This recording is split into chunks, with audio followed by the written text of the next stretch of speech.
Good morning. Hope you are all well.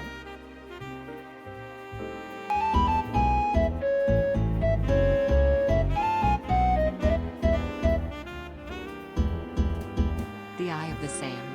Done. Dun dun dun. Dun dun dun. Done. Also, good luck, Furball. May lurk later. Thank you, Arian.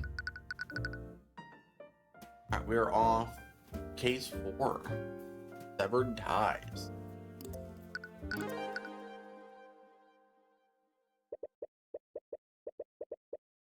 Let's see. Up until now, we've been following the story of Tyrion and Cuthbert, but of course, we're gonna do some stuff in the past, I'm sure. He experienced the world through his eyes and fought for justice through his soul. This time, why don't we start from the perspective of a naturally.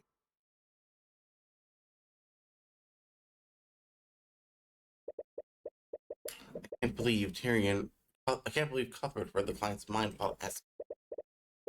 To become a problem, he's more and more reckless, asking me. If Ray was still alive, she would know what to do. Made it look effortless. Loved her. Would he have listened to her if she was still here? Oh, hello, Beatrice.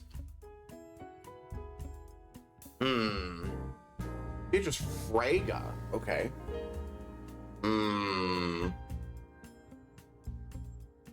This last name. We need to stop having the same last name as each other, even though I know they're all related. The matter, Tamora?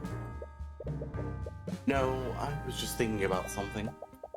Well, the trial's about to begin. I don't doubt your abilities, but I still appreciate it. Focus. All of our futures are at stake, after all. Of course, Miss Frega. Beatrice Frega, freelancer.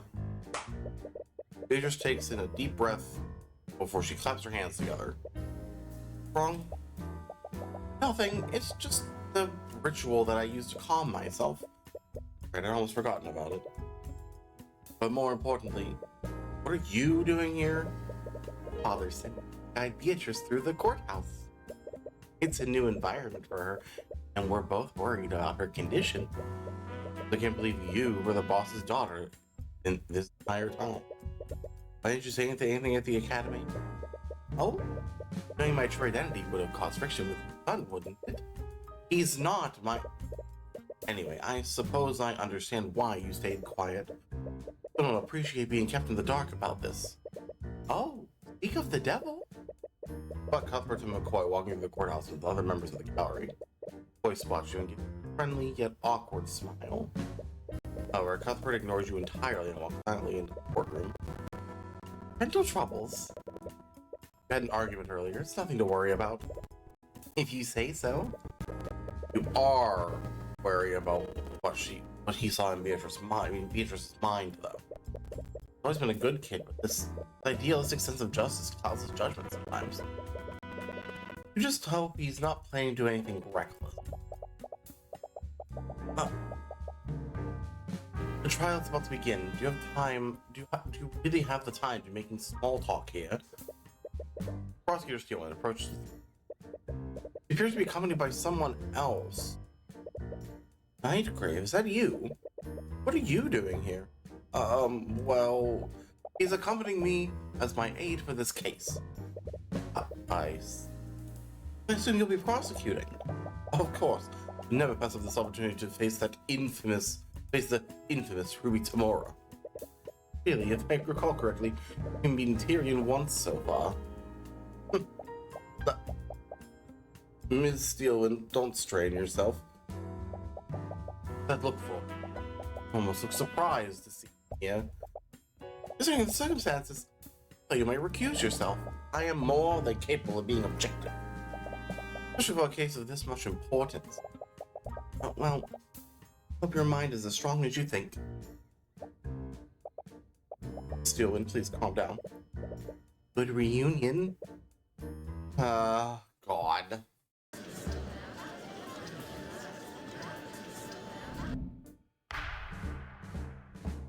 Court is now in session for the trial of Beatrice Frega. Ms. Steelwind, is the prosecution ready? Ms. Steelwind, Oh, of course. Prosecution is ready, Your Honor. Defense is also ready, Your Honor. The only thing that's off about her today, her personal attachment to the case is her personal attachment to the case distracting her? Very well, let's begin the proceedings. Prosecutor Steelwind, if you could please list the charges. Your Honor, the defendant is charged with first-degree murder and grand theft. As many of you know, Beatrice Frege is formerly the missing daughter of the now late William Frege, and the victim of murder is William Frege himself. Yes, I'm well aware of that. People of Wyverngar will certainly mourn the loss of House Frege's head. People mourning banking house's shareholder. But anyway, you also say the defendant is accused of grand theft? Yes, Your Honor. Crimes took place during the Lord's Ball and an event that was hosted in Frege Manor yesterday evening. Haraldson Hall of History had a gallery display in the manor.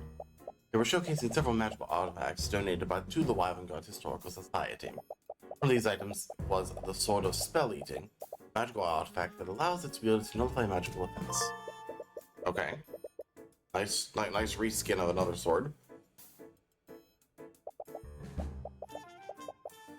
We, the prosecution, believe the defendant stole this item.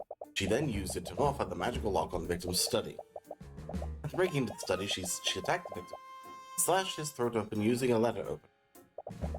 He had a blood loss shortly after. At 3:12 a.m., cause of death was blood loss after his throat was slashed open. Both carotid arteries were severed, meaning death was seconds after the wound was in. Body shows several scratches made on his face and back. Traces of illusion magic were also found on the body. Okay. I see. What possible motive would the defendant have to murder her own father? William Frege and her daughter were not, and his daughter were not close. Saying that they had a strained relationship is an understatement. In fact, 5 years prior to the murder, she was abandoned and fled her home. Went into hiding and did not contact any of her friends or family. Her whereabouts were unknown. Still, she suddenly decided to contact her father a week ago. The client left the Frege household because of her toxic relationship with her father. She wanted to create a life for herself that was free from influence and abuse. I won't disagree with your claims, but highlights how desperate the defendant must have been. Clearly fallen on hard times and begrudgingly contacted father for financial aid. It's possible to understand why they would schedule this meeting during the Lord's Ball. But nevertheless, several witnesses did see her that night, and these same witnesses saw her storming out of her father's study in anger. Her father must have received a request for gold, so she decided to murder him to claim his inheritance. Luckily, we prepared for this in advance. Yes, they're playing right into our hand.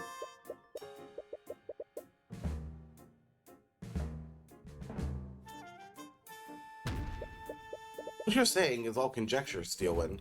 You don't have any evidence of testimony that confirms what they spoke about. New case? Yes. What happened so far? So we're playing as I thought this was going to be a flashback case, but no, this is still in the present, but we are now in the perspective of Tyrion's mentor.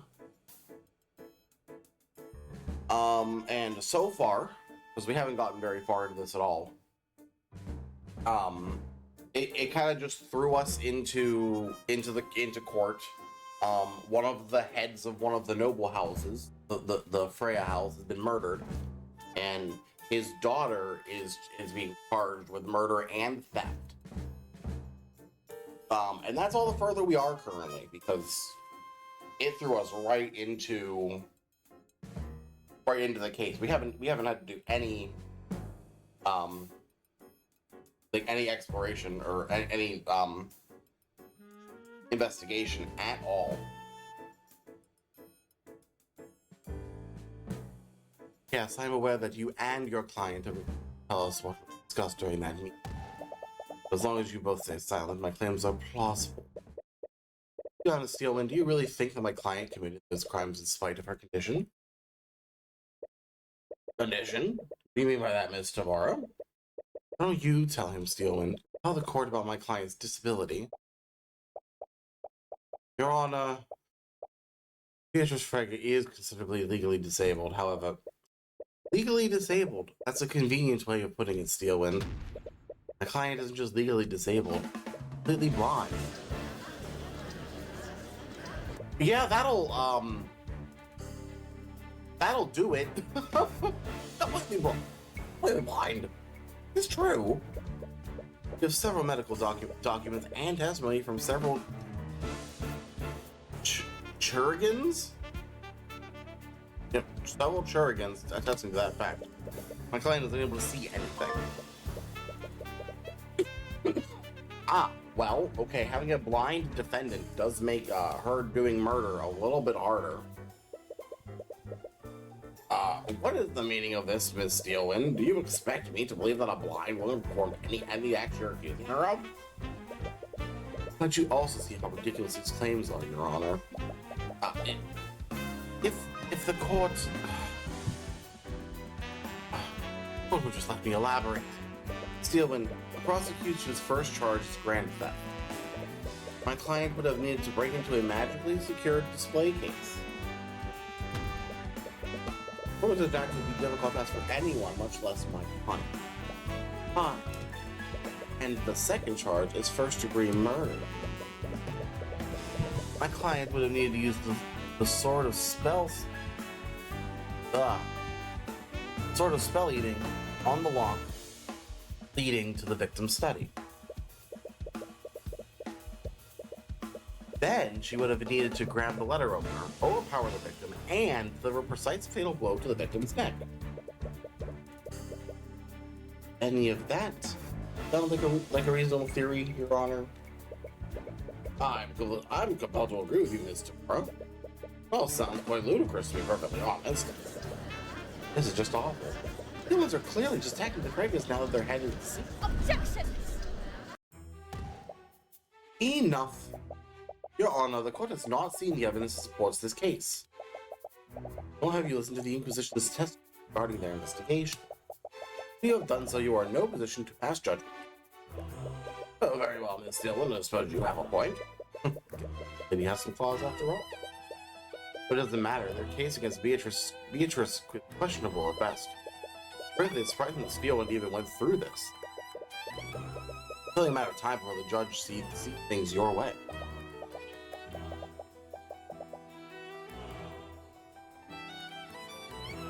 Again, the prosecution would like to call Commander Orem White.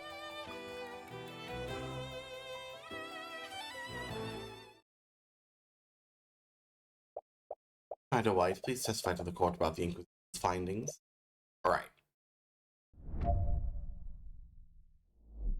We didn't want to cause panic after the sword was stolen, so we activated the Manor's silent security system. Put an anti-magic field over the entire manor. We did a search of the house and we found the stolen sword was in the defendant's bedroom. It didn't look like she was going to run, and Crown Prince Aster told us to stand down, so we kept a close eye on her. William Frege was in a bad mood that night, so he had already locked himself inside his study. But an hour later, we entered the study and found him lying dead in a pool of blood. The lock was still engaged and no one had teleported in. Perp must have temporarily disabled the lock using the sword of spell eating. Your testimony to say the defendant was seriously in debt. She must have murdered the victim to get part of his inheritance. The case against Beatrice is predicted. We already have a countermeasure to disprove the existence of any motive. All I have to do is present that to the court. What is this, a tutorial?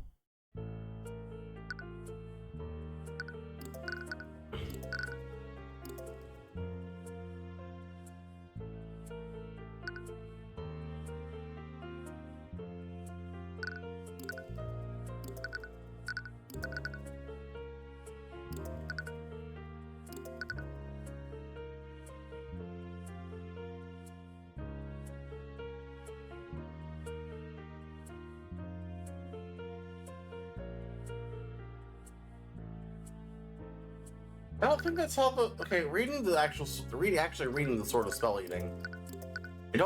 That's not how it works.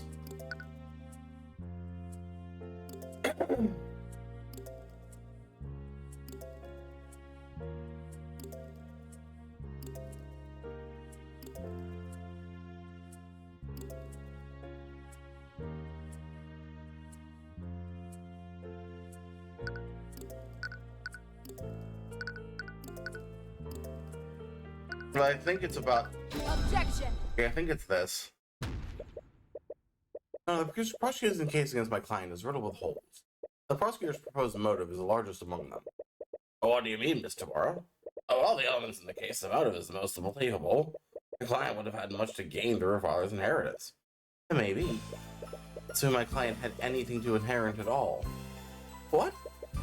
Your Honor, my client fled from her psychological abusive father 5 years ago. How do you think he would have reacted to that? Lord Frege was a petty and vindictive man. Do you honestly think he would leave his inheritance to someone who disobeyed him so egregiously? No, he'd do everything in his power to make sure she didn't see a shred of his wealth. Yes, we're already aware of this. But when she slams her cane down, you notice the prosecutor wince a little. Because she feels like he hides it and regains her composure. Oh, what's happening with her? On the night of the murder, the victim made the decision to disinherit the defendant. However, the murder deprived him of the opportunity to submit his will to the attorney. This only further proves the defendant's motive. But have needed to act quickly. The father's chain will. I'm afraid you're mistaken, Steele. Lord Frege didn't disinherit my client that night. He disinherited my client 5 years ago. Eyewitness testimony from Miriam Frege, William's youngest daughter. By her own admission, her father disinherited my client shortly after she fled the household. What? She never opened up during questioning? Perhaps she's not as amicable as you thought. You know, I believe why don't we call her to the stand and ask her ourselves. What are you planning? No idea what you're talking about. Well, it's clear we won't get anywhere until we hear from Miriam directly. Bailiff, please escort Miriam Frege to the stand. Miriam, is the defense correct? Did your father disinherit Beatrice 5 years ago? Yes. I think it was necessary to share this information with me. Well, you never asked?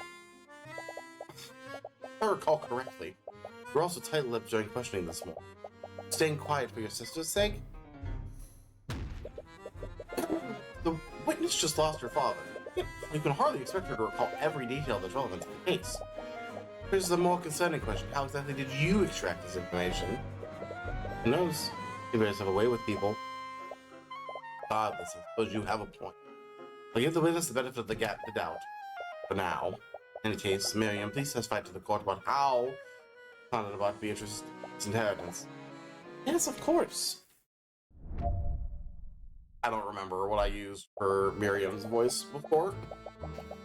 One day, we all woke up and discovered that Beatrice had fled from our home. She left a note for us, and in it, she pronounced her name and denounced my father. My father later called me and my sister into his study. He told us he completely disavowed Beatrice and removed any claim she had from the Frege estate. Probably a threat to us. He ever chose to go down the same path as she did. He wanted to make an example out of her. It all happened 5 years ago. And you're sure that this all happened 5 years ago? Yes. Even now I can remember everything clearly. I see.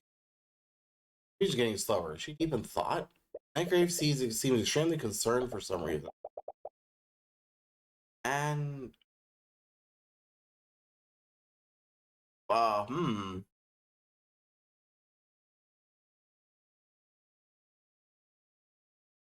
tempted to just pronounce that as Leaf.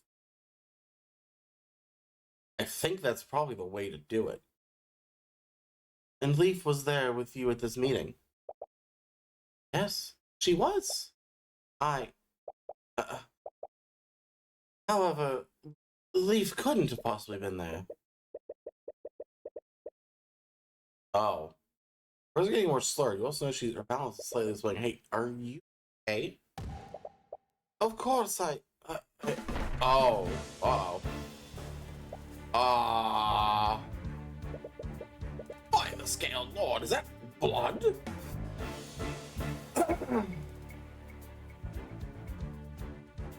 Blood? But bailiff, find anyone capable of casting healing magic. Escort them to the courthouse, the courtroom immediately. Luckily, there's a necromancer right beside you. After some scrambling, a couple of healers were able to help Nightgrave stabilize the prosecutor. All the chaos you caught a glimpse of her, there were deep wounds and blood on several parts of her body. Must have had used some kind of illusion to hide them, but her disguise is completely Before Steelman is taken out of the courtroom, you capture whispering something into Nightgrave's ear. You feel like a confusion from him, but he nods and makes his way to the witness stand. Not before passing a message on to the bailiff, who's really confused. What the hell is going on? Mr. Nightgrave, explain yourself. What is going on? Why is Miss Steelman so gravely injured? I'm sorry. I was actually here as Miss Steelman's aide. I was her healer. Her healer?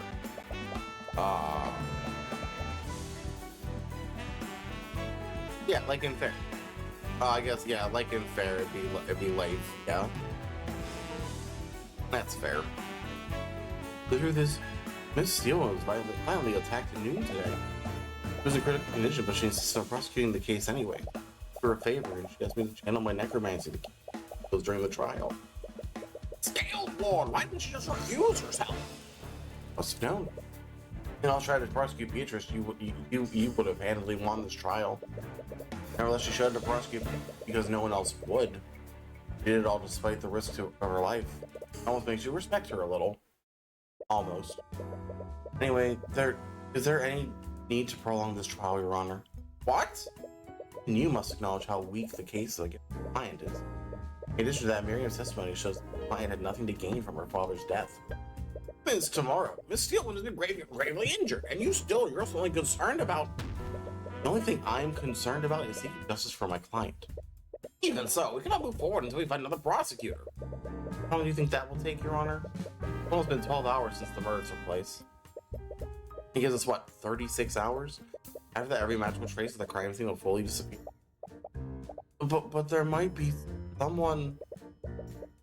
Good morning, Echo. Steelman has simply allowed another prosecutor to be case. Wouldn't be in this situation. Now she has to pay the price. You agree, Your Honor?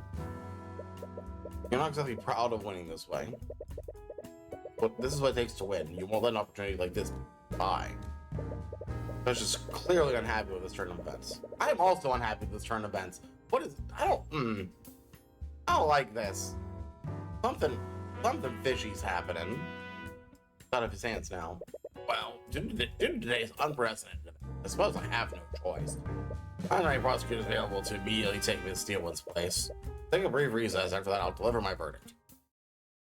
Yeah, I don't... Objection!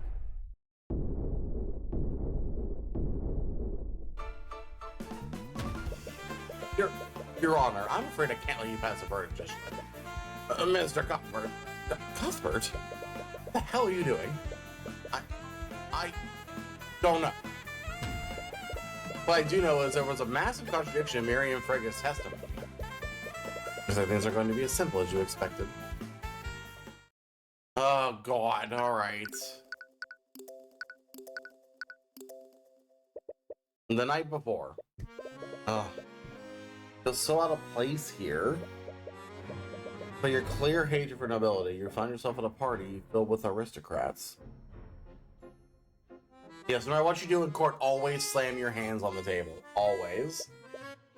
You hardly recognize anyone. Many people here clearly recognize you. You're used to receiving dirty looks from the upper class, but you can literally feel everyone's disdain for you. Why are you in a corner by yourself? I can't believe I let you talk me into coming here. Reasons unknown, you lose your train of thought. I wonder why. I've been wanting to wear this dress for a while now. What do you think? What's wrong? Then I feel extremely flustered. It's difficult to make eye contact with her. Oh, I see. Enchanted by my beauty. Excellent. Come on, say something. Ever since that night in Arnox, you felt like something has been off between you two. Am I interrupting something? Miss Tomorrow, I wanted to check in on you two before you went to meet with Lord Frege. Spider-Woman was silently following behind her. She the client Miss Tomorrow is representing? Pretty sure this is your first time meeting her, but she still looks familiar for some reason. Hi, I'm Tyrion Cuthbert. I'm Miss Tomorrow's ward. Then out your hand to shake hers. Aristocratic air to her, so you hope you're not being too informal. Taking your hand, she claps her hands together and takes a deep breath. What? Sorry, I didn't mean to do that. Bit of a habit of mine. Oh. Nevertheless, she finally shakes your hand.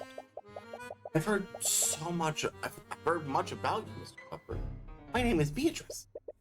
You're not sure about the details, but your mentor appears to be brokering a deal between Beatrice and William Frege. William Frege is the ruling house of Lord Frege. Wow, that was a sentence that I just said. William Frege is the ruling lord of House Frege. Tyrion is enchanted, Trey is not. I mean, that's not incorrect. You're a little curious about what kind of deal he involved in.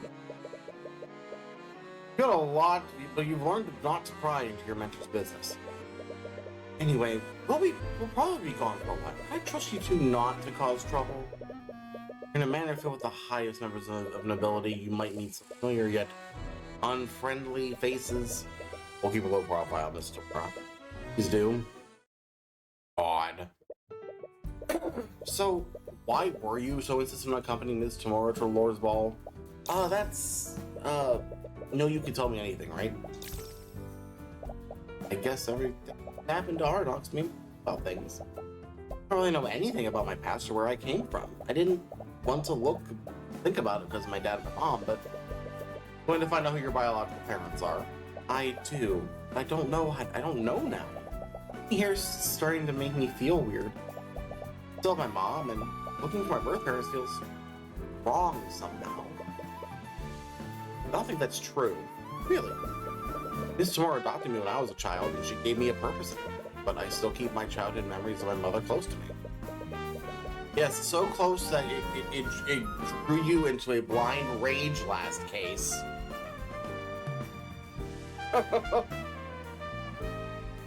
Miss Tamora and my mother are both important. I don't think it's disrespectful to find out more about yourself. I'm sure your mother would understand. Think so? Of course. I'm also sure of another thing. If I'm with you, I doubt any of the nobles here will want to speak to you. Yeah, I didn't want to be rude, but don't worry, I can find something to fill the time. You're just gonna play chess alone, aren't you? Maybe? You really need to learn to talk to other people. Make some new friends or something. I don't need more friends. I usually want to spend most of my time with you anyway. There it is. Anyway, I'm gonna go try to talk to some people. Yeah, I'll see you later.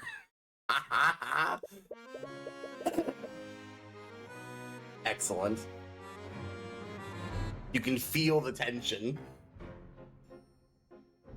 You can just feel it. Oh man. Let's leave to mingle with some of the other party goers. Find yourself in very little to do, and you don't anyone want to engage in small talk from the likes of you. Hand instinctively goes to your satchel and change your foldable chessboard. Well, as if I have anything better to do. Try to find a table to play on. Each table has a centerpiece of flowers on it. Most of the tables are filled. Not like you'll look like you'll be able to play here. That's on. Ooh, chandelier. Several gold-tinted chandeliers hang from the ceiling in the ballroom. Not fancy enough to be worth a small fortune. Hurts you how much wealth Lord Frege must be hoarding. Hoard all this. And how dare he spend his own inheritance? How dare he?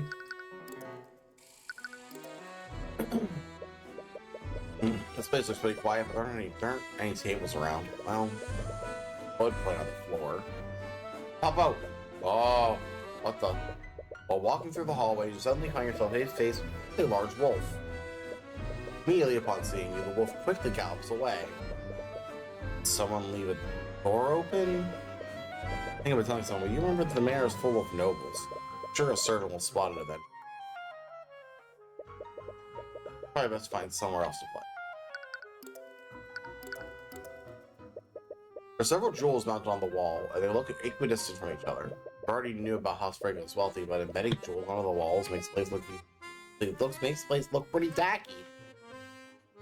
They're lighting sources, of course. They even have gold chandeliers in the hallways. Ridiculous when you really think about it. To the gallery. there's the sword. You look further around the manor and find a room with several displays. It looks like a giant gallery of some sort, but slightly out of place here. A few nobles in the room, and they're all silently approaching the exhibits. Perhaps Lord Frege paid a museum. Create some historical displays of from Lord's Ball. Now there's a face I haven't seen before. Hi, who's your little friend on your shoulder? I'm more interested in them. Get close to the exhibits, an old man approaches you. Is that a monkey? I appreciate the monkey. Harold Haroldson. What a name. Hello, my name is Harold Haroldson. I'm the curator of this collection. Harold Haroldson. Is that a pseudonym or something? No. I don't know. We're historians. I see. Wait, he's a curator? Must be extremely knowledgeable of the Wyvern Guard's history. Wonder. I don't know anything about the ancient dragons. Like the scaled Lord Rathalon. There are many places and pieces in the gallery. And some of the items that were wielded seven heroes by the 7 heroes of Wyvern Guard. Legends say some of these items were directly enhanced by Rathalon himself. Enhanced by Rathalon. Does that mean they also don't follow the rules of magic? Perhaps you should examine these items closely. Now, let's take a look at them. It's parametallic armband. There are several magical runes carved into them.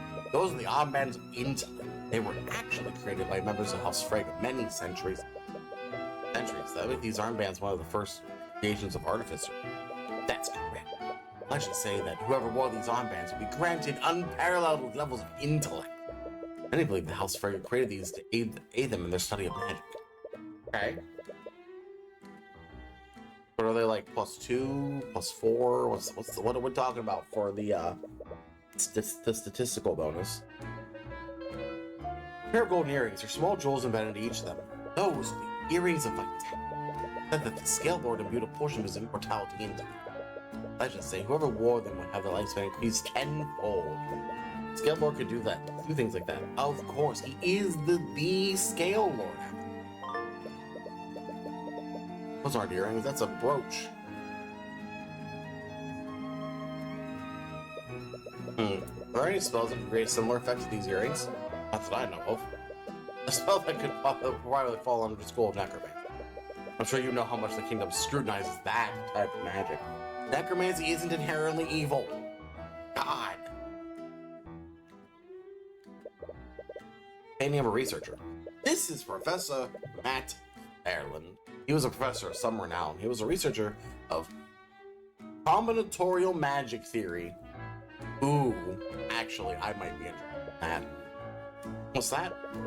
Say how different types of magic interact with each other. He famously ran an experiment on what could happen if 2 anti-magic fields overlapped with each other. That's actually pretty interesting. What were the results of the experiment?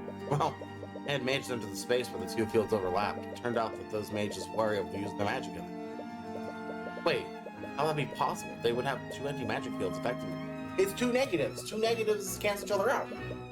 Yeah. Yeah, it's just like multiplying 2 negative numbers. Painting of some sort of scientist. That man is Dr. Luke Quepfer? Luke Quepfer is an ancient alchemist and inventor of one of the branch families. He's well known for his studies into imbuing intelligence into automaton. We're making AI? Okay. Very similar to making arcane constructs? Yes, actually. I'm just surprised Lord Von Sanctus used Dr. Quepfer's research to create those constructs. But since Von Sanctus is taking credit for someone else's work. Yeah, that seems about right. The Crimson Red Short Sword.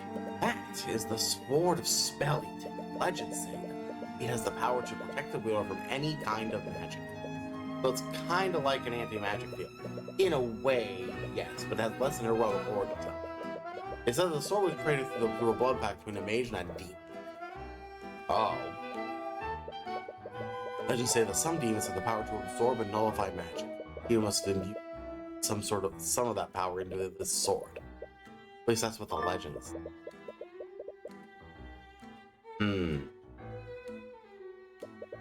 The safe put something like that on display. Both legends are true. Don't worry, these displays were fortified with several abjuration spells. And even Lord Steel wouldn't put in trouble getting into this. Okay, so it's very tight security.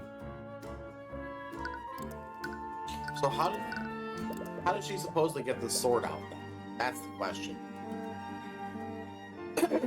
What's a historian doing at the Lord's Ball, Mr. Haraldson? Right. Harold. Anyway, Lord Frank invites my museum to set up some displays here every year. You must think it adds a sense of culture. A fool. What's that supposed to mean? You own a museum? Yes, it's the Haraldson Hall of History, located in the city of Homperith. That's a mouthful. Yeah, could you stick any more H's in that? Please. Unfortunately, I don't think his guests appreciate the Porker's significance of these items, honestly. I think you're the only person in years who's taken a meaningful interest in. Yeah, I'm not a noble. Look at the monkey. Look at him. He is so precious. So I really have to ask, is that a monkey riding on your back? Yes, this is my familiar, Eugene! I love Eugene. You're familiar. A familiar is a creature that a mage has formed a magical bond with. With that bond, our souls are forever connected. I can communicate with him telepathically. I can cast my spells through if I wanted. Really? Yeah, I never even knew a spell like that existed. It's quite rare. A few mages take the time to learn how to cast it. Few mages don't want pets. Oh no, is that wolf a familiar? Wait, whose familiar is it? Oh no.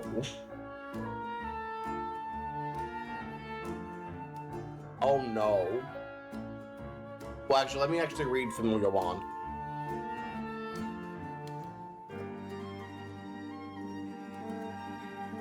Transform the magical unbreakable bond with the target creature, connecting them to its caster's magic. While the bond exists, the caster can telepathically communicate with the target from any distance. The caster can also choose to see through the target's eyes, as long as they concentrate. And lastly, the caster can also cast spells from location on the target creature to their own location.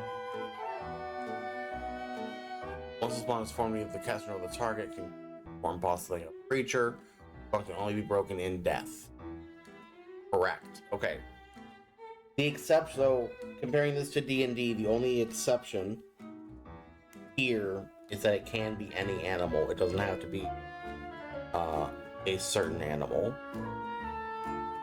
I guess in D&D too, like just looking at the core rule book, like you can eventually get out. You can take like in terms of like 3.5, you can take feats like Improved Familiar, which lets you take a more advanced creature as a familiar.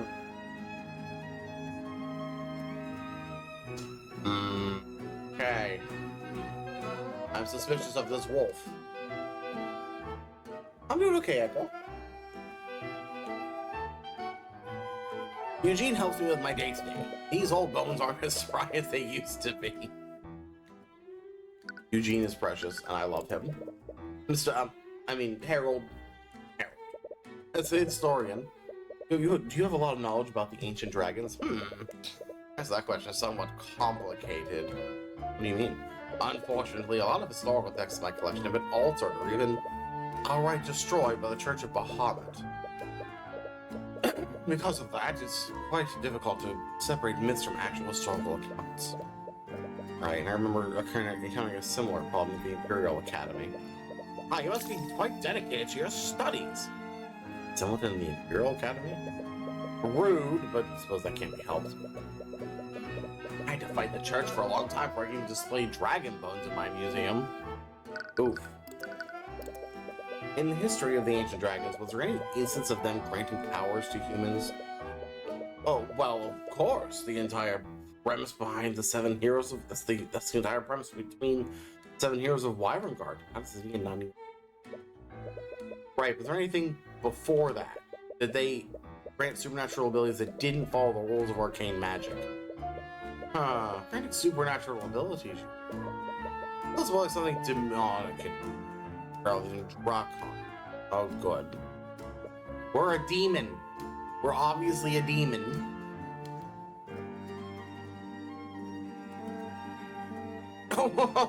No, I don't want to deal with it being Harold Harolden. Oh God, no more H's. We don't need him to be Triple H. Demonic. Much like ancient dragons, demons are stuff of myths. There are many. I don't know. Have you seen Miss Eris Ilmater? She's doing some funky things. There are many stories of people selling their souls to them for untold power. Selling their souls? You recall to know that your mother left you before she was executed. She don't even use her eyes. Rather make a deal with it. I abhorrent. Is something wrong? Simpleton's far too superstitious. No, nothing's wrong. Too much to take in, but you might be overthinking it. I mean, any recorded sightings of demons there are only secondhand stories and superstitions. I, of course, can't possibly be demonic. Can it? Oh, God. Hope Celeste's investigation is going better than yours. Oh, and we're gonna switch to her. Yeah, we are. How dare you insinuate that I engaged in an adulterous relationship? That's not what I... Enough. Try to speak to me again. I'll have the King's Guard throw you out. This isn't working. I don't think asking them like that would be very effective. What? Did you expect anyone else to be here to be truthful to you? You're essentially asking them if they cheated on their spouses. Have you been spying on me? Not intentionally. I was just surprised to see you here of all places. Right, I guess that makes sense. Not party crashing, are you? Of course not. I came here with Ruby and Tyrion. That honestly raises more questions than answers, but I'll take your word for it. Anyway, you're looking for your birth parents, aren't you? Is that being that obvious? It's the only reason I could. Why else would you be trying to speak with the members of the nobility? I don't think it's any of my business, but thought about whether it's what you truly want. Getting entangled in the aristocracy will only bring you misery. I've read your file. You have everything you could ever want. You have your mother and your friends. You have a lover. What? A relationship with Mr. Cuthbert, are you not? No, Terry is not my... Really, but you two behave around each other. I just assumed. Pretty obvious you have feelings for him. What? How obvious? You seriously not notice? I think so. With his deductive reasoning, it's easily screw you. Oh yeah? Well, you and Aster. No idea what you're talking about. Come on, I was there at Von Sanctus Manor, and so obviously you like him. You're grossly exaggerating things. He may be my fiancé, but I only have the utmost respect for him. And what if I told you he's standing right behind you? You honestly think I'd fall for something like that? What are you falling for? Your Highness! Small child? Who is this small child? Is this him? Wait, okay, he looks very much like Wyvern Guard. Is this his, like, little brother or something? Hello, Lady Steelwind? Your Highness, please don't run ahead like that. Oh God, that's a whole situation. Your conversation with Harold was definitely interesting. You'll find yourself with very few. The dragons or demons, the origins of the Eye of Horus still remain a mystery. Find yourself returning to the ballroom, and you spot Celeste in the corner with some other people. She with Aster and Steelwind? Hey, Aster, what do you think of Steelwind's dress? It suits you very well, Miss Steelwind. You look lovely. Keyboard smash. Gross. You approach the group, you're stopped by a knight from the Ninth Kingdom. Stares you down. What? Repario Arcanum was the incantation for detect magic. Knight stares you up and down. Plus hasn't cast any spells on you, but he shouldn't be able to see any traces of magic. Oh, Mr. Cuthbert, that about? My apologies. They were just making sure you weren't disguising yourself with an illusion. King's Guard are charged with keeping us safe. They must take every precaution to protect us. Oh, and who might you be? Do not speak so familiar with me, peasant. He's... child. Oh, Alaric, don't speak to him like that. Why shouldn't I speak to him as I please? I am Prince Alaric de Wyrengard the Sixth. Oh, God. I will not demote myself by showing courtesy to a commoner. You mean to me? Yeah. I'm terribly sorry about him, Mr. Cuthbert. It's fine. Anyway, I'm supposed to be investigating your birth parents. Leave the poor woman alone. She started it! Right. I'm actually surprised to see you both here. What brings you to the Lord's Ball, Mr. Cuthbert? We were just accompanying Miss Tamora. Her client had business with Lord Frega. Her client? Oh, she mad. Beatrice. Uh-oh. Beatrice suddenly storms to the ballroom. She almost walks right past you before she hears Aster's voice. She looks furious. Her discussion with Lord Freya go badly. Oh, that voice. You asked her. It really is you! Calls him Aster instead of your highness. They personally know each other. There's no way.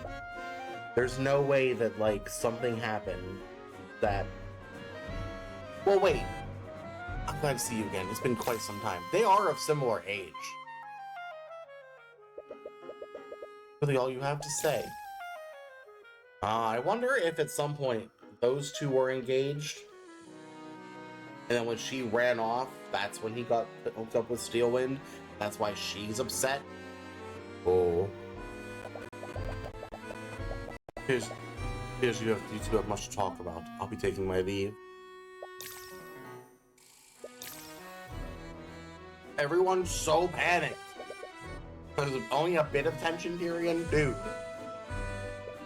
Celeste, we should probably get going too. Yeah. Wow, that was awkward. Yeah. Wonder how those two know it. I was working with this tomorrow, but somehow she knows it. She knows Lord Frega and the Crown Prince? Just who is she? This was none of your business. Anyway, how did your investigation go? I got nothing. I think all I did was make a bunch of nobles mad. Oh, sorry. Anyone really wanted answers, but I'm sure something will come up. Think so? Might be a little irresponsible to give her hope like this. A noble abandoned her in a tavern in a rundown village. Doubt something like that would make themselves easy to find. Anyway, I don't want this night to be a total loss. Come on, dance with me. But what? That's not really something I... Don't be like that. How often do we get to go to a party like this? Before you have a chance to object, grabs your hand and starts dragging you to... You see a few dirty looks from the aristocrats nearby. Celeste, people are staring at us. Who cares what they think? They're nobles. They're gonna hate us no matter what we do.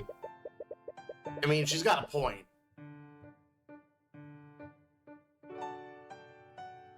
She takes hold of your other hand and begins to pull you into a waltz. Love that Tyrion is still in the same suit. Like, he couldn't even get a better suit for this. He goes, yes, this is my attorney suit, thank you. I don't even know how to dance. I've never done this before. Easy. Stop being so awkward about it. That's easy for her to say. Alright, just tell me what I need to do. Oh, first... dancing. You need to be closer to me. Oh, God. With one swift motion, she pulls your body closer to hers. Watch my movements and try to follow my lead. You know a lot about these things. I did a lot of networking when I was a mercenary. How many times I had to charm a merchant into hiring me?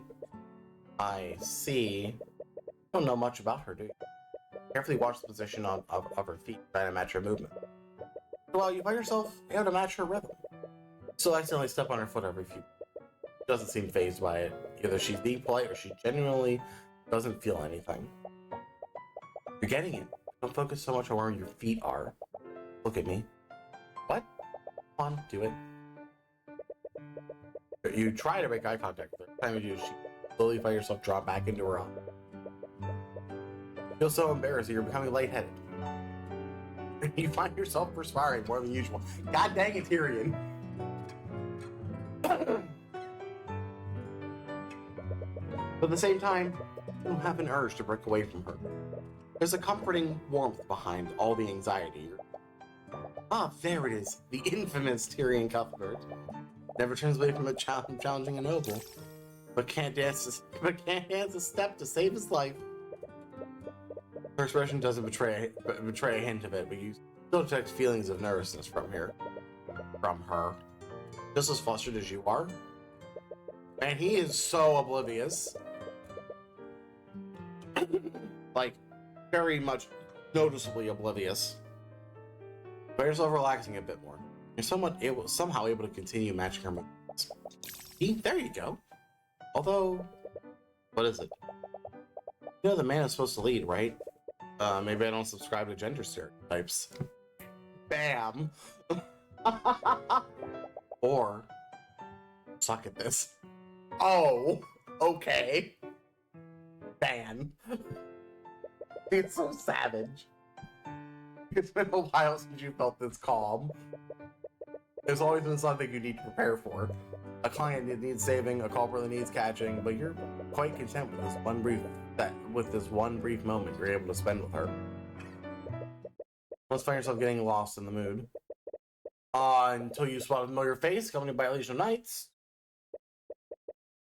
Oh, don't tell me. Knights start on the way toward Beatrice and Aster are. Whoever the attendants take notice, they'll stop what they're doing to see what's going on. Beatrice Frega, by the authority of the Wyvern Guard Crown, you're under arrest. Really, just say Beatrice Frega? Man, I'm just getting good. Go see what's happening, shouldn't we? Yeah, let's go. You're completely out of line, Commander. I thought I told you to stand down. Do you not recognize who you're speaking to? Go, Lady Frega. I can't really do that, Your Highness. Aster, what's going on? It's Lord Frega. Found murdered in his study. These cretins think Beatrice is behind it somehow. Sorry, Your Highness. My orders come straight from Steelwind. Lady Steelwind sent you. Beatrice takes a deep breath and clasps her hands together. I should go with them. What? No! My brother is right. They have no right to... I don't want to cause friction between you and Arya. She's been meticulous. I'm sure she's just being careful. I'm sure I'll be exonerated once they've thoroughly investigated what happened. Okay. Only if that's what you truly want. But you can't just let them take her away. Brother, she's correct. It's not our place to interfere with the laws of our kingdom. But, however, yes, Your Highness, Miss Beatrice is blind. One of your knights will need to escort her. She's what? Did he just say she's blind? Yes. Anyway, we're gonna need to take you to a holding cell, lady. One of you should stay here. Stay with her and guide her through. Guide her, though. Please, I may be disabled. I'm not a child. He just walks past the knights and heads toward the foyer. Here, she already knows the way out. Shouldn't you all be following her? Right, Inquisition, move out. God, definitely didn't expect the knight to go like this. What's going on here? Okay, it gives us some background. So that's about it. We have background on this case. I can't believe they kept us here until noon. Orswell's already running well into the night, even before the murder occurred. Oh man, yeah, oh man, just reading that line made me tired. Oh god. Like nothing more than to catch up on your lost sleep, but you made a promise to Aster. Doesn't make any sense. Beatrice was with me and my brother the entire night. Right, you were there when she met with him in Steelwind. Couldn't have stolen the sword of spell eating and murdered her father. I don't understand. Of all the people that could have done this, why would Steelwind suspect a blind woman? Mr. Cuthbert, defend Beatrice against these awful charges. I don't think I need to. What?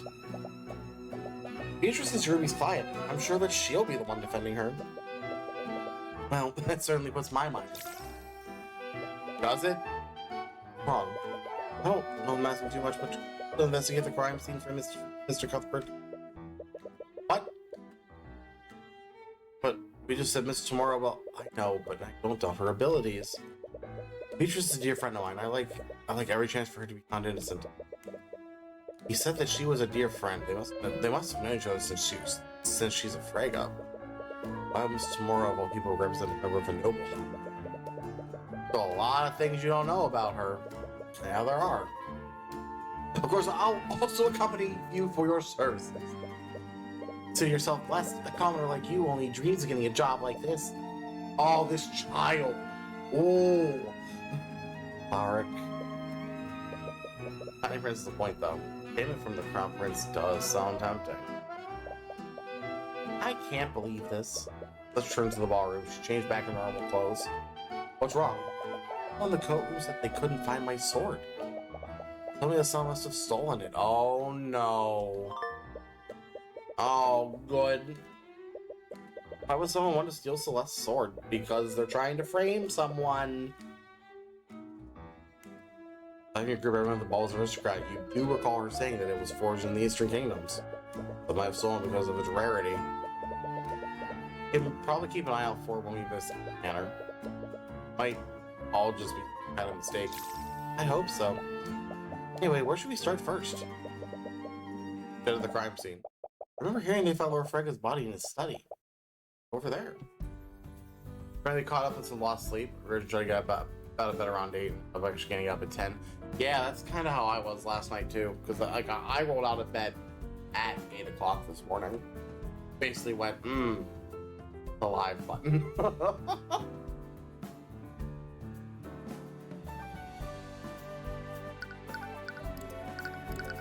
Go to the study.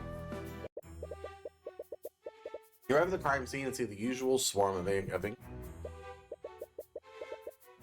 However, also spot some members of the King's Guard. Must be working together since the victim is one of the Pillar families. I wasn't expecting to see you here, Mr. Cuthbert. I thought Ruby Tomorrow was defending this case. Your steel and approached you as you went to the study, and she's followed by an unexpected yet familiar. Wallace? What are you doing here? He's here as my aide for the investigation. Turns out Wallace's abilities, but I can't think of any reason why Steelman would need it. But this is none of your business. Anyway, we're here on behalf of Crown Prince Aster. He's hired us to investigate this case independently. I see. Drake just wants us to make sure the investigation goes smoothly. But we're here on behalf of His Highness. I'll do whatever I can to help. The whole situation is quite unorthodox, but your goal remains the same. Perhaps Steel will tell you more about what happened. Now let's take a look at the... What's wrong? You can't see it, but the entire room is covered in traces of abjuration magic. Everything is glowing white. Right, that makes sense. There are several anti-magic fields covering the manor. Those fields probably like traces of abjuration everywhere. I won't bother showing you the traces of abjuration what I find while we're here. Yeah, I care about the color. This is illusion? No. Yeah, green is illusion? Yeah. Here's illusion magic where the body was. They must have used some kind of magical disguise. Or they turned themselves invisible. Let me get his autopsy. Let's see. There's a pool of blood in the chalk outline where the body must have been. Great. Window. No, the window doesn't open and the glass is actually being closed. Okay. Large mahogany table. Some books. The fireplace. It's too narrow. More books. They're all blank. It's a display case. He couldn't be bothered to go buy real books. My dude.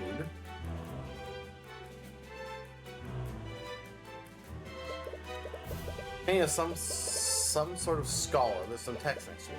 Brooke Rezengar, economic scholar and an aristocratic accountant. He was known in some circles as Rook the Cook due to his ability to cook the books of the four pillar houses. Aha. Sometimes I wish I could have a nickname like that. What about Crimson Demon? Not that one. God. But didn't really glean anything useful from searching. Alright, skill and help. He rolled the worst duality seed last night. Uh-oh. Despite the internet disconnects 15 times last night, I couldn't tell him. Hey, GG. I believe in Addie and Chloe today. In a couple hours. What can you tell me about the murder? William Frege was found dead in this room after lockdown was lifted. Wait, lockdown? What lockdown? From what we can tell, his throat had been slashed open with a letter. With this letter opener, the cause of death was blood loss. Both of his carotid arteries were severed. Here's the autopsy report to you. No description. Were you able to find the murder weapon? Yes, the murder left at the crime scene. The letter opener opened by the victim. Murderer must have found it in the room he used it. That was one strange detail about the weapon. The handle was shattered. I'm not sure what to make of that detail, but it's as if something only crushed the handle using tremendous force. Oh. That's interesting. You're the only loser in the group left. Oh no, not.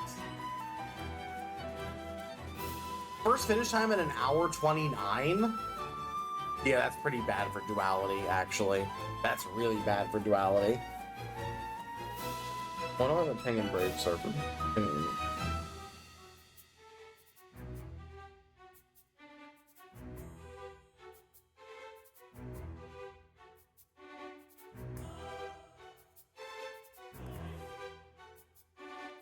Oh.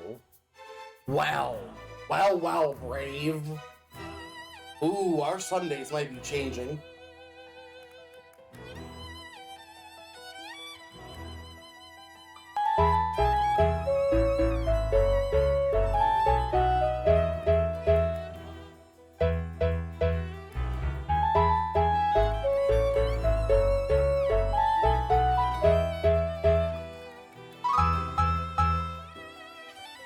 What could have caused the handle to shatter like that? Snoo snoo. It Oh, works come on, wonders. Irene. Paul was a pendant, there was a single available bow. The silvers were on Helma. The other bow was in Swamp Big Chest. Oh. And I'm sure the Swamp Big Key was terrible. What would have caused the handle to shatter like that?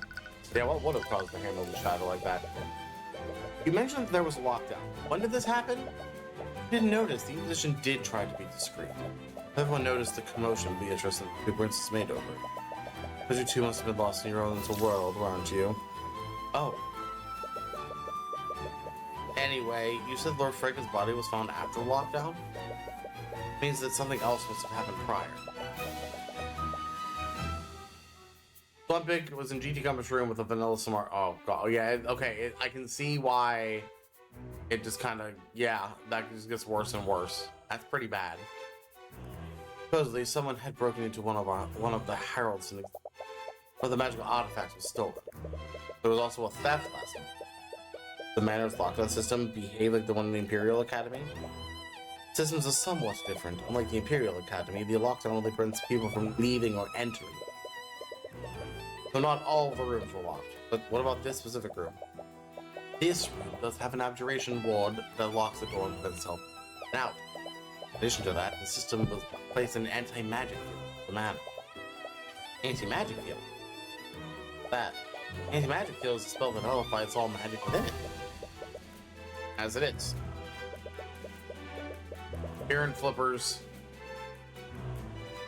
Both in TR. Jesus. Yeah, okay, yeah, that seems pretty bad.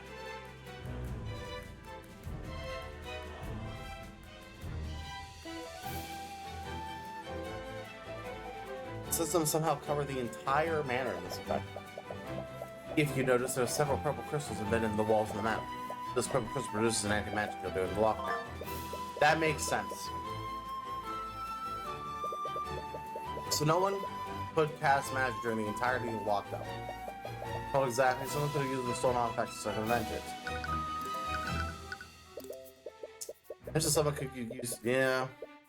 Perfect, was it? It was the sword of the spell. Which was the sword of spell eating. As a demon forged weapon, item that could supposedly nullify magic. Legends are true. Someone could have used it to counteract the lockdown system. After Lord Haraldson reported the theft, the Inquisition discreetly placed the manor on lockdown. He searched every room in the manor to find it, but it was eventually found in Beatrice's bedroom. That led them to believe that she had stolen it. That's correct. As the King's Guard moved to arrest her, but the princess ordered them to step down. Looked like she was planning on fleeing, so they planned to wait until after the party had ended.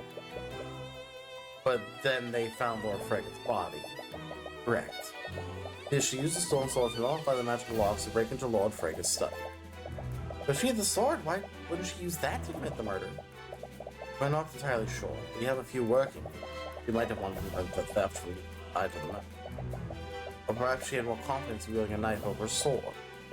Regardless of her reasons, it's clear the sword wasn't the murder weapon. So she's not being implicated in Lord Frega's murder. She's not just being implicated in Lord Frega's murder. She's also being charged with stealing the sword of spell eating. What possible reason would she have to do either of these crimes? A motive.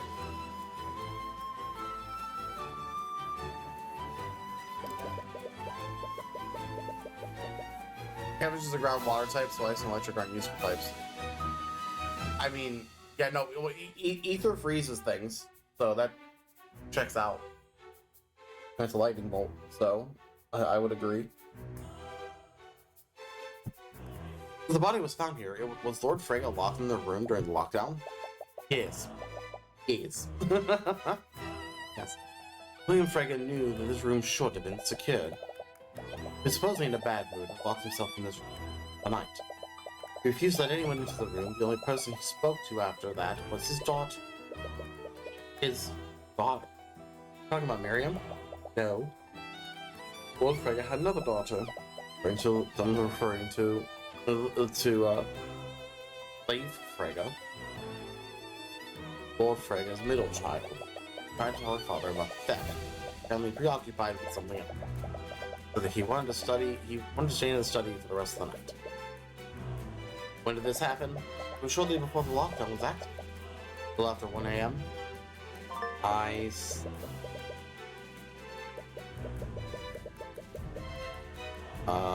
Beef must have been the last person to see Lord Frega alive.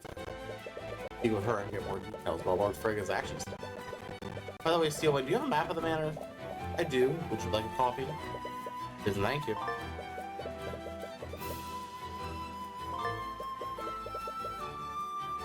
We have 2 maps. There are other witnesses aside from Leaf who saw Lord Frega that night. Perhaps someone heard what happened to the nearby room. There was someone who heard the altercation, but it was quite obscured. Someone was trapped in the storage room nearby. An air vent that connects this room with the storage room. Supposedly heard sounds of struggle. Sounds of struggle through the vent. Interesting. Were the witness here? Sounds of struggle before he heard Lord Frega choking on his own blood. The lockdown was lifted. He informed the King's Guard about what he heard. That's when he discovered the body. I see. Who was the servant? Jan! Jan Hughes is back! Yes! Wait, Hughes is here? Never expect to see him again, much less hear him all. If he heard the altercation, he definitely want to speak with him. Yeah! I like Jan. I think I'm lacking a lot of information about the defendant. From the way you were both acting, you and Aster seemed to know her. Memento didn't tell you anything about her? No, I try not to pry into her business. I see. I honestly don't know much about what happened to her. Beatrice was Lord Frigga's oldest daughter and the former heir to the House Frigg. Former heir. About 5 years ago, she fled Frigga Manor to hide. None of us knew where she'd gone. She ignored any attempts we made to contact her. Used her magic to prevent us from scrying. Last night's ball was the first time in years Esther and I had seen her. But if that's true, how did Ms. Tamora meet her? That is a very good question. You happen to know why Beatrice was meeting with her father for all these years? I have some ideas, but nothing concrete. Something you could tell me. Come on, Beatrice, if both reviews just was anything about that meeting. That meeting about. Speaking of which, I haven't seen Tamora around the manor. Defendant's attorney, I would have thought she'd be here to investigate the murder alongside you. That is strange, but Ms. Tamora has always had her own way of doing things. Perhaps she's using a different strategy. Anyway, imagine that she met with her father to request financial aid. Say that. Had my good authority that she was in deeply. The only reason she would speak with her father all these years. I believe she murdered her father. I think she murdered him for his inheritance. It's the only motive that makes sense. Alright, there's a lot to work through here. Prosecutors right asserted that Beatrice committed the murder. What would she have needed to do to carry out all the actions described? The first thing you need to do is narrow down the time at which the murder occurred. Don't be suspicious. Don't be suspicious. Don't be suspicious. Don't be suspicious. Nothing suspicious here, it's fine. The body was discovered after the lockdown was lifted, and Lee Frigga saw her father alive before it was activated. He entered the study and she watched as the lock engaged. So the murder occurred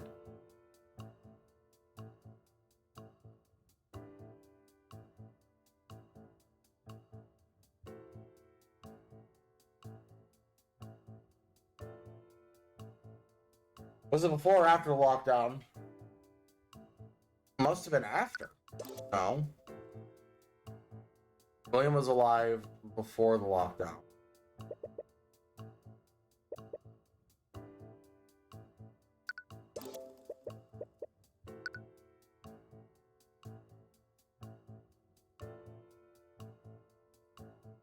It occurred during the lockdown. Okay. I didn't see during. The murder must have occurred during the lockdown. That means the murder weapon. That means the murder somehow got past the abjuration wars of trip. Those wars blocked teleportation. They magically locked the only door. Gil and the Inquisition believe that Beatrice used the word of spell eating to get past them. Regardless of what they think, we need to assume that the murderer some kind of magic nullification to study. But that's not necessarily true, is it? What if the murderer entered the room before William locked it? If they were in the room when William locked it, they would have been trapped in here until he decided to leave. Not only that, they would have been discovered the moment guards entered the study. They used some kind of invisibility? Or they could have teleported away the moment the Kingsguard unlocked the door. Teleportation didn't occur. We didn't find any traces of conjuration magic. What about Celeste's theory of an invisible assailant? I'll admit that we did find traces of illusion magic. But the moment the guards saw the body, one of them cast detect magic. That spell, they would have seen any invisible people hiding in this room. Are you going to use detect magic like that? Of course, it's standard procedure. All spells, invisibility leaves traces of magic on the person it casts on. Well, guys, thank you for the raid. Hope your stream went well. Monster Prom 3. Ooh. Sounds fun. Hope it was pretty good. We're doing okay over here. There was only, another murder, but here's what it is. So mages can use detect magic as a way to see through invisibility. So we know for sure that they weren't here before or after the lockdown. It means that whoever committed the murder used some way to bypass the abjurative swords that protected this room.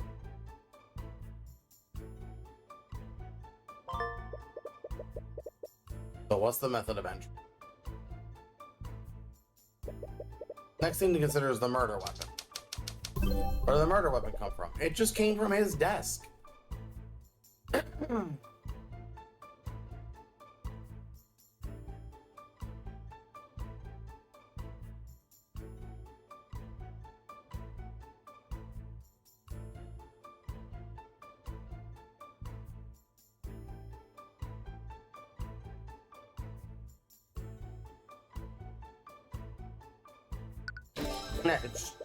I don't know why that was necessary. Like we've established that the letter opener came from this room. I feel like that's a step we could have just bypassed. The murderer probably wanted to avoid using a weapon that would have implicated them, so they decided to use it and leave it here after the deed was done. But that leaves a glaring hole in the prosecution's case. What would that be? What would that be, Mr. Cuthbert? What's flawed with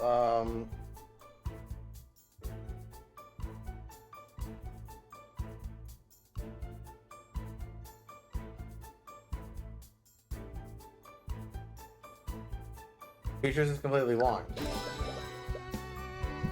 Yeah, Beatrice is one. Even if she were able to break into a highly guarded exhibit, how did she slip past the guard and enter Frega's study? Furthermore, how did she locate the letter opener if she couldn't see it in the first place? She's a bad echolocated. She does do this just random clap thing every now and then. You might be on to something.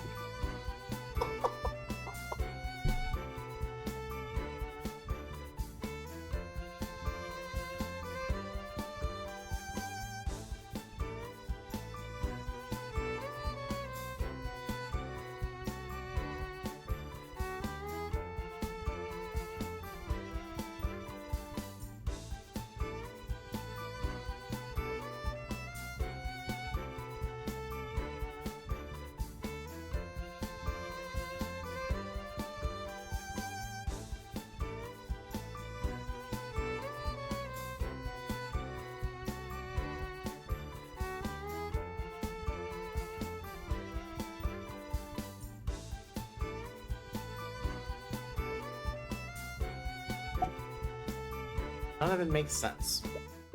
Committing this murder unseen would have been a tall order for anyone. Hardly believe a blind person. You do well not to underestimate her, Mr. Cuthbert. What? You don't know her as I do. She's far more capable than you realize. Must be the one behind it.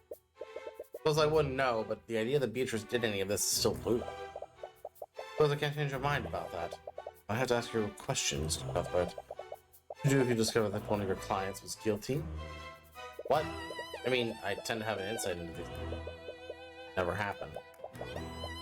I heard to see your uncanny ability to read. I've already seen your uncanny ability to read. I'm only hypothetically speaking. So, what would you do if they were guilty? Suppose I'd withdraw and tell them to find a lawyer. And if no one would represent them? Oh no, it would definitely be a hard choice for me. But I would never be able to represent them if I knew the truth. I just can't stand by and let a murderer escape justice. I see. Why do you ask? No reason. Okay. Anyway, just made her stance clear. So a lot of leaves follow up on. Move somewhere else. Thanks, game. Thanks for the obvious hint. Listen, I want to talk to Jan. You enter the storage room hoping to investigate the air vent that connects to Lord Frega's study when you come across a person laying on the floor. What? Jan, is that you? Oh man. What's with all the noise? It's having such a good nap too. Mr. Hughes. Whoa. It's you two. Why are you taking a nap in the store? Can you take a break from all the chaos going on? Guard won't let us leave until we finish investigating the murder. This pompous noble shooed me away when I tried sleeping on one of the couches. Anyone to find me here? Anyway, the prosecutor told us that you heard the murder from here during the lockdown? Think you could tell us about what happened? Or why not? My nap's kind of ruined anyway. Oh, poor Jan. You're working as a servant now? Not exactly, but part of the catering staff. Then started their own food business after Frega threw us out of the academy. Right. Sorry about that. Nah, it's not your fault. Even if Redmond was still headmaster, I'm sure the board would have found some other way to get rid of us. Are Valentina and Valerie here too? No, they just contacted some staff. Or they just contracted some staff toward Frega. All. I think a bunch of other businesses do the same thing. How do they feel about us? They want their services to the very man who got fired in the first place. So you must have offered them a lot of gold. Man, I can't believe I just got myself onto another murder. Bad luck or what? The prosecutor told us that you heard the altercation through the air vents. Tell us exactly what you heard? Well, I didn't hear everything. Taking a nap in this room. Why were you napping here? I didn't have a choice. Then they closed the door when the lock was engaged. Before I knew it, I was trapped in here. Right, you recall stealing mentioned. Anyway, I heard the sound of some kind of struggle going on. Couldn't hear everything, but I heard Lord Frega shout, "Who are you? What do you want?" That went on for a few seconds. Then I heard the sound of someone getting stabbed. I heard the voice of the assailant. Say anything, but I did hear them. The voice was really raspy. I had a sore throat or something. They were trying to mask their voice. Okay. Why do you have the storage room anyway? Servants were complaining about rats running through the air vents. They said, take care. I heard one of them running into the vents upstairs, and I followed it here. I figured I had nowhere else to go, so I opened it up and put a trap down. After I was done, I tried to leave, but the door was locked. I didn't have anything else to do, so I took. Good old Jan. We heard a few words for the murderer struck the final blow. Too much to go on, but that's what could be relevant later. Now you should probably move somewhere else. Beatrice's bedroom. Contractor work. Achoo! Enter Beatrice's bedroom. You're unexpectedly met with a large cloud of dust. Wow, this place has not been cleaned. Oh. It clears up and you realize there's someone. Sorry, I didn't mean to intrude. No, there's no need to apologize, but I would like to know what you're doing here. We're here on behalf of the Crown Prince. We're investigating the murder of William Frega. Oh, I see. My apologies, I didn't quite get your name. My name is Sleep Frega. Okay. This is Sleep. According to Steelwind, she was the last person to see Lord Frega alive yesterday.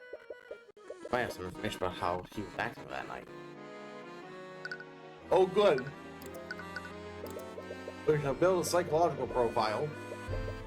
Sorry if you're lost, Lady Frega, but do you mind if I ask you some questions about last night? Of course. Prosecutor Steelwind told us she was the last person to see him alive. She knows anything unusual about your father's behavior. Well, he was extremely upset about something. I think Beatrice may have offended him during their meeting.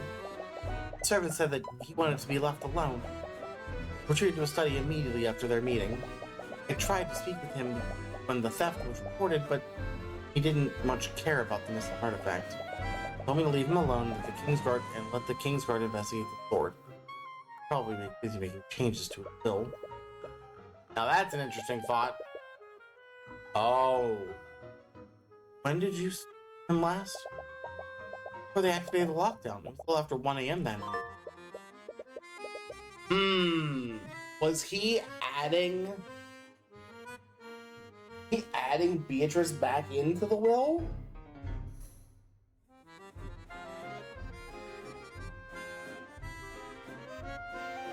That's an interesting thought.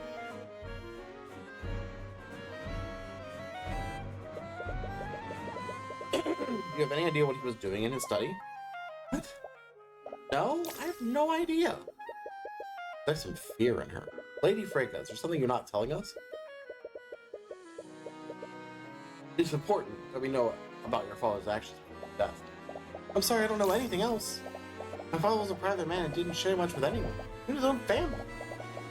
Should be more help, but I really don't know anything else. Maybe that's why. Instead of holding something back.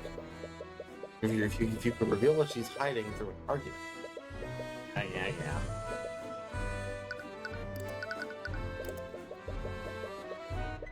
Notice this room hasn't been clean lately.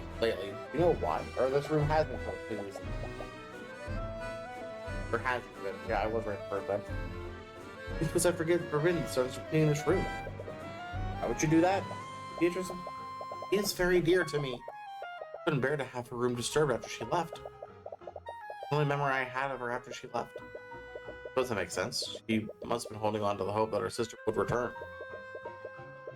And what about the sword of spell eating? You know how it ended up in this room? I'm not sure. It's possible someone planned to get her friend Beatrice.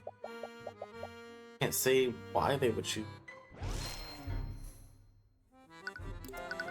What about William? What kind of person was your father?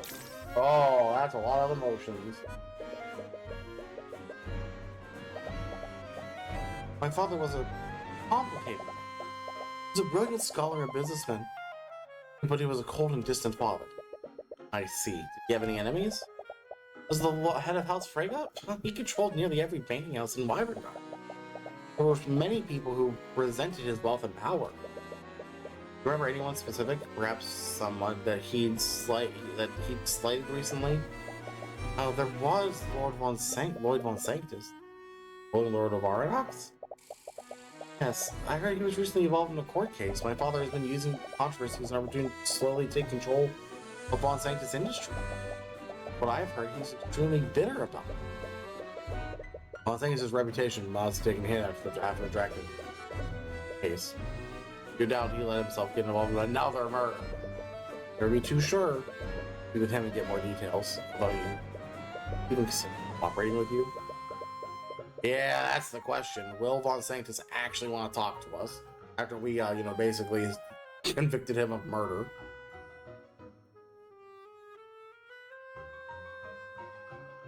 Anyway, are there any other enemies that he might have had? No, none that I can think of. Let me tell you about Beatrice. Now that she fled Frega, say 5 years ago. When she left, Beatrice is one of the most powerful mages I've ever seen. But she is incredible. At the age of 13, her talent for magic had even eclipsed my father's. There was never enough for him. What do you mean? When my mother died, I desperately wanted a son. I only ever had daughters. I thought that Beatrice married House Frega from my father, but our family knew that William Frega would never leave legacy in the hands of a woman. Oh, great. No matter how hard Beatrice tried, my father would never acknowledge her accomplishment. Extremely cruel to her. Constantly belittled her achievements and dismissed it. She said to him. After the accident, her disabilities take away the little inheritance she had. It was an accident that gave her disability. That's why she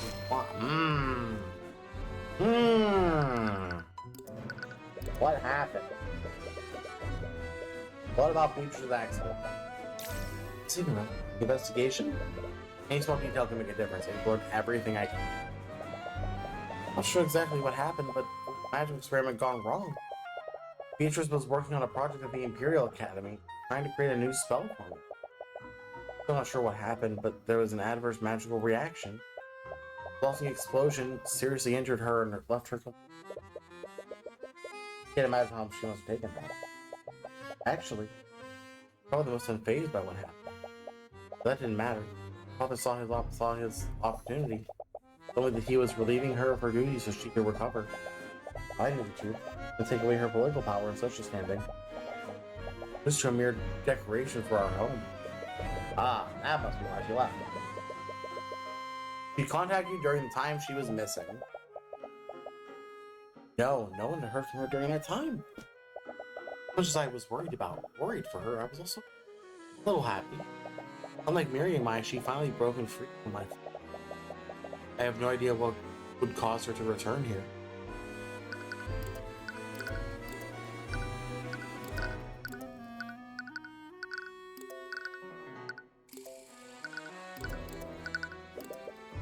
Your return to her must have been surprising for you. It is, to be honest, it's something weird she finally returned. But now that she has, she's just gotten pulled in another one of our family's messes.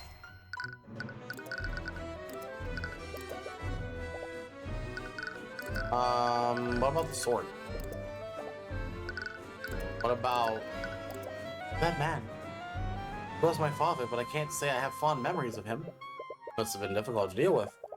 No idea. He was cruel, tyrannical, and only ever cared about his own legacy. He wouldn't sacrifice anything and anyone to maintain his power and status, including his own daughters. I was like, treatment of Beatrice was really harsh. It was. I never saw her as a worthy successor of our family's legacy, simply because she was a woman. Even after her accident, he used her disability as an excuse to strip her of any power she had left. Only imagine how that must have felt for all of you. It's been a constant struggle, but we managed to survive. As bad as it sounds, now that she's gone, we might have a chance to rebuild our family. Alright, let's...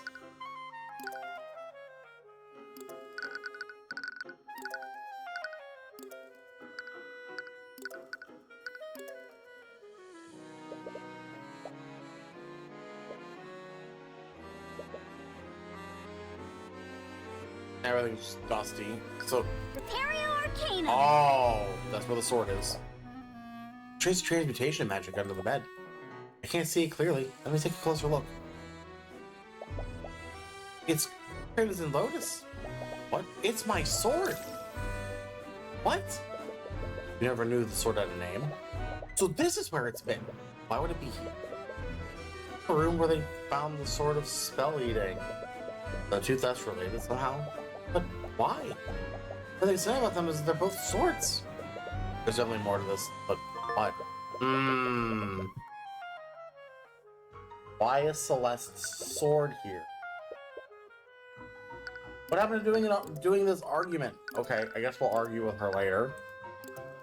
Let's go to the, I guess, the sitting room. Go a minute further and find one of his many sitting rooms. And there he is.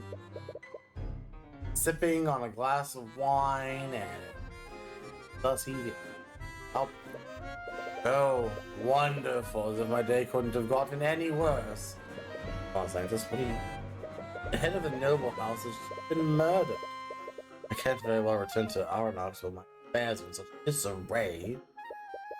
Forget what I'm doing here. What are you doing here? I just want to have a family chat with my favorite noble. How have you been keeping busy since we last met? Look over in your empire at House Frago. Oh, Tyrion. Tyrion, we do need his help. That's what makes you think I'd ever help the likes of you? This is what takes suspicion off of you. Let's face it, with your reputation, you could use all the help you can get. How dare you! I'll have you know I am still a respected member of the nobility. In fact, is everyone talking about your hand in just his death? I see it belonged to another scandal. Being involved in another scandal will destroy a little planes of your reputation. Thanks very much to me. And very honest, I'd like nothing more than drag you onto the stand and embarrass you a second time. You can practically hear him grinding his teeth together. Very well, if it means I won't have to endure your presence any longer, I'll oblige as you. Honestly, it's just one mess after another with you. Mess. Couldn't you have much blame for his death? On a service level, you might be right, but it's far more complicated. Australia controls the banking house, main pillar of support for the Wyvern God's economy. William's death could have unimaginable economic consequences, regardless of who it touches. I wouldn't be foolish enough to do something like that. Now that remains to be seen. You what you will. For others who would benefit from William Frega's death. Just that other people would benefit from Frega's death. Who specifically? I'd venture a guess, I would say Lucius Steelwind benefits the most. The prosecutor's father. But just said Lord Frega's death could have unimaginable consequences for the economy. Huh. You think that Brood cares about the Wyvern God's economy? No. All that man cares about is power, pure and physical power. Lord Steelman and House Frege have been fighting for control of Wyvergard for generations. In this long-lasting era of peace, Steelman's military has become far less valuable to the crown. One for Lady Steelman's engagement to the Crown Prince, but they might not even have considered a pillar family anymore.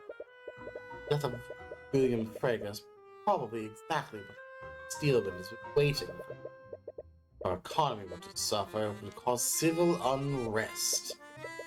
In an area like that, the crown would have to rely on Steelman to maintain order. That does make sense, but Daria's family father involved in this? It's clear you think Lucius Young would have much to gain from this, but think of anyone else. Though there is Harold. That can't be his real name. But what would Mr. Haroldson possibly get Frege's death? From what I've heard, William was planning to defund the Haroldson Hall of History. Really? Why would he do that? I'm not sure the specifics, but supposedly Lord Haroldson refused to omit the less flattering parts of Wyvergard's history from its exhibits. It's gotten blatant enough that he's drawn the ire of the king himself. They actually got into a very heated argument during the Lord's Ball about it. I've heard that William declared he would removing House Haroldson from his estate. I don't want to say Mr. Haroldson, but he needed to examine every possibility.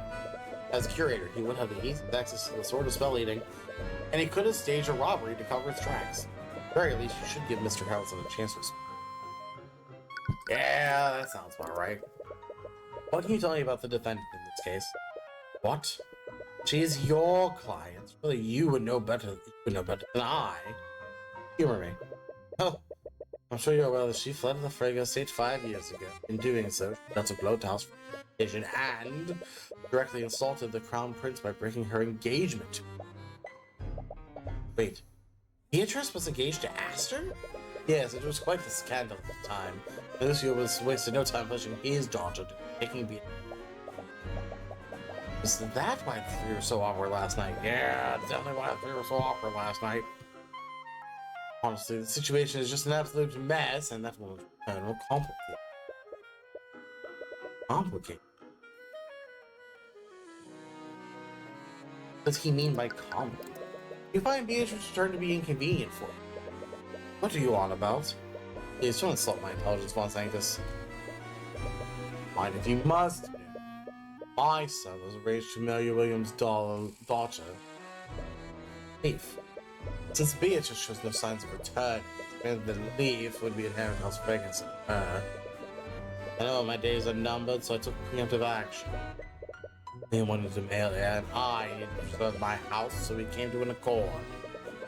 My son and Leif were arranged to be wed. House Von Sanctus would have been absorbed, but at least my Jaden would stand at the helm of House Frank. Nobles are absolutely awful. I should consider myself lucky.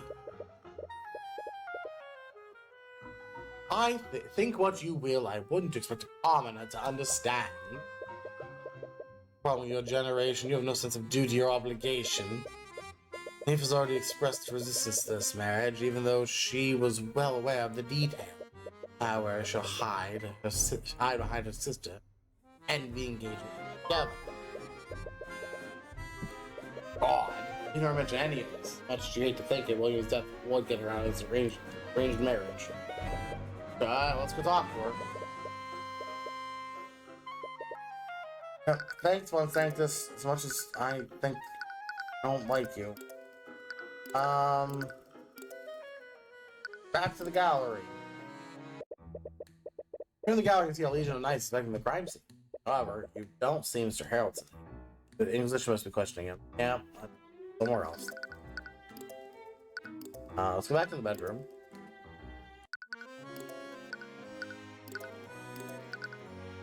What were you doing? Lady Frege seems to be hiding what her father was doing in his study. You doubt that she was doing inside a house. She might not even think it was relevant to the case. But William Frege has many enemies and retreated into a study to do something. That something could be related to why he was murdered. It's argument time.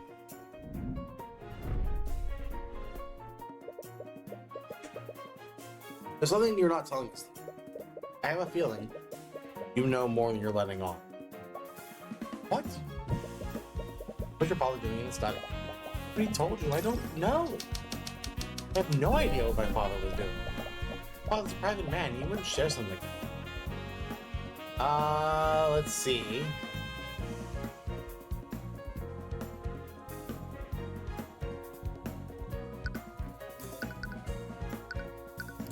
I have no idea what my father was doing.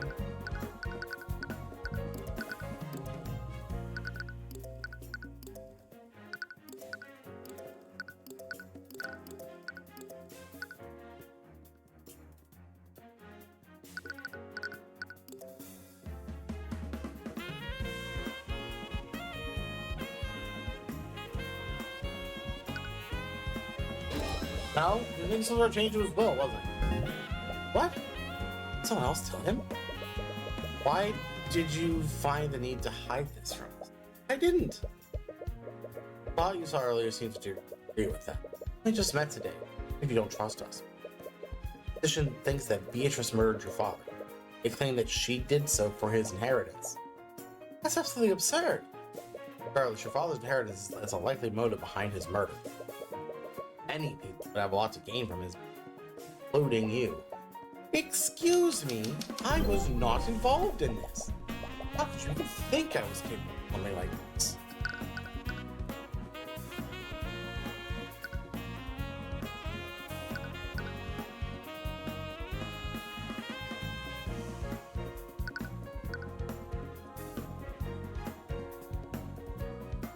I mean to imply that you were involved in this, but the murderer's motive was to take control of House Frege. It means that their plan would heavily relied on who William Frege was leaving the assets to. I need to know, Miss Frege, how was your father planning to change the will? I don't know. Never aware of the detail of my father's will. I already told you, my father was a secretive man. He didn't share the details of his estate with me. That seems incorrect.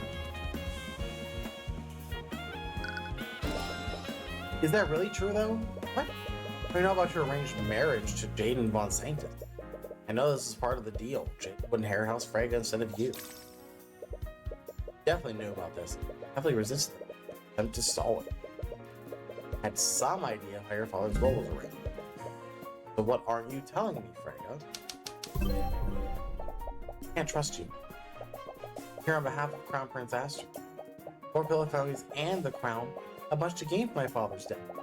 How can you assure me that this information won't be used against my family? That's why she's... Huh?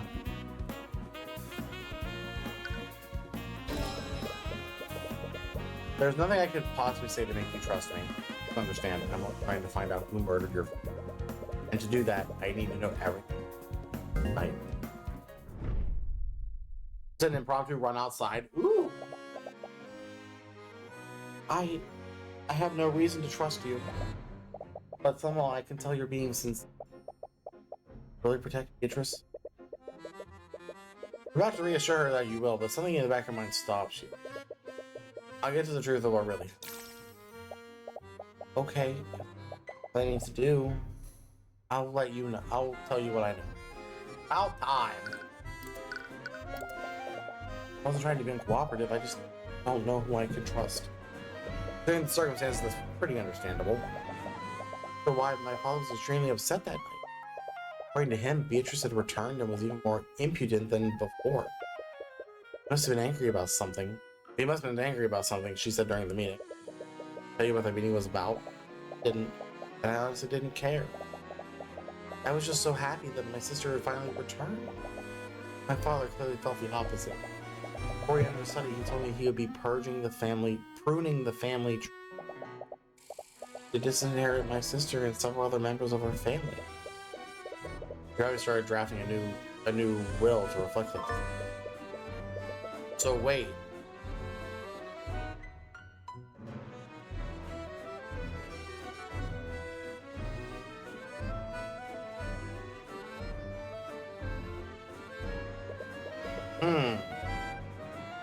Anyone found a draft of this will? No, it was one of the first things I looked for after the investigation began. The modified will is missing. That. Yeah, it wouldn't be enforced because we never got a chance to submit checks out. Can't discount the possibility that the murderer destroyed it. No one else know about this. No one. I didn't even tell Lady Steele when she was questioning me. Because it would have given Beatrice a motive to commit the murder. Anyway, thank you, Miss Prego. Mr. Cuthbert, yes, my sister is not a bad person. There's no way she could do something like this. Like what she said, she seems to have some doubts. She's in good hands. She's in good hands. Ruby Tomorrow's the one defending her. I hope so. Anyway, you think that you've learned everything you can from the one last person to speak with. Harold Haroldson. Alright, Mr. Haroldson. Let's get down to it. This is a complete mess. In church of the gallery, you spot Haroldson inspecting the shutter and remnants of the play case. If you recall correctly, this play case is looking at one's health sort of spell eating. Oh, Mr. Cuthbert, I had a feeling I'd be seeing you again. He's working for the Crown Prince. He trusted. Seems the word has spread about your deal with Astor. Hello again, Mr. Harold. Right, Harold. I'm sure you already know I'm investigating the murder of William Frege. Prosecution suspects that someone used a sort of spell eating to bring Lord Frege's. I'm wondering if I could ask you some questions about the theft that night. I'll tell you what I can, but I'm not sure how much help I'll need. Well, I can't believe a museum owns such powerful. I can't believe a museum owns such a powerful magic item. I would have expected the noble house to take them for themselves. Well, the nobility of today don't have much use for items such as these. The power of a lord is based on politics rather than magical strength. A noble woman wouldn't want to wield the sword of a demon. And for legend, stories. A demon? Oh, right. The sword of the spelling is said to have been forged from a pact between it. Making a pact with a demon just asking for trouble? They'll definitely betray you at the first chance they've got. Well, I should say that demons often drafted blood contracts for this reason. Like a legally binding contract. The concept is similar, but once you sign a blood contract, you and the demon are magically compelled to fulfill its terms. So that violating its terms will result in instant death for the offender, no matter who it is. Some predict. Well, as an attorney, I'm sure you understand it's possible to exploit and use loopholes in any contract. According to the legends, demons take great pride in their ability to deceive and corrupt people. According to the prosecution, the theft took place during the Lord's Ball. Shouldn't there have been plenty of witnesses in the gallery at the time? That's the strangest thing. Supposedly, the gallery was completely empty when it happened. That can't be. Honestly, I have no idea how anyone could produce a magic to shatter the display case. Were the wards protecting the case that powerful? They were powerful. Not an issue. It's one thing to be able to dispel wards with glass protected, but it's another thing to entirely annihilate the abjuration wards, shatter the glass. One of that required an extremely powerful spell, far more powerful than what would have been needed. Interesting. Then the force supply was excessive. Yes, and that's not the worst. Clearly, the sword spell wasn't the only item that was stolen. Or if artifacts stolen, like what else was stolen?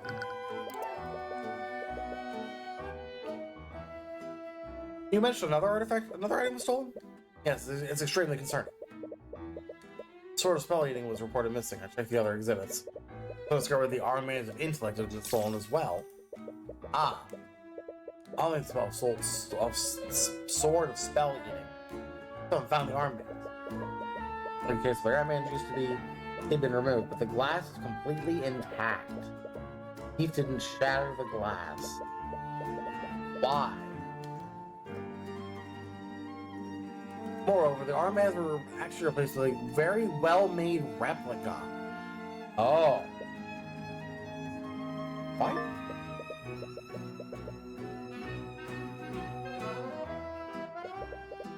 What's going on here? Two thefts are completely different from one another. Are they even related? Two of these coincidentally steal from Harold and I. Possible. Imagine someone would have needed a powerful spell to shatter the display case.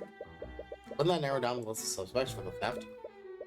Not everyone attending the ball can cast spells that powerful. According to the Inquisition, Beatrice Frigga's magic is powerful enough to have done this. Just counting the fact that she's completely blind. Yes, I'm aware of that. Doesn't quite sit well with me either. Oh, is there anyone else at the Lord's Ball capable of Beatrice's power? Only the heads of the four pillars could have looked magic this powerful. Apparently, Beatrice is an exception to that. Beatrice really that powerful, or she's scapegoated? She's being scapegoated by one of the four of the house leaders. The cases can be opened normally, can't they? Otherwise, how would you transport the artifacts from place to place? Ah, yes, the magical locks on the case can be disabled. They detect some fear, hiding something. Or are they normally disabled? They can be turned on and off using a spoken password. How many people know this password? Only myself. I personally oversee the transport of these items when they're moved. The Herald could have stolen the sword that night. Would he have staged the robbery to cover his tracks? Uh-huh. Harold, a witness told us that you got into an argument with William Frege on the night of the murder. Was William Frege planning on defunding the Haraldson Hall of History? Oh, he mad. Oh, he mad. Yes, he was. Made that very clear. Doesn't mean I had anything to do with the murder. I'm not saying you did, but I need to explore every possibility. I need to ask, did your argument that night turn hostile? In our discussion turned heated, but never escalated to threats or violence. Not solving it, as he should have. He was being unreasonable, and I was frustrated, but that's all there was to it. He deserved what happened. Oof.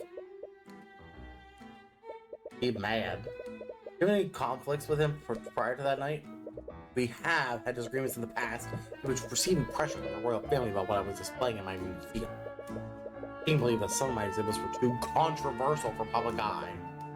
I mean, I'm sure you've noticed the rising tensions between the common folk and the nobility.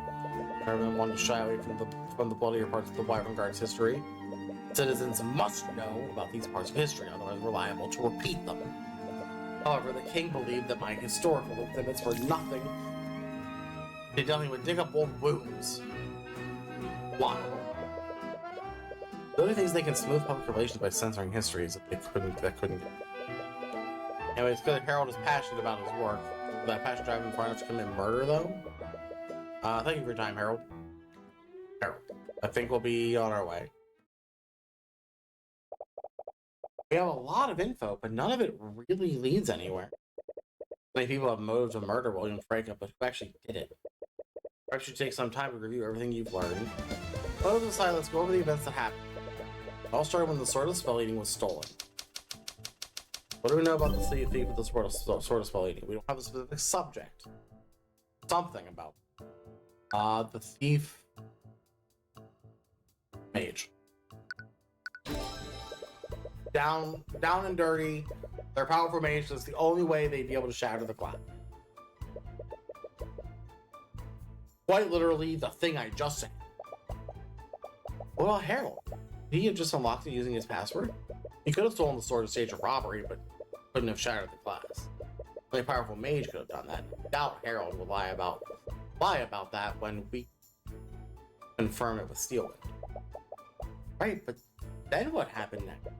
Razor stole the Sword of Spell Eating, caused Harold to report the theft to the King's Guard. And that checks out.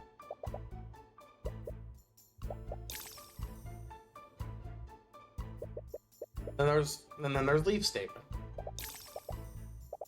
We've seen this. What does this tell us about William? It's gonna give us a clear fact of when William died. William died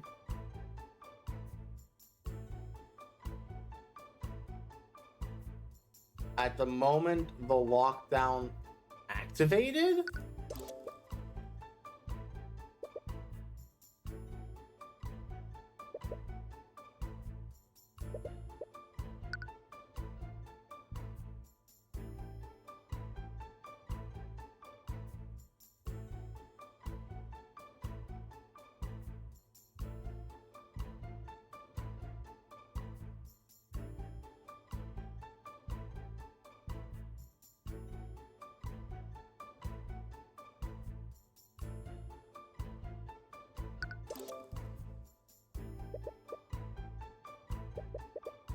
Listen, I'm just gonna...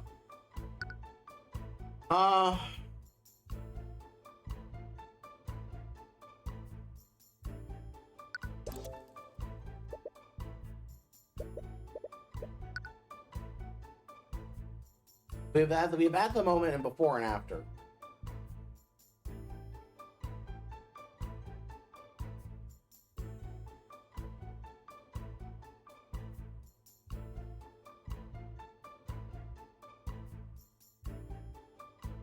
This has to just be William. William died.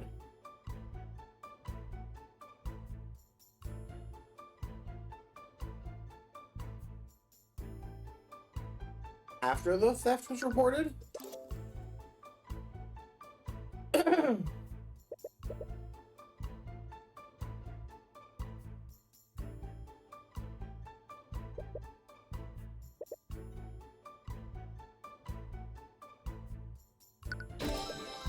William was murdered after lockdown was activated.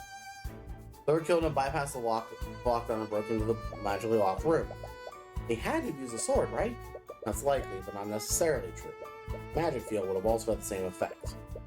The murderer could have stolen the sword of spell eating to throw off the investigation. But anti-magic field is a high-level spell. Not many mages will be able to cast it. I doubt any of the nobles here will see their spell command. Powerful anti-magic field. We conclude that the murderer is a powerful man. Action narrows down our list of suspects. Still not concrete evidence, though. We haven't even spoken to all the suspects yet. Yeah, we never got to speak to Lucio. Given his status, she wondered if that would even be possible. Anyway, it's a good start, and it's not as if we're defending this case. The trial is getting close anyway. Condemn Miss Tomorrow's ability, but you should share what you learned with her before the trial begins. It's strange you haven't seen her since the investigation began. Might be meeting with Beatrice at the dungeon. Yeah, let's go see what their argument's about. Arrive at the dungeon to search for Miss Tomorrow. She wasn't at the crime scene. She must be here to discuss the case of Beatrice. At least that's what we thought, but you didn't see her. Oh, Mr. Cuthbert. Oh, hi. So caught up in your thoughts, you didn't notice you were walking right in front of Beatrice's cell. I didn't expect to see you here. Ah! Let's not a shriek as Eris approaches you from behind. For a split second, you see her hand start toward her sword. First, she still hasn't gone over her instinctual fear of Eris. Eris, what are you doing here? Ah, Beatrice is actually an acquaintance of my father. He sent me here to help her through this ordeal. That brings up many more questions, but you don't really have time to pull out that thread. Less than an hour before the trial begins, you need to find Miss. Either you see Miss Tamara, I have some things to share with her. She was just here, but left to retrieve some documents from her office. Do you have any idea when she'll be back? Didn't say, but your discussion case I could pass the message. Feel a little hesitant for some reason, but it is her life on the line. No one else should know about what you found during your investigation. It's her. Alright, let me tell you what I know. Spend some time going through your findings. We list the suspects, possible motives behind the murder. Notice that with each revelation, she becomes more uneasy. If someone framing her must be stressing her out. I see. You've certainly been very thorough. Yes, but I still have no concrete evidence that points to anything. Underestimate him. If he reveals these findings to Prince Aster, he might suspect something. What? Sorry, I was just... And you were able to catch one of those thoughts. Beatrice, I'm sure you're aware that Prince Aster has tendons. I know. Even though we haven't spoken for the last 5 years, I still consider him a... But you have no issue with me sharing these findings with him. Of course not. This is bad. Even he wouldn't support us if he knew that I was involved. What? Her thoughts just said she was involved? Oh. Is something wrong, Mr. Cuthbert? You look a little pale. Beatrice was actually behind this, but how? Completely blind. She couldn't have been and avoiding cards. Oh, you must be taking her thoughts out of context. That's it. Cuthbert, perhaps you should get some rest. You look dreadfully tired. Very carefully about what to say next. One way to get a certain answer if you're dying, but it's wrong. Beatrice, you weren't actually involved in it. Tyrion? Your gaze narrow in response to your question. Again, she claps her hands together. Clearly trying to stay calm. You suspect me now, Mr. Cuthbert? You didn't answer my question. As if I'd even need to justify it with a response. No, Mr. Cuthbert, I was not responsible for my father's murder.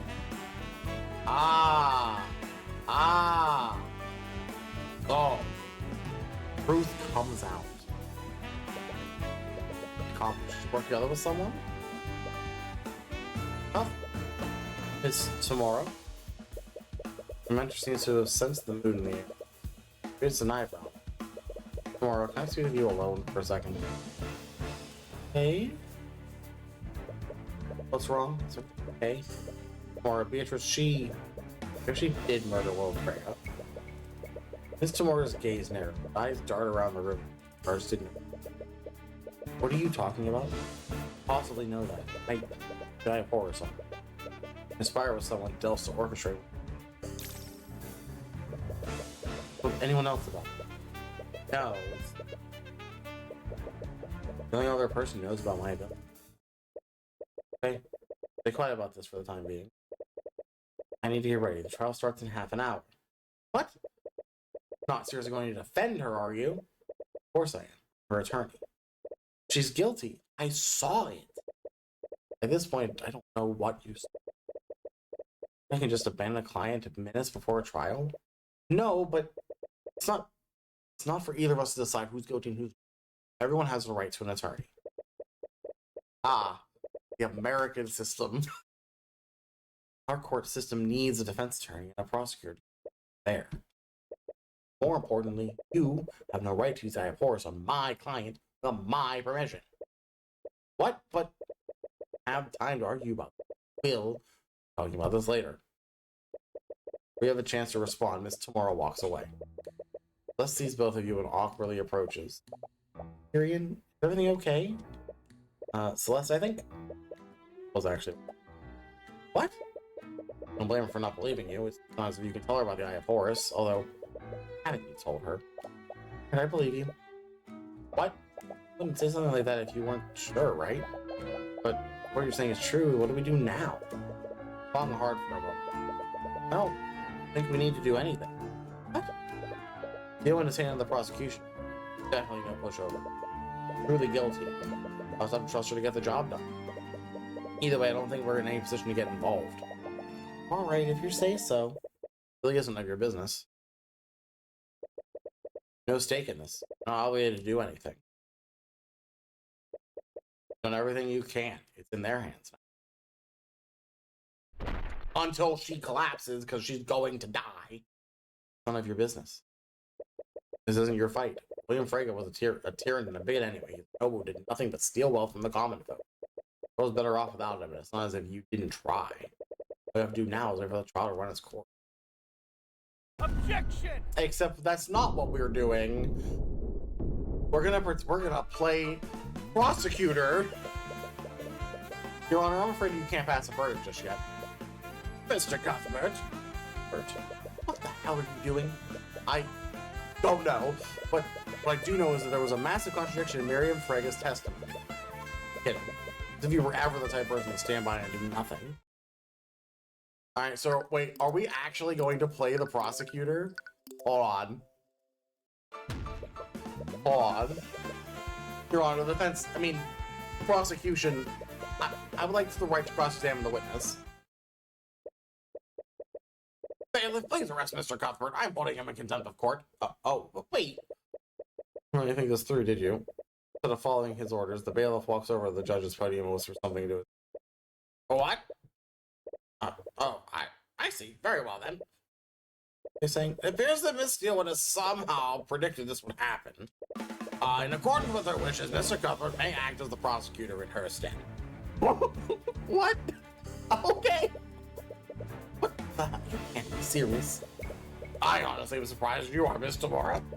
But Miss Dillon really doesn't him as a stand-in. It's unorthodox, but it's also legal. Is it? Okay. You recall something strange Steelwood asked you earlier today. So, what would you do if one of your clients was guilty? Would I withdraw and tell them to find another lawyer? And no one else would represent them? I don't know. It would definitely be a hard choice for me, but I would be able to represent them if I knew the truth. Stand by and let a murderer escape justice. I see. Yeah, she had to know this was going to happen. Well, this isn't how I expected things the trial to go. But after you barged on the prosecutor's table, Celeste awkwardly followed behind you. Curiously, she did so only after the bailiff didn't arrest you. I guess we're really doing this. What's wrong? This feels weird.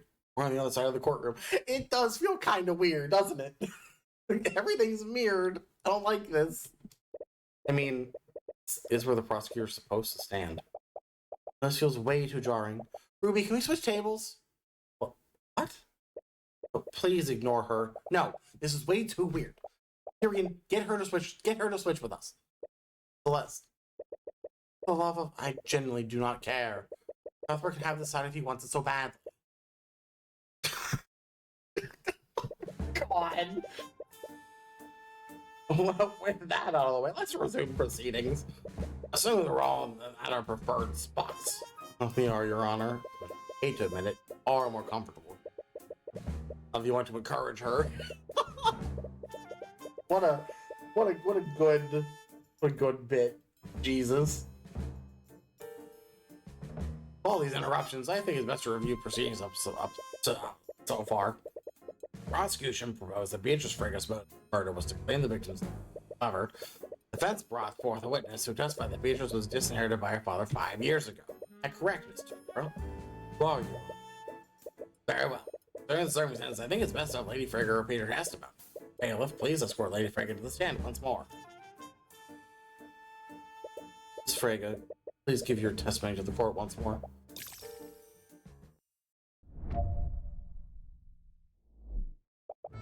One day, we all woke up and discovered that Beatrice had fled from her. Left a note for us, and it announced her name. My father later called me and told us that he disowned Beatrice. Probably a threat to us in case ever chose. That she did. Wanted to make an example out of it. What happened 5 years ago. So, your father disinherited Beatrice shortly after her departure. Yes, he did. As such, Beatrice would have no motive to murder her father. Any inheritance she would be long gone by the night of the murder. Is that really true, though? Yeah, that's the problem. Is that true? I don't think it is.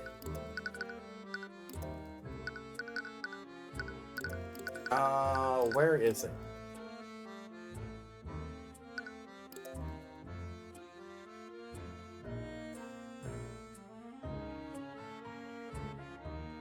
His meeting didn't end as planned, and Beatrice angered William Frigga enough for him to declare that he would be disinheriting her that night. Objection! Something he did not actually... I think he still cared for her. But then why...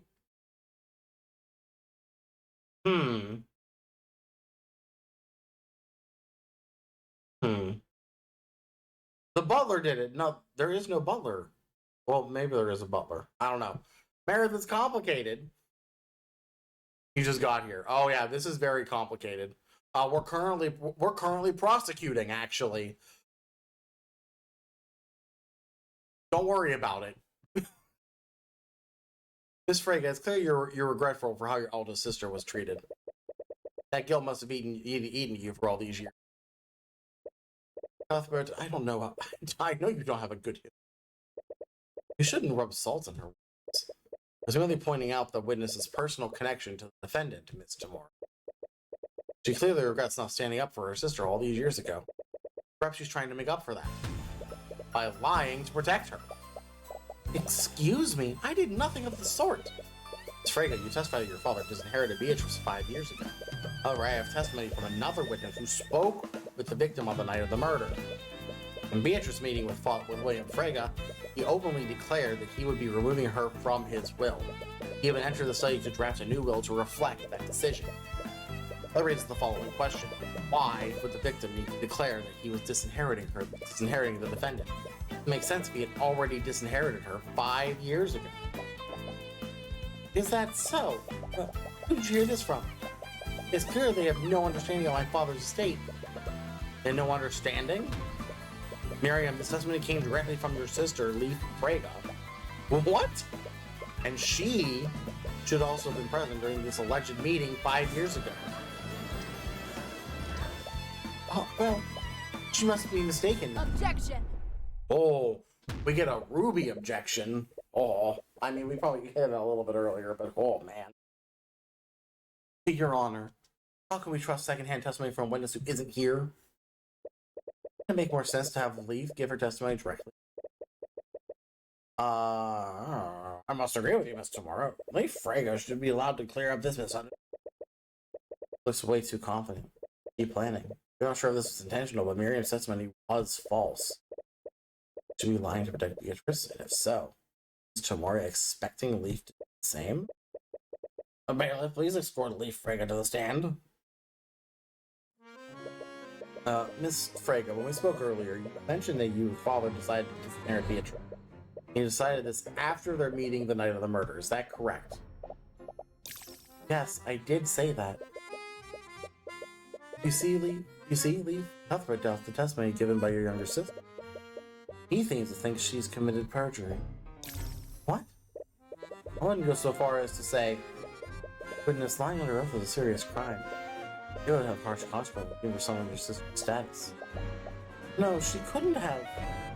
Wonderful. You're saying that you can corroborate your sister's testimony? Miss Tamora, you can't just intimidate the witness. No idea what you're talking about, Cuthbert. I'm just telling the witness what may or may not have happened, depending on what she does next. Which is ultimately hers. So Leif, assuming Miriam wasn't lying under oath, could you testify to the court to confirm what she said? Yes, of course. This is going to get bad. You see, quite young when my father called us into his study 5 years ago. I didn't understand what he was really doing. My father would often lie to us, like one of the many ways that kept us in line. The encounter that Miriam described was just another one of his lies. With their disagreements, my father would never disinherit Beatrice without good reason. I always held on to the response of the possibility she would become desperate enough to return home. The truth is that none of us knew what my father was planning for House Frege's future. See, Cuthbert, the truth is much more complicated. No one would have really known what William Frege was planning for his estate.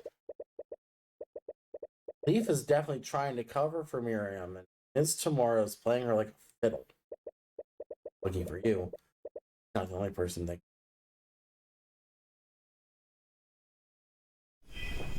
Oh.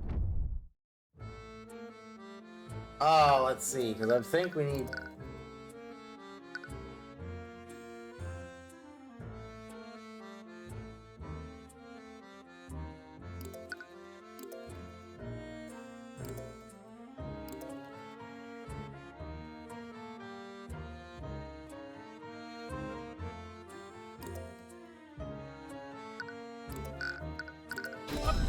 She knew because she was arranged for the marriage thing.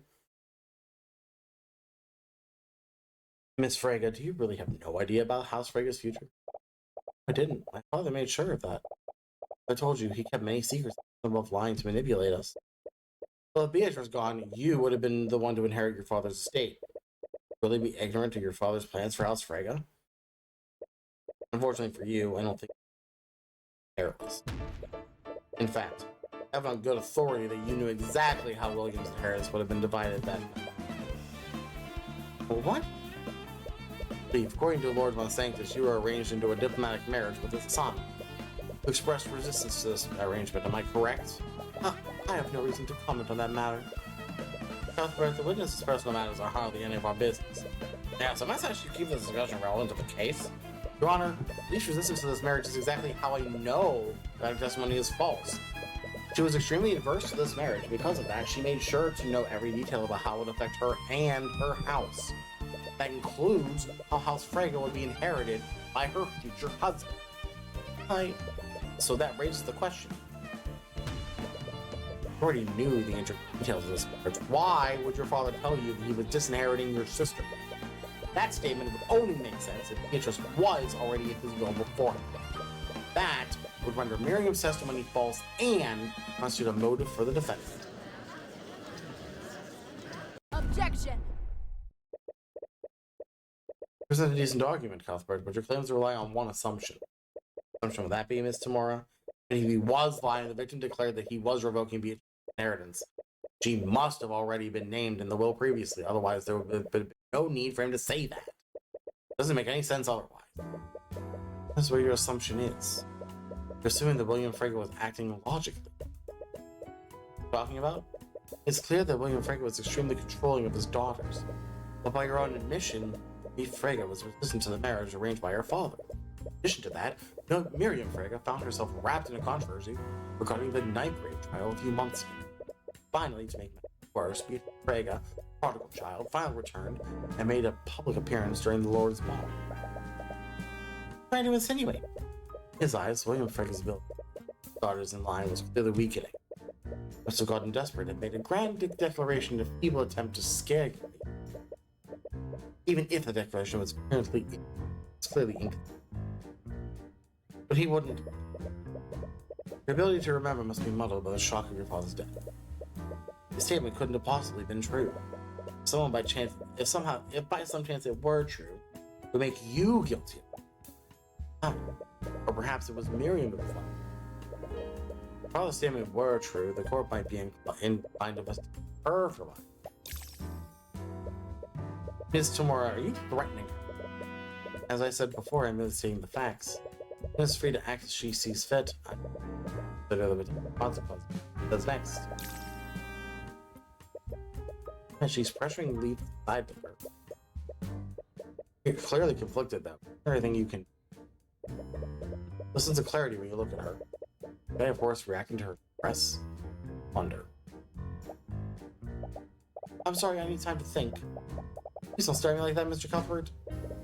Wait a minute. No, wait. Wait. Naught can remain concealed.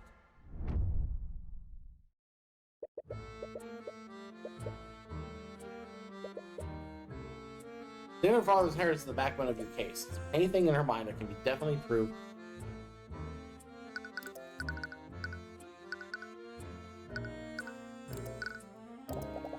Much of I hate to admit it, Kyle's perfect opportunity to back out of the arranged marriage. While Santa's holdings are weakening by the day, I don't be able to put up much resistance.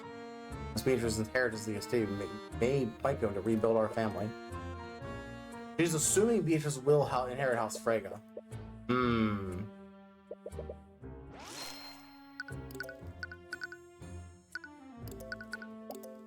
Beatrice, after all these stages, you finally returned. I can't believe this is how things ended up. If only I was strong as you, I'd be able to endure this.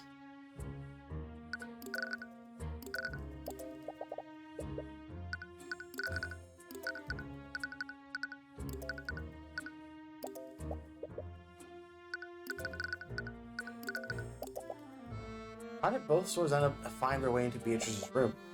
Could Tracker have... No, Miss McCoy's sword was one thing, but couldn't have possibly broken into Charles again. It was extremely thick. The wolf is her familiar!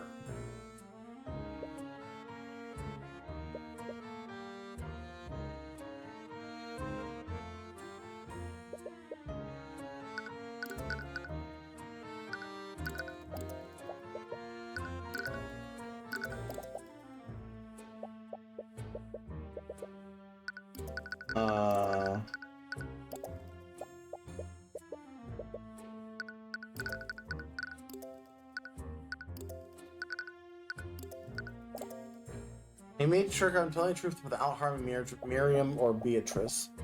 Beatrice couldn't have possibly done this, and I'm sure Miriam also has her reasons. They couldn't rely on me back then, but they can now.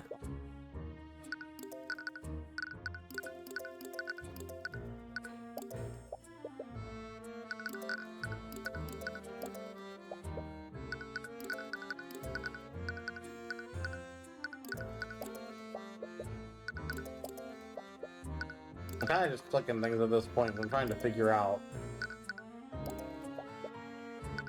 what in the world.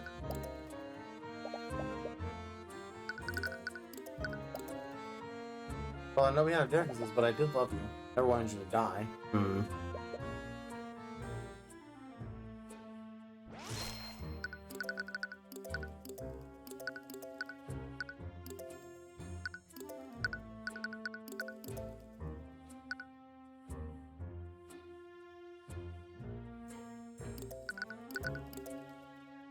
So wait, they found the sword. So the person,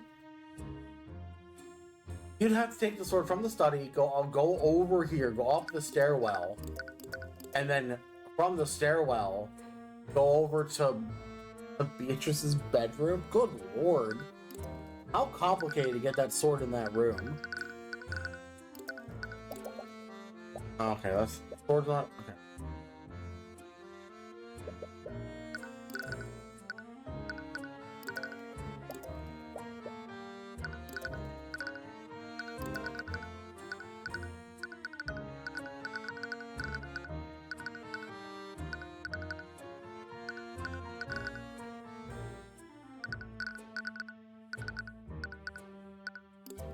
Entity that I can't present Aster's profile.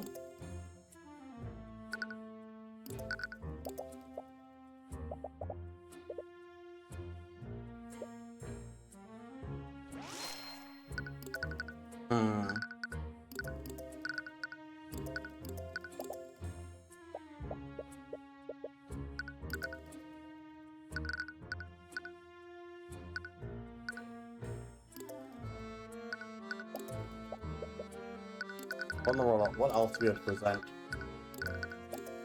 Oh, that's...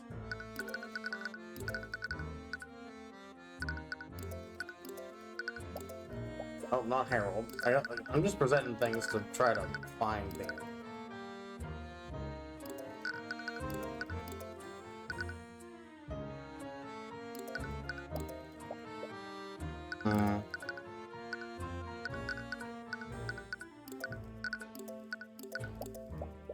I don't think the maps are good.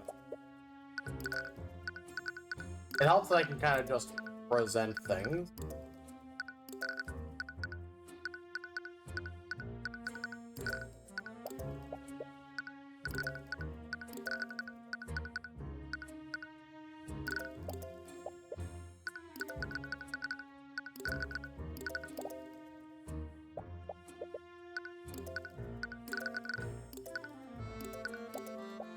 Monkey. Ruby, I've heard stories about her. I should be anxious to hire someone like her. Wonder she'll be at the will reading. Ah. You've had enough time to deliver. I think you have enough time to deliver. I've heard of defendant's motive or not? Or not yet. The story won't get anywhere until we can confirm the state of William Frega's will. We need to confirm that tomorrow morning, when William Frega's will is read to his family. Haven't you? Oh, I see. Once his will is read, it'll become public record. I suppose I will have no choice but to suspend this trial until such time that William Frega's will is read. Objection! This is ludicrous. The case against my client is completely outrageous. I spent the entire court proceedings arguing if the motive even exists. The prosecution has very little evidence that physically implicates my client. Because tomorrow, you clearly don't believe the defendant had anything to do with murder. Of course I don't. She's completely innocent. Well, if your client didn't murder the victim, who did? Sneaky little... Your Honor, with no other suspects, are you in a position to pass a verdict? No, I am not. Ha! The shoe's on the other foot. If I have to deal with this, so do you! Mr. Cuthbert is correct. The court does not have enough information to pass a verdict. It's time to investigate elements. I will be spending today's trial. Trial tomorrow afternoon. Orders adjourned. The shoe is on the other foot. Oh. Sorry, I kind of acted without thinking. But out of everything that happened today, I can't believe the steel would somehow knew. Right, that is strange. Seriously predicted what I do off of that one conversation? Considering how things turned out, you suppose she was right on the mark. That was still a big leap of faith. And we have some time to ourselves. I'd very much like to catch up on some. Yeah, today's been exhausting. For a lot of reasons. Your work has only started. You still have no idea who Beatrice's accomplice was. Will reading was just an opportunity to stall for time, so the question remains. Really murdered Rhaegar. God. What the hell was that? And is your son filling in for Arya? Listen, I have the situation under control. If that's true, I'd hate to see a situation you consider out of control. My father is not pleased with the developments. The promise that the verdict would be passed before William Frega's will became record. Throwing quite a wrench into our plans. I understand. Cuthbert's just confused. He's not a threat to him. Better hope you're right, Timor. Else your poor ward might suffer the same fate as prosecutor Gilwind. Whoa! Alright, that's a threat. What? Frega is too important of a prize for us to let go. Bring us results tomorrow. Continue to take more drastic measures. Oh, Lord. Ruby, what did you do? First time since Laura's Ball, you finally managed to get some sleep. Welcome this morning refreshed, but also a little anxious about the results of the will reading. Right back at Frega Manor, see the Beatrice leave Miriam and Von Sanctus together. Along with Miss Tamora, who is accompanying Beatrice as her attorney. I'm not really sure what to say to her after done. Bear still feels too awkward to approach her and talk about it. Thank you all for coming here today. Frega's close, so express my condolences. I speak for all of Wyvern when I say, enough, get on with it. Very well then. Straight to the point, Lord Frega's will was magically sealed when it was given to me. Executor not to submit to the court probate until after his death. So I imagine none of us expected such a Frega's assets include sole ownership of several banking houses through Wyvern God's 10 million gold and various investments. 10 million gold. I can't even begin to imagine what anyone would do. Fraction. Lastly, sole control and ownership of the Frega noble house. He's got a large envelope and uses a runestone to dispel the magical seal. I, William Frega, you have sound mind and body, do what I here declare. This is my last will and testament. Hereby give, devise, and bequeath all my assets properly, both real and personal. Jaden Von Sanctus.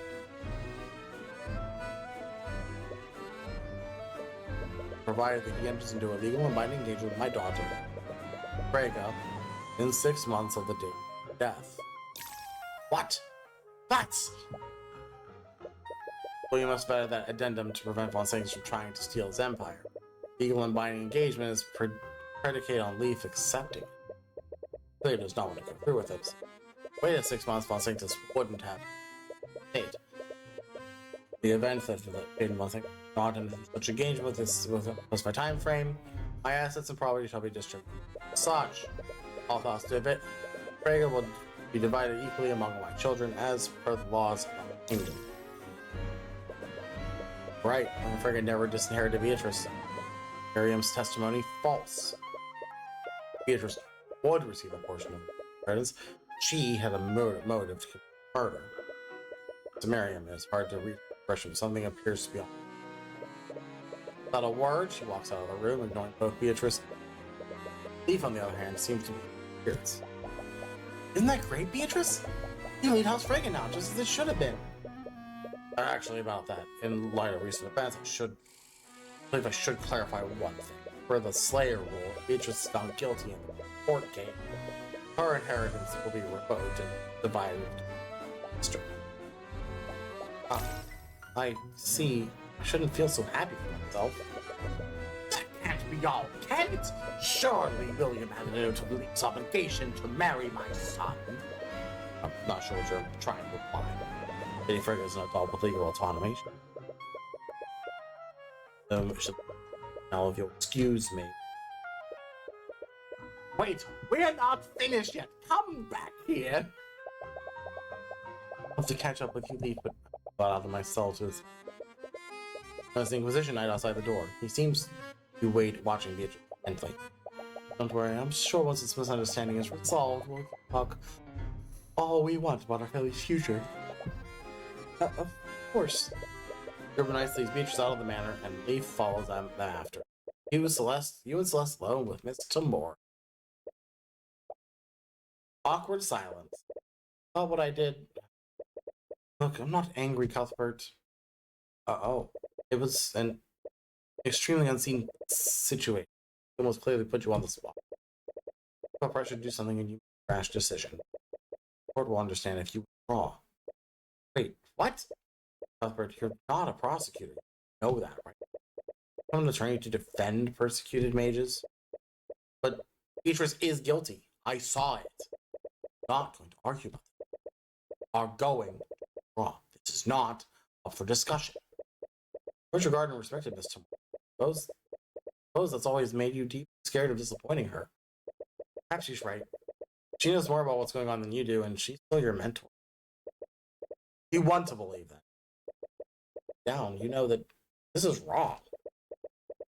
Mr. Moore may believe Beatrice's innocence, but you can't just abandon this case and let her escape justice. Hands are trembling. Why are you so scared right now? Know what you have to say, but the words won't leave your mouth. From behind you, you feel Celeste hold your trembling hand. Warm and comforting. That's the sensation you felt back then. Somehow you can feel it through her hand. It's finally telling you that you know what you have to do. Anxiety fades and you take a deep breath. I'm not going to do that, Mr. Moore. What? Steady yourself. Of course, system needs a defense attorney and a prosecutor of equal power to keep it fair. That's not what I'm not going to withdraw. If you believe Beatrice is innocent and you truly believe you're on the right side, prove it by beating me. Fine. Fine, but you're only going to make things harder for everyone. Tyrion. As Mr. Moore steps out of the room, your body drops to the floor. A bravery you felt just got replaced with an extreme amount of fatigue. Scaled Lord, this is the first time I've ever spoken to her like that. You still did it. You stood your ground. Figuratively, I mean. Right now you're kind of just sitting on the floor. Hey, yeah, I need to take a moment. Go back to the ballroom. Why the ballroom? Turn to the ballroom and take a moment to recover. You spot Commander White at the edge of the room, but you don't pay him much notice. Yeah, he's just here. Face you out before you're ready to stand. You okay? Yeah, I just need a moment. Anyway, the will reading brought us a few more hours to investigate the murder. We should take advantage of the new information we get. So where should we start first? Right, you're the prosecutor now, so that would technically make you his boss for the time being. This is weird. Yep. Awkwardness aside, I never really let it happen before.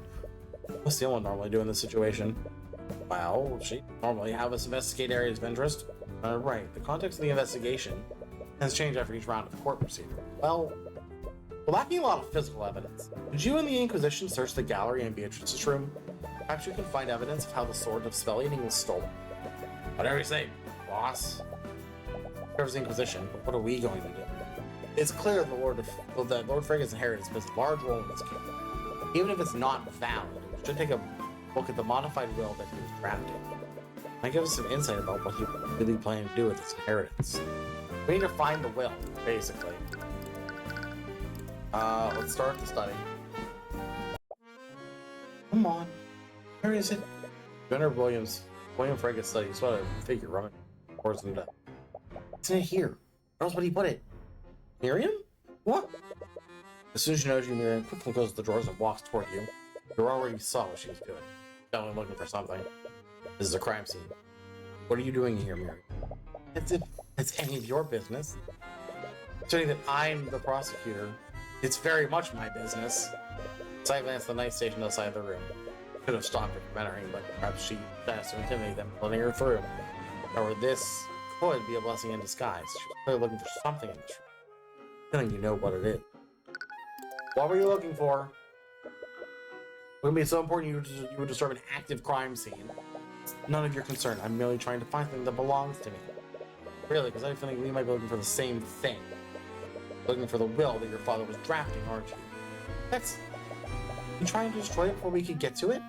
No, of course not. I just need to see it for myself. You also suspect... Ah! Why are you so determined? See the drafted will, Miss Freda. I want to see my father's final wishes were. But father had already had a will filed previously. Happy enough?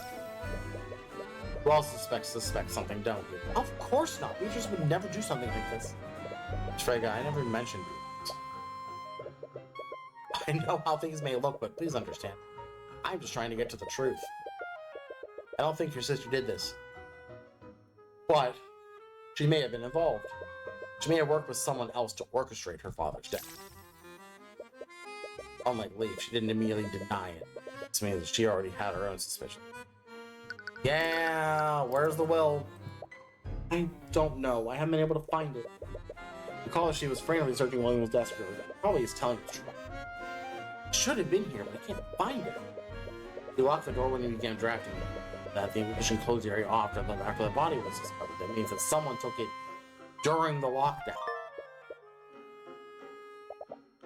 Probably stolen by whoever murdered him, right? Yeah, that would make the most sense. Means that whoever did this wanted to nullify whatever was written on it. Even more and more like the motive behind this was William's inheritance. Yeah. Anyway, it looks like we won't be able to find the will, but the fact that it was taken must imply something. For now, we should follow our other leads. Also the question of who committed the murder. Do we already know the how? Murderer stole the sword of spell eating and used it to break into the study.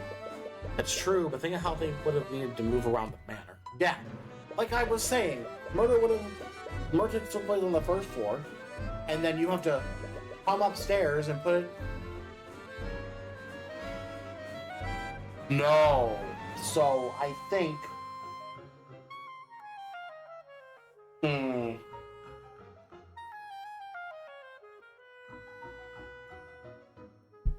Oh god, wait, no, they have to steal it from the gallery, then come downstairs. God. Yeah, that's super complicated. About that, if someone could spiral Beatrice to do this, why would they plant the sword in her point? Falling out. The partner might have tried to betray her by pinning the blame on her. If that were true, why wouldn't she just sell them out? Make a deal with Steelwind? It would be because of the Slater rule. Yeah, because then she wouldn't get any of the inheritance. Law passed by the Crown centuries ago. According to law, if someone is involved in another person's death, even accidentally, they would not be allowed to inherit the deceased's property. Even if Beatrice wasn't directly responsible, she'd lose her cut of the inheritance if she took a plea deal. More importantly, it doesn't sound like Miriam completely believes that being can be... That's true, what else can she tell you? Ooh. What else can you tell me, Miriam? Well, it sounds like you suspect Beatrice is not. That's... Am I correct? Am I incorrect? I don't know what to think anymore. Why else would she threaten me? Miriam, did Beatrice threaten you in some way? What? Of course not. This one yesterday was quite convenient for the defense. Almost got the whole case thrown out. Leaf didn't seem to understand what was going on either. The way she gave her testimony yesterday, almost like she was covering for you. I... Seriously not know. Please, promise me you won't tell anyone about this. I won't tell anyone what happened. About an hour after the murder, I was approached by Ruby Tamora, giving me a list of statements given in my testimony. Statements weren't true, but she assured me that my status would protect me from any scrutiny. Oh. She had information that I had to keep secret. Threatened to make it public, and I was like, cooperate with her. No, she would never do that. Telling the truth. Please, you can't tell Tamora that I told you. It'll ruin me. Yeah.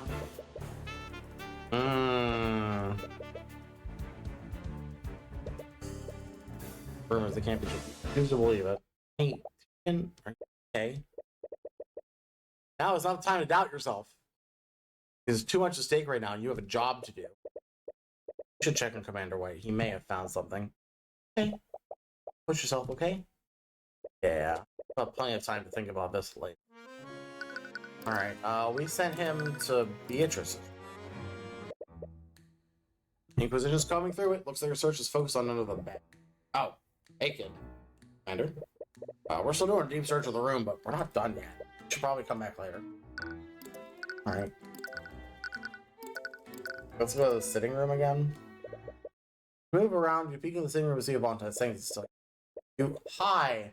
Who are you? Why do you have hi. You only have one. This is another man with only one eye. I'm reading some sort of book, you can feel a menacing aura. And from him, I think it's more his axe has the menacing aura than him. Oh. This aura. You must be daft. I wouldn't notice your presence. But Dino, you barely entered the room. Before you had a chance to respond, the man pulls out his great axe and rushes toward you. Wait, bring up your arms to block his blow. Behind that probably won't do much against an axe that large. Prodigious. I'm sorry, prodigious. Open your eyes, listen to stand between you and the exploiting maniac. Not sure what happened, but it looks like she knocked him several feet backwards. Oh. It's you two. What the hell was that? You could have killed him. Could have snuck up on me. Saved him in two. Tyrion didn't do anything wrong. Who the hell do you think you are? This is Lucio Steelwind, Grand General of the Wyvern Guard military forces. Naturally, with an axe that large. This is Prosecutor Steelwind's father. They do share the same intimidating stare, although he's not the most person in the room right now. Plus, it's fine, I'm not hurt. Looks more than irate right now, but begrudgingly sheathes her sword. Anyway, Lord Steelwind is one of the people with the motive to murder William Frege. Fellow head of the Pillar House, he might have some information about William and his affairs. Yeah. She is so mad. McCoy. One might misinterpret that look of your murders and guess you do have some battle instincts after all. I honestly wasn't sure since you obviously have the silver spoon stuck up here. Celeste. Such a lack of respect and discipline. If you're one of my soldiers, I'd hang. If I was one of your soldiers, I'd hang myself. Okay. Oh my god. Let's stay civil here. Lord Steelwind, you were here at the Lord's Ball when the murder occurred. Am I correct? I have to ask you some questions about what you saw that night. If that's okay with you? Because I must oblige, considering my daughter has so unceremoniously trusted her responsibility. Right. Sorry about what happened to your daughter. I'm very worried.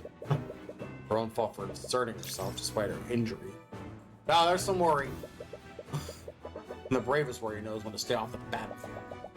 How can you say that? I thought I was trying to do the right thing. Prosecuting the heiress of House Frege? There's very little evidence to substantiate a conviction. If you wanted to strike a blow on a rival house, you should have been certain that it would fall. Now, Beatrice Frege is found innocent, hopes of an alliance that puts Frege and Steelwind will be annihilated. It's clear that he and the prosecutor have vastly different priorities. They're very much so, dude. Where were you throughout the night? The load got us. That complete waste of time. I was in this room, and I received word the Lord Frege's lost heiress had been to the pyramids.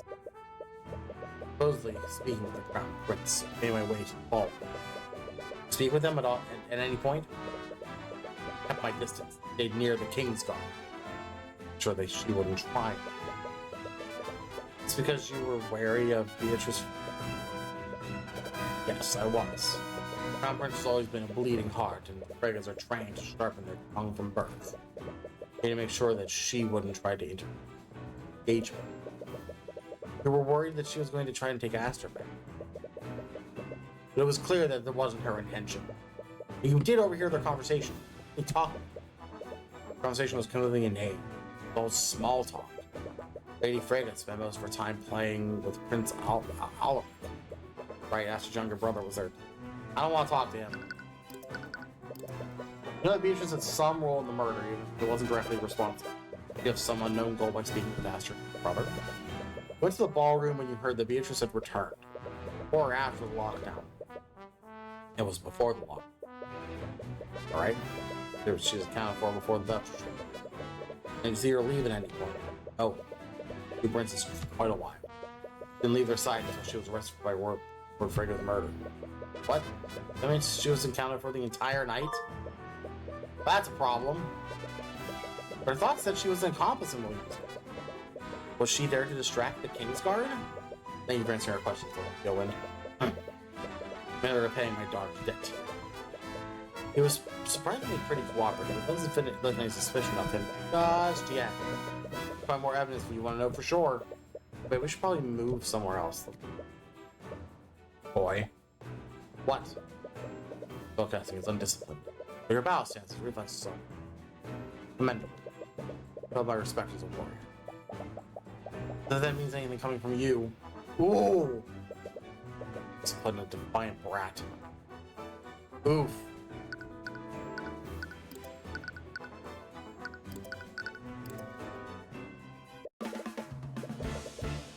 Even in that corner! Don't let it get away! Get away from him! You, as you're in the beach room, you see Inquisition corner something near the back of the room. It's the wolf! Wait, is that? You're cosplaying the same wolf on the night of the Lord's Ball. It has been the house since the murder? Intruders must protect Queen. What? Its thoughts? Protect territory from enemies? That's... Wait! Oh my god, the wolf did it. Oh no. The wolf did it, and the wolf is Beatrice's familiar. Oh, now everything makes sense. Because why else? Why else?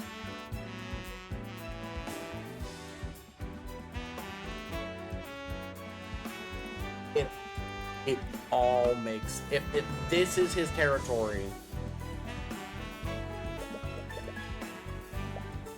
Wait, Tyrion! Stay back, man. It's a wild animal. No telling what it'll do. Nor them continue to approach him. Don't worry. I'm not here to hurt you.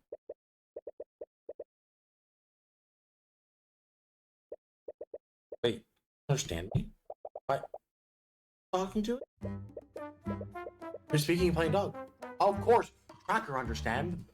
Oh, I love... Look at him. I don't want him to be the murderer anymore. I love him.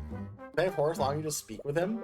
Never really tried it before, but perhaps your powers aren't limited to humans?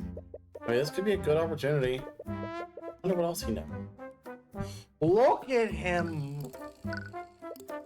Tracker, is that your name? How did you... Yes, Tracker is Tracker. That's the name Queen give me. Oh, occupation dog. Tracker gestures to Leaf when he mentions his queen. Okay, so then Leaf is...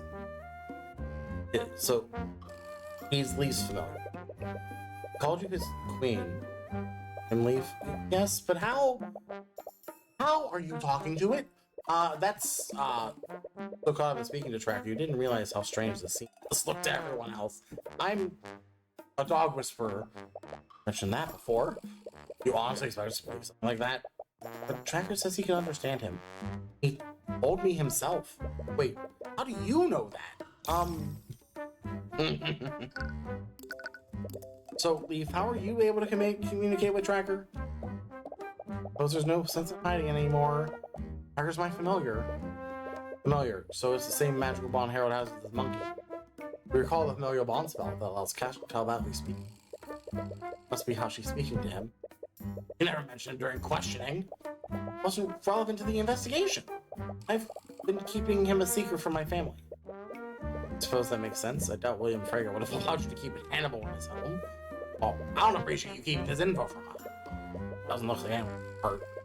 Aside from this dog, we haven't really found anyone new. Damn it, I need more physical evidence. So you run to another dead end. Class. Hey, Tracker. I saw you on the night of the murder. What? Tracker? Bro.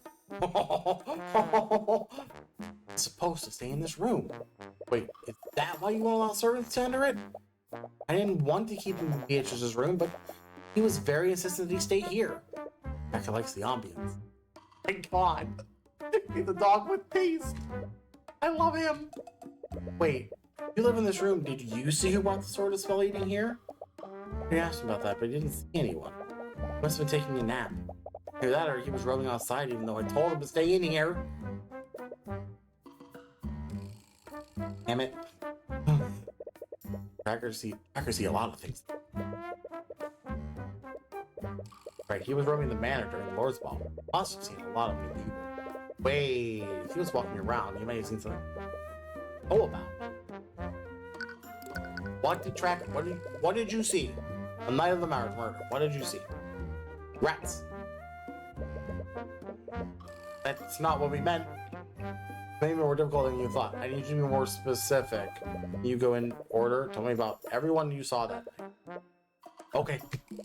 Packer was taking a nap in room. Packer woke up from loud noise outside. Packer hears small thing running in walls. Running in the walls. Packer called Queen, but she didn't answer. Decided to check the sound alone. Packer follows sound outside. That's what Packer smelled. Bad smell. Bad smell. Packer's flying rat. What? Flying rat? You smelled a flying rat? You mean a pigeon? No, the rat was, so Tracker porked him. Tracker must have scared Rat because he fell on the floor and dropped a stick. Rat had a stick. Tracker could see them now. Final pork to scare them off. Rats were scared and went back into the walls. Went to the walls?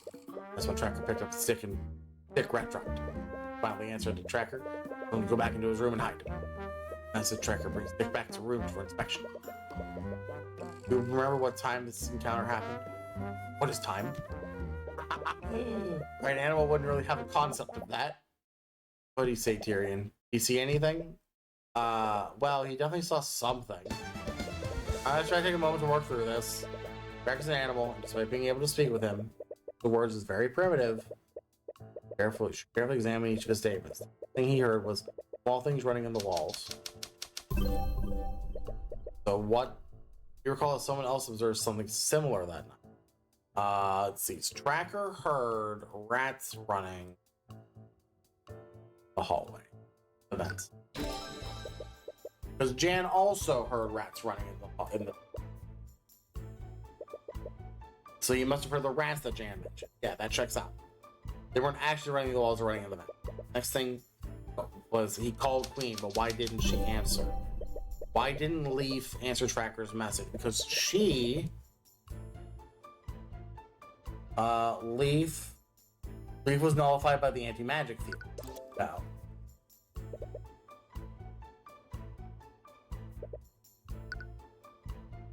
Leaf was distracted by... No. Tracker was distracted. No. Why didn't Leaf answer Tracker's message? Leaf.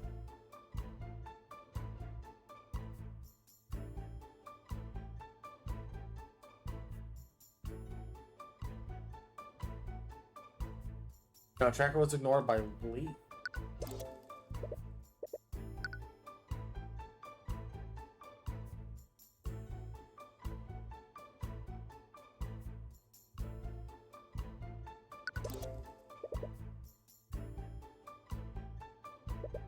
Something else must have happened. The familiar bond was nullified by... Okay, that's the... They didn't respond because she never got the message. Telepathic field generated by familiar bond was assailed by anti-magic. Which means that this encounter happened during the lockdown.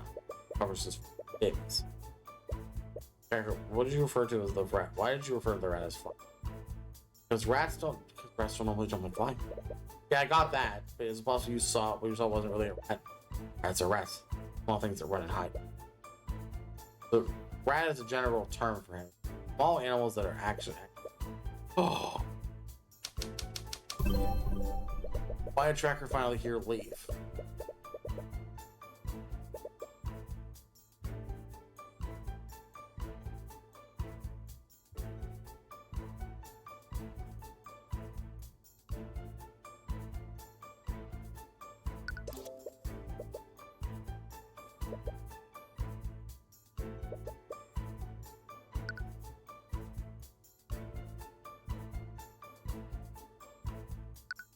No.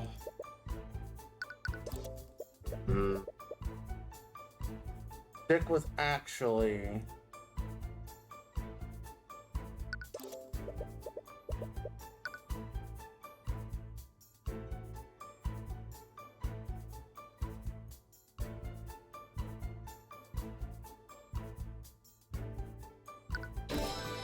Tracker, about the stick you found. Where'd you put it after you came back to this room? Tracker hid stick in safe place under the bed. Stick. It looks like anything with the sword my friend is carrying. Hey, your friend stole my other stick. Wait, your other stick? Tracker found it when he was hiding in the middle. So, Tracker stole the sword. Okay. Must have left the bedroom when they were searching for the sword of spell eating. Wait, are you the one who stole the left sword? Tracker! Tracker do a bad? Oh my god. It's as I suspected. Tracker was the one that brought the sword of spell eating here. What? No idea how or why, but the sword of spell eating was lying in a hallway somewhere. Tracker found it and brought it back to Beatrice's room. His room. That can't be. Where's he framed Beatrice for theft was... If it weren't for Tracker, the Inquisition would have never honed in on Beatrice at all. Why was the sword of spell eating be lying in a random hallway? If you mind if I borrow Tracker for a bit? Yes, can we take the Popo? He's okay, Queen. He smelled good. Tracker trusting. Oh, thanks, I guess. Hey, but only if you allow me to accompany you. No, I'm in a position. How does Leaf feel about you prosecuting? Well, she may try to sabotage your investigation. Let her accompany you. Tracker's own place. Not to Leaf, but I'll send a subtle gesture to Celeste to keep an eye on her. Man, this subtle gesture. Alright, Tracker. You take us to the hallway where you found these rats? Then, King. King? You perceived a promotion. Oh. The law Tracker leads you to the location where you found the sword of spell eating. Surprisingly, it is fairly close to Beatrice's room. You apparently didn't have to travel far before you met all those rats you met. As you head to your destination, Tracker suddenly becomes extremely tense. Tracker, what's wrong? Enemy. Oh.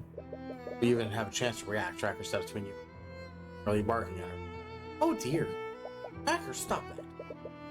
Tracker, Leaf tries to calm Tracker down, but he's undeterred. He needs to bark at Eris, so it looks like it's all taking all of Leaf's strength to hold him back. Terribly sorry, he's not usually like this. It's to be expected. I'm not sure why, but animals have always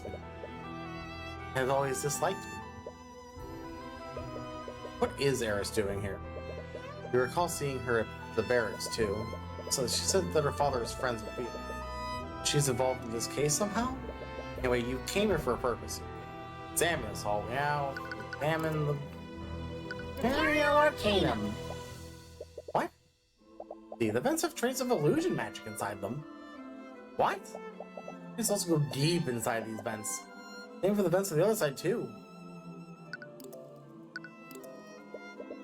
Our vent here appears to go from ceiling to ground floor. Will the rat escape to Tracker? Jumping rat went. Thought you said it was a flying rat.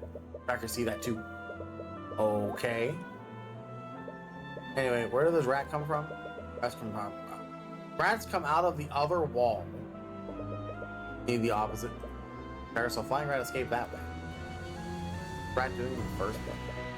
Will there be traces of illusion magic inside the vents? Spoken to the boss and left those traces. As I told you many months ago, illusion spells tend to do one of two things. They either create freestanding illusions, or they can disguise an existing creature. Now, some create a small freestanding illusion vents, so a disguised creature must have been inside these vents somehow. These vents are tiny. No one would be able to fit inside them, except a monkey.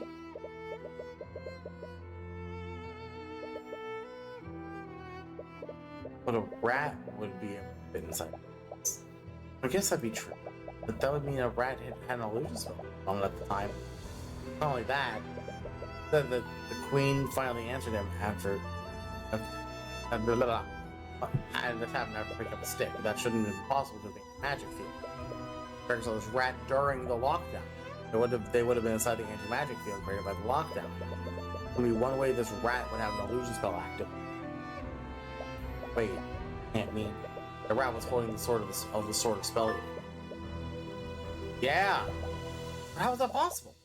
The rat wouldn't have the strength or hands to carry the sword. Dragon's vocabulary is primarily limited. The word rat describes small creatures that hide and act suspiciously. Even if there wasn't an actual rat, it could still have been a human, right? Right. It would have been a small. You're right. It would have been a small animal. Small animal with the strength and dexterity to traverse a small air vent while holding a sword, known as the monkey. The monkey. We're gonna have to interrogate the monkey. Oh no. We don't know what Harold. We don't know what Harold. We know Harold had a motive to kill William Frege. He was planning on to defend the Heralds in Hall of History. An argument that night, and that's when William Frege decided that hymns. Let's start a deal with Beatrice, and Beatrice's portion of House Frege, he could have easily kept his funded. Could have faked the robbery and sent his familiar to murder William. I can't believe this. There's something else the tracker said. Frege saw where the rat was. The tracker barked at him. The tracker was a scare rat because he fell onto the floor and dropped his stick. The rat had a stick. Tracker, you said you had to smell to see where the rat was. He dropped the stick. You were able to see him? You couldn't visually see him before he fell down? Yeah. Tracker couldn't see rat with his eyes. Tracker used his nose to see. Monkey was invisible. I would have noticed the small invisible animal. That moved through the air vents. Eugene would have been nearly undetectable. Beatrice is a master of illusion magic. Possible she casts invisibility on you. Oh god. Oh god, the gesture is her clapping her hands together. Wait, what is she keeping invisible?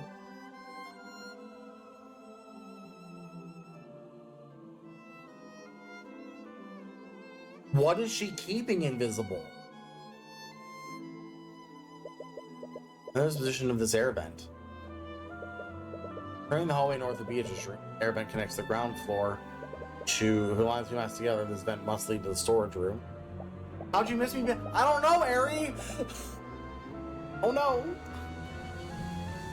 What did you miss?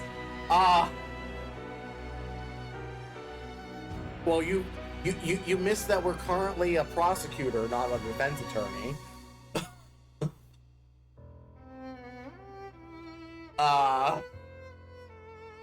What else? We can talk to animals.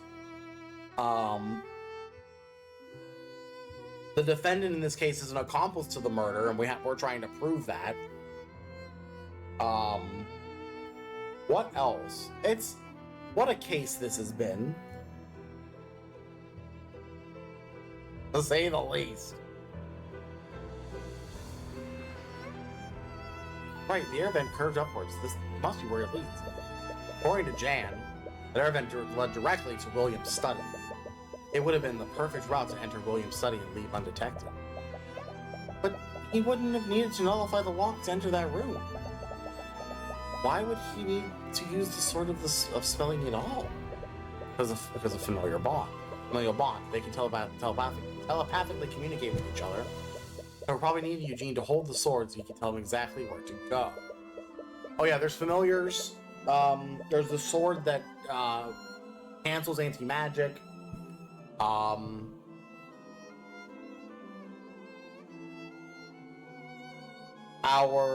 defense in this case is our mentor, who's doing some shady nonsense. It's been a case. It makes sense now. Harold could have easily faked the robbery to take suspicion off of him. It's even possible that he was lying about how the display glass was shattered. But I've known Lord Haraldson for many years. I can't believe he'd be involved in this. I've known Harold for a long time. She's never read his thoughts. His thoughts are very hostile and rude despite his kind expression. He's very good at hiding what he's really feeling. And Beatrice, no way she'd participate in a plan like this.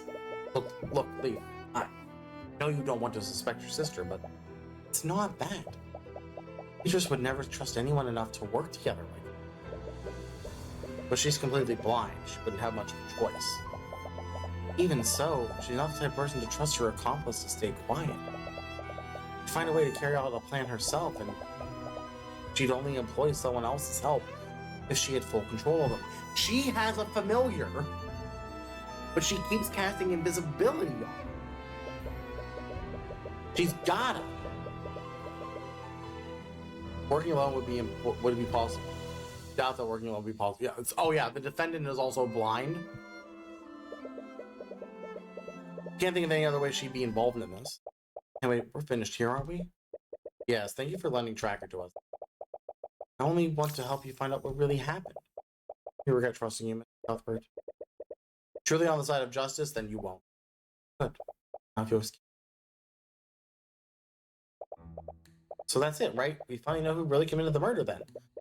And if you can get Harold to confess on the stand, that might Beatrice's involvement as well.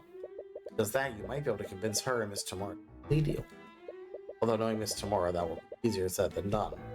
Anyway, this is definitely lead. This is definitely the lead that we've been looking for. Is it really though? It doesn't have any physical evidence. Have to do for now. We're running out of time. I have to call Harold to the stand to testify about what he did that night. If I can push him far enough, I might be able to catch him lying. He doubt it'll be that easy. That's a good poker thing. How much will he be able to hide his true thoughts? I already gave my statement to the Inquisition. Is my testimony really necessary? Sorry, old timer. My orders come straight from the prosecutor. I'm on the stand today. I understand. I'll do what I can to help. Oh, Lord. Part 6. 6-part case.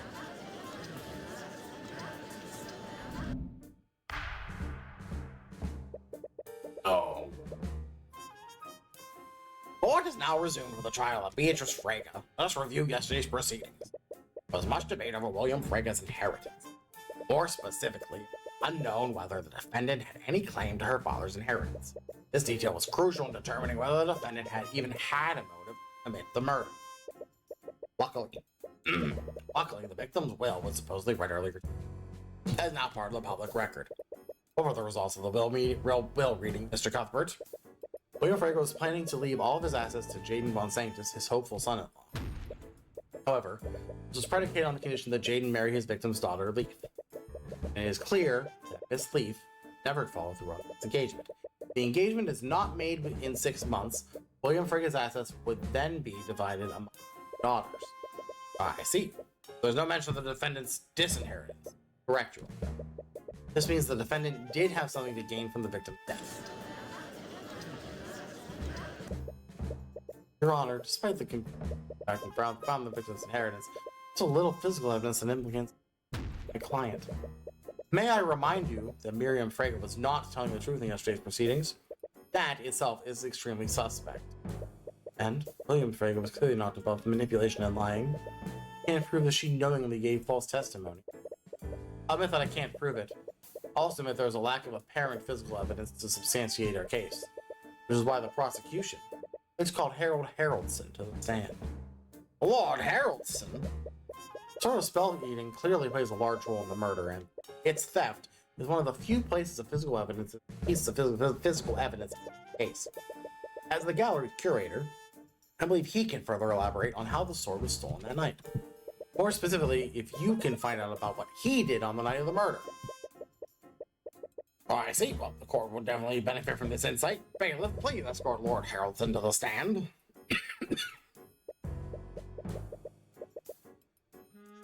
I want to talk to his monkey. Dang it. Sure, we're getting there. Witness, please state your name and occupation for the court. Of course, my name is Harold Haraldson. I'm the owner and curator of Haraldson Hall, the Haraldson Hall of History, located in Harith. That is quite the alliterative occupation. Thank you, Judge.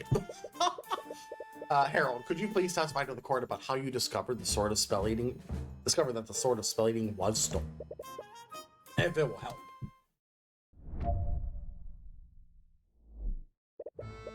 I was keeping an eye on my gallery's exhibit when I realized my familiar hadn't returned.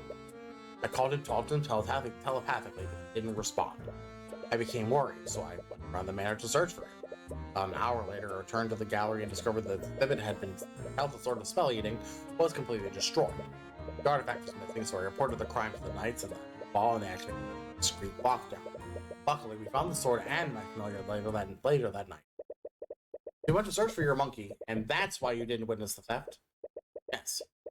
Probably waiting for me. You must have wanted to commit the crime without anyone seeing it. Or his testimony is completely full of it. His search for Eugene must have been a cover using to hide his actions then. How do you prove that? I love that we called this witness, and yet we are cross-examining.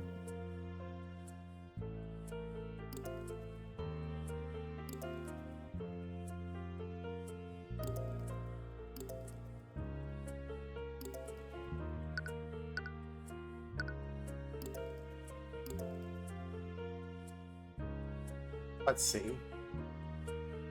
Keeping an eye on my gallery's exhibits when I realized my fire hadn't returned. An hour later, I returned to the gallery for the exhibit that held the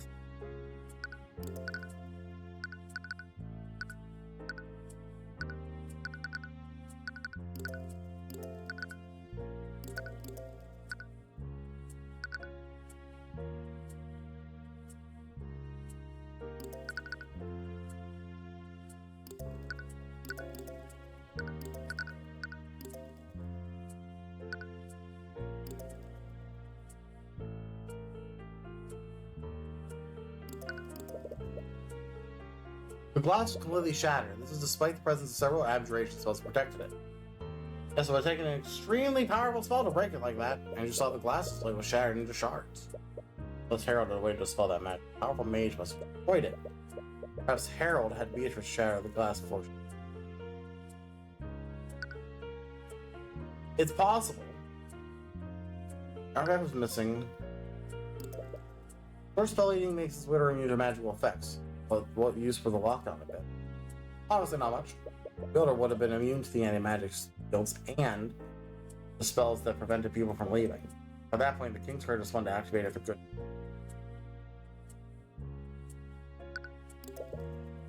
Statement is not just missing some details. What details should we ask to go along? How did you find Eugene? After an hour of silence, he finally responded to my telepathic messages. I don't mean the gallery before you went to search for the sword. Even after the theft was reported. He would have had to pick up Eugene after he murdered Frege. I mean, this must mean the alibi they're using to account for the time that no one could see.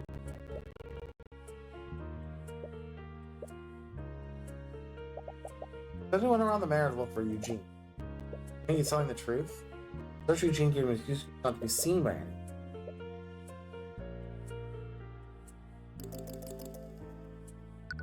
I met with him in the gallery before they found the artifact.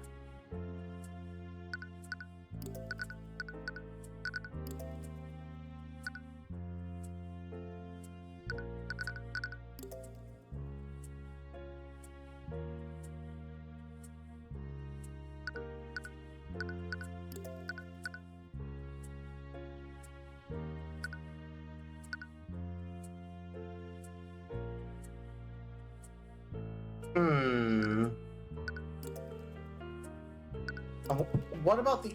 How did you find the sword? Kingsford and I slowly, carefully checked each room in the manor. About an hour, we finally found the artifact under a bed in the defendant's room.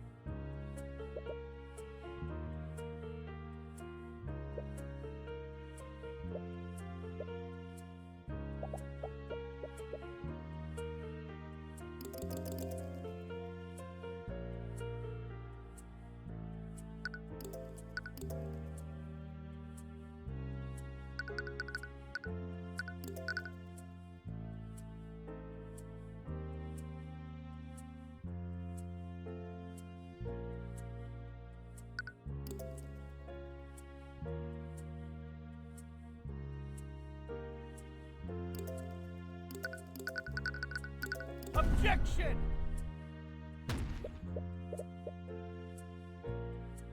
There's no penalty. How'd you find Eugene?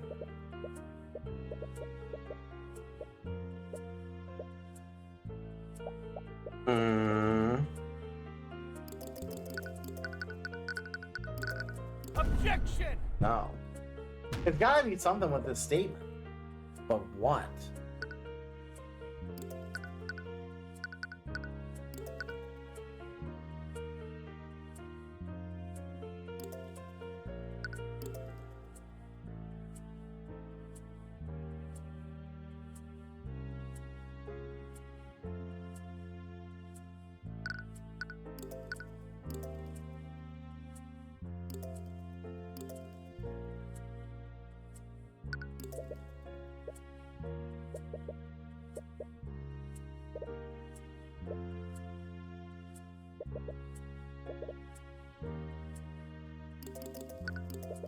I'm just going to press everything and maybe see if I can get other info.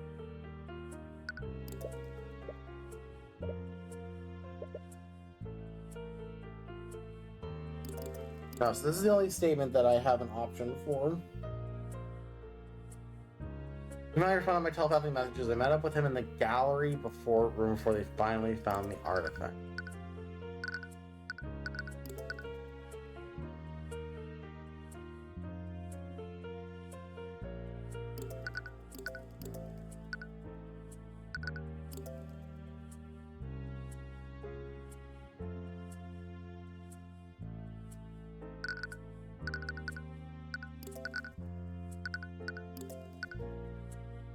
What in the world?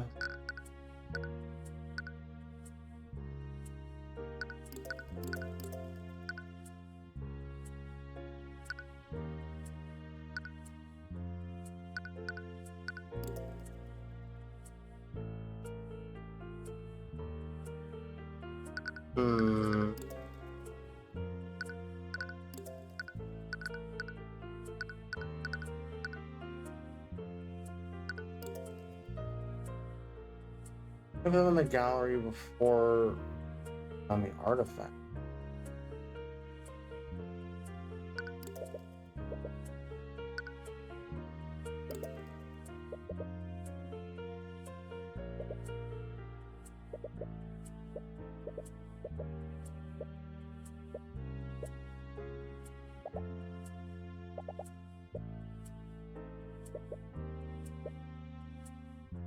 Now poke holes in the alibi.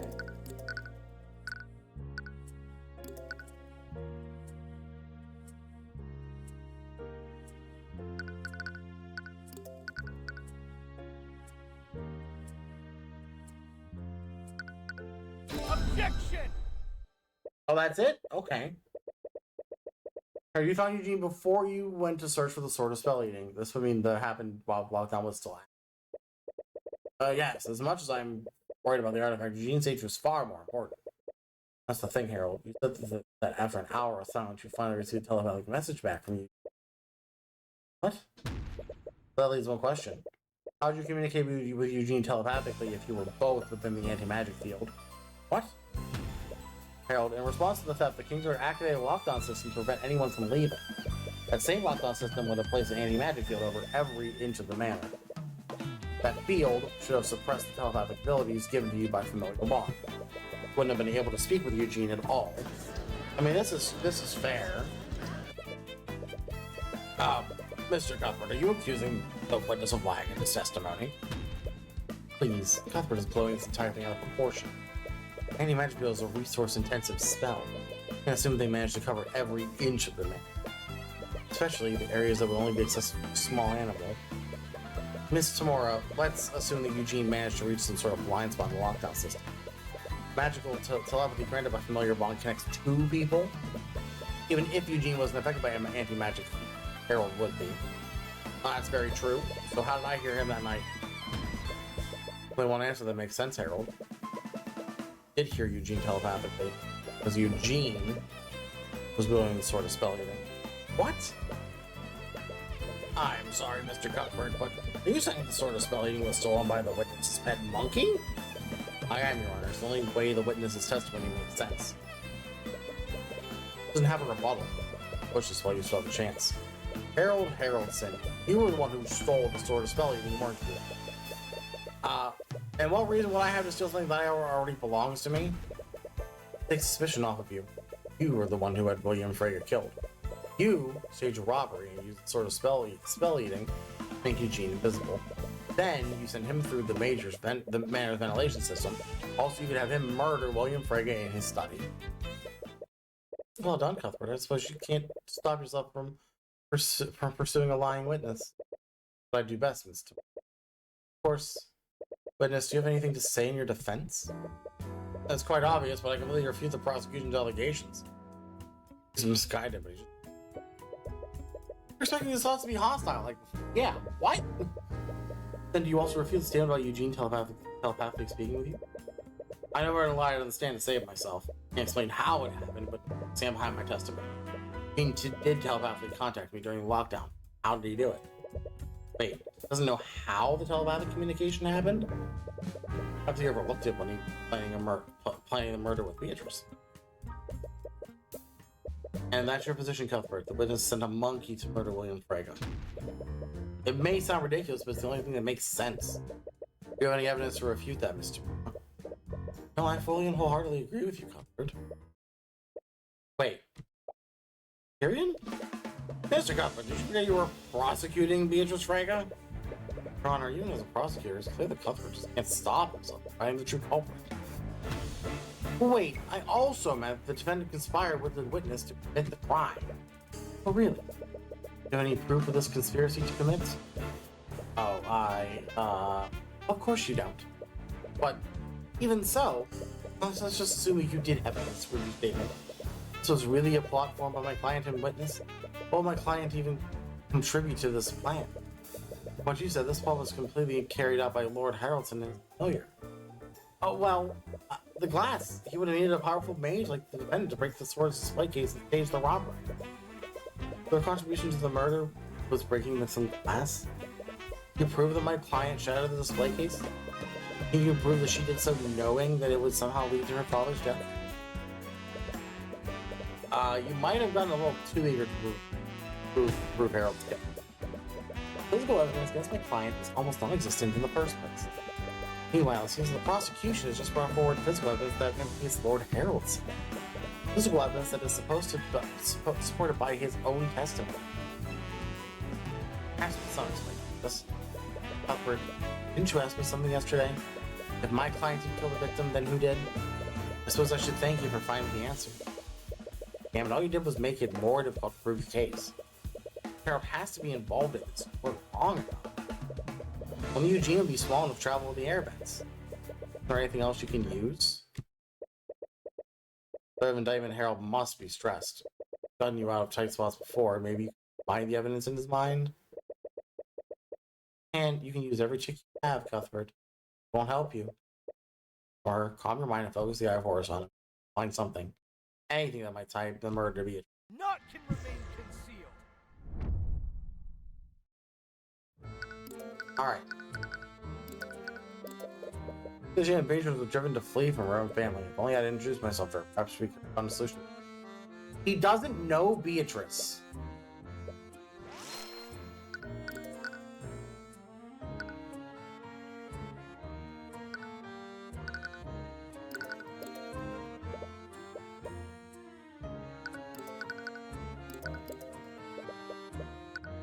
About the sword.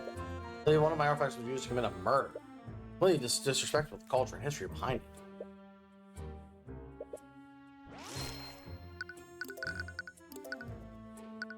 You. Ow.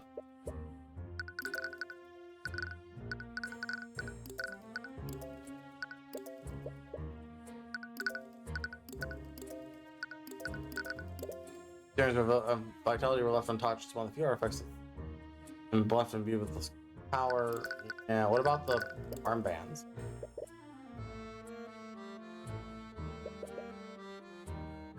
They're still there when I move them to Frege's Manor. Someone was selling it during the ball.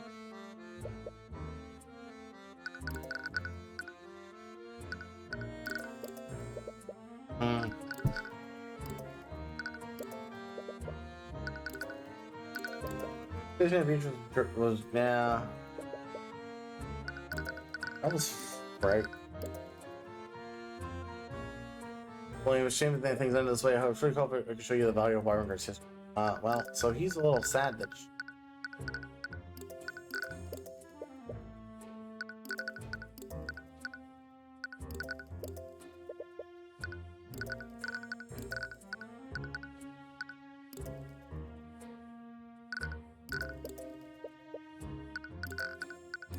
Trying to figure out who. Is there someone that would provoke a thought from him? So who?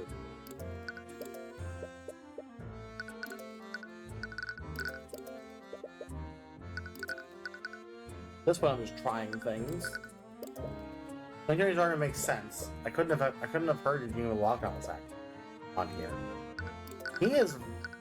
He's also very confused.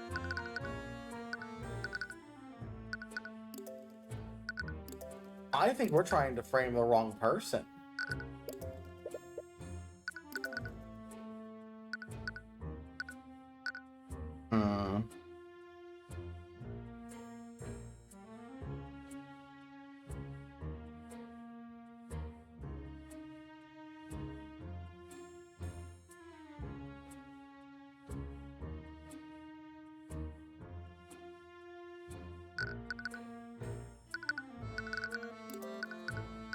I guess I could just try to get information about Eugene. What were you doing that night? Did you really wield the sword if only for a brief moment?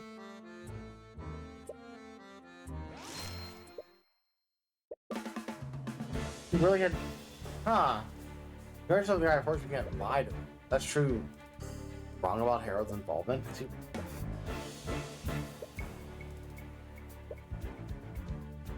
Real evidence implicating my client, there's far more likely suspect in front of us right now. Yes, I must agree, Mr. Moore. At the very least, there'd be no reason for prolonging this trial any longer.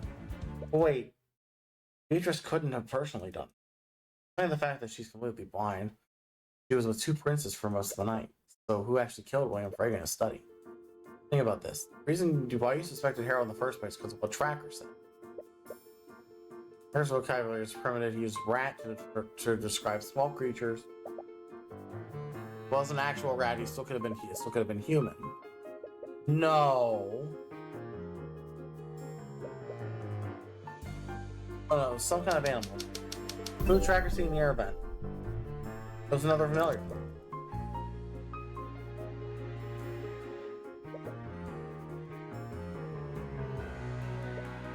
Why did Eugene just happen to be in that hallway? Doesn't explain why the sword of spell eating was even there. Tracker said that Eugene came out of the air vent outside of the hallway, then fled into the air vent on the other side. Even for a small monkey, those vents would have been extremely cramped. Wouldn't have entered those vents out of mere curiosity. That was Eugene in the vents. You know now that Harold did participate in the murder. Well, he didn't know about what Eugene was doing that night.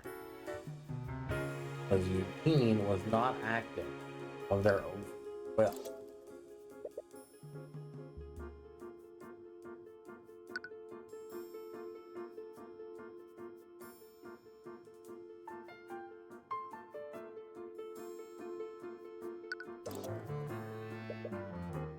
It's unlikely Harold knew about it.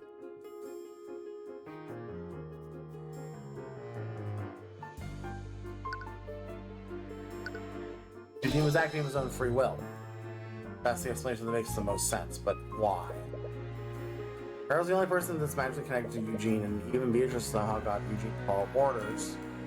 She wouldn't have been able to directly act. Practically, Beatrice could conjure a spell to contact him either. He was also the anti-magic field. He was the one who murdered William Frege.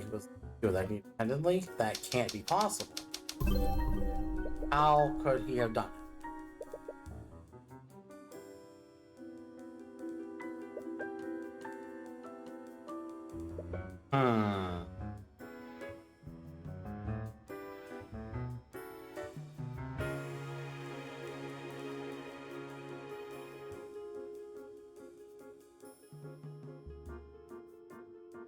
Eugene stole the armbands. Oh.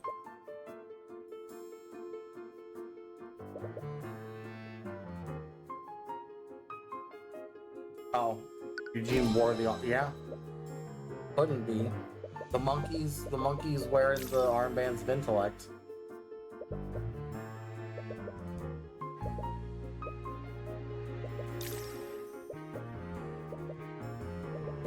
Okay. Yeah, because if he's wearing the armbands of intellect, that makes him smarter. Oh god. You made some ridiculous statements in the past, but there's no way the judge will even entertain this theory. Be smart about this. Your Honor, there's one more witness that can clear up some discrepancy overall. I think he can prove the prosecution's case to the court. Really? I frankly find that hard to believe. Please trust me, Your Honor. There's an element to this that we all aren't seeing. And it's one that no one will believe. Your plan now. Very well. I'll give you one last chance, Mr. Cuthbert, but know that if your next witness fails new information, I won't hesitate to end this trial. I understand, Your Honor. I need to bear with me for a moment. Why? Your Honor, the prosecution calls Eugene Haroldson into the stand. Never mind, I retract my earlier statement. I'm passing my verdict. Wait, no, just bear with me for a moment. Mr. Cuthbert, I should find you in contempt for even suggesting this. You honestly think I'll allow a monkey to give testimony in my courtroom? Yeah, sounds pretty out there, even for us. I'd like to remind the court of the nature of Harold's bond with Eugene. Eugene is a familiar. This means that Harold Haroldson can speak with him telepathically. This is absolutely... Only law says an animal can't give testimony, Your Honor. It may be unprecedented, but it's not against the law. Very well. Your Honor, you can't be serious right now. Are you actually going along with this? Oh, Mr. Moore, I'm looking for any possible reason to not entertain this. But Mr. Cuthbert is the point. There are no laws against this proposal. I have no choice but to oblige just frankly insane actions. Well, I guess it doesn't matter. As if this will reveal anything. I can't believe I'm saying this, but bailiff, please escort Lord Haroldsson's monkey to the stand. Look at him! Oh, good. Witness, please state your name and occupation for the court. With all the sarcasm, Mr. Morrow. Eugene, is you... Oh, God. I love him. I hate that he probably did the murder. Oh, no. This is a 20-year-old monkey? Well, I guess he is a familiar. Right! Eugene is Eugene. Eugene monkey. Bailiff, please make sure the stenographer gets Haroldsson's translation. You can't see the armbands on him right now. He must be a normal intelligence. So how would he even wear them? Perhaps if he held them in his hands, they only require physical contact. Eugene, did you steal from the gallery on the night of the murder? Eugene never steal from Harold. Eugene, respect Harold. You have no problem testifying about where you went during the Lord's Ball. I can't believe how you convinced me. I can't believe how you convinced me to permit this. Oh, I mean, it's no worse than cross-examining the parrot, right? Eugene, explore house. Eugene, look for a new place to play. Eugene, also look for spiders. Spiders, yum yum. Think Eugene steal armbands of intellect? Eugene never steal from Harold. Harold friend. Eugene always Harold friend. Ape strong to death. Wow. Did it, Cuthbert. Blew this case wide open. This is really going to help us? Look, you'll just have to trust me on this. I trust you? That sounded like it turned into a question at the end.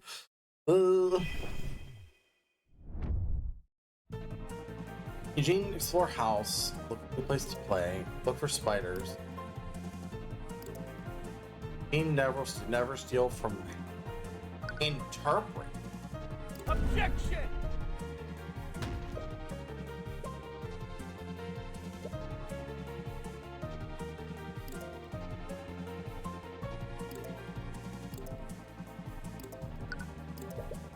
He might not have knowingly done it. Perhaps you took one of the artifacts by accident.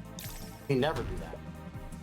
I explain your brief contact with the sword of spell eating. Harold couldn't have telepathically contacted you unless one of you was wielding it. No, Eugene doesn't understand question.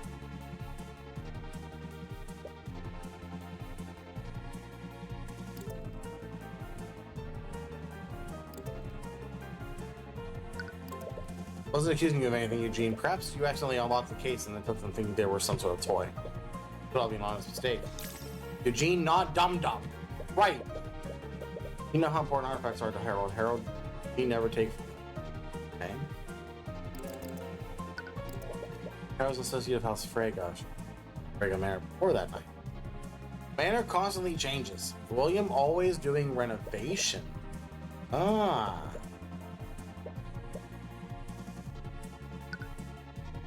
Look for spiders. Enjoying spiders? Spiders good. Rich in nutrients. Why is he mad about that?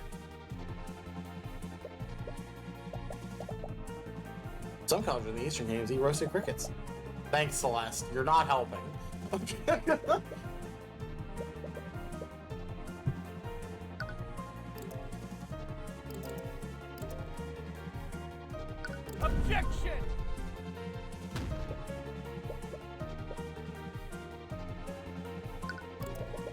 They're so close to Harold. I would guess so. They literally have a magic connection with each other. Right, I suppose the bond between mage and familiar would require a lot of trust. I would save Eugene from Bad Man years ago. He would never betray. You're a rescue. Bad Man locked Eugene in cage. You tell people to throw peanuts at you. Oh no! Not Eugene! I'll take Eugene away from that prison. Lock up Bad Man. Good. Tyrion? I know it looks bad, but I swear that's one of this guy. Which thought reveals that he was wearing the Iron Man's of intellect. Is there anything different about how Eugene is speaking?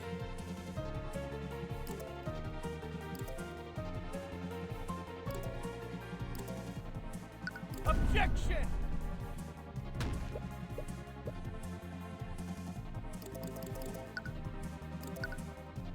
Objection! It's gonna be... The only thing left is this. Objection! Now, I'm very confused.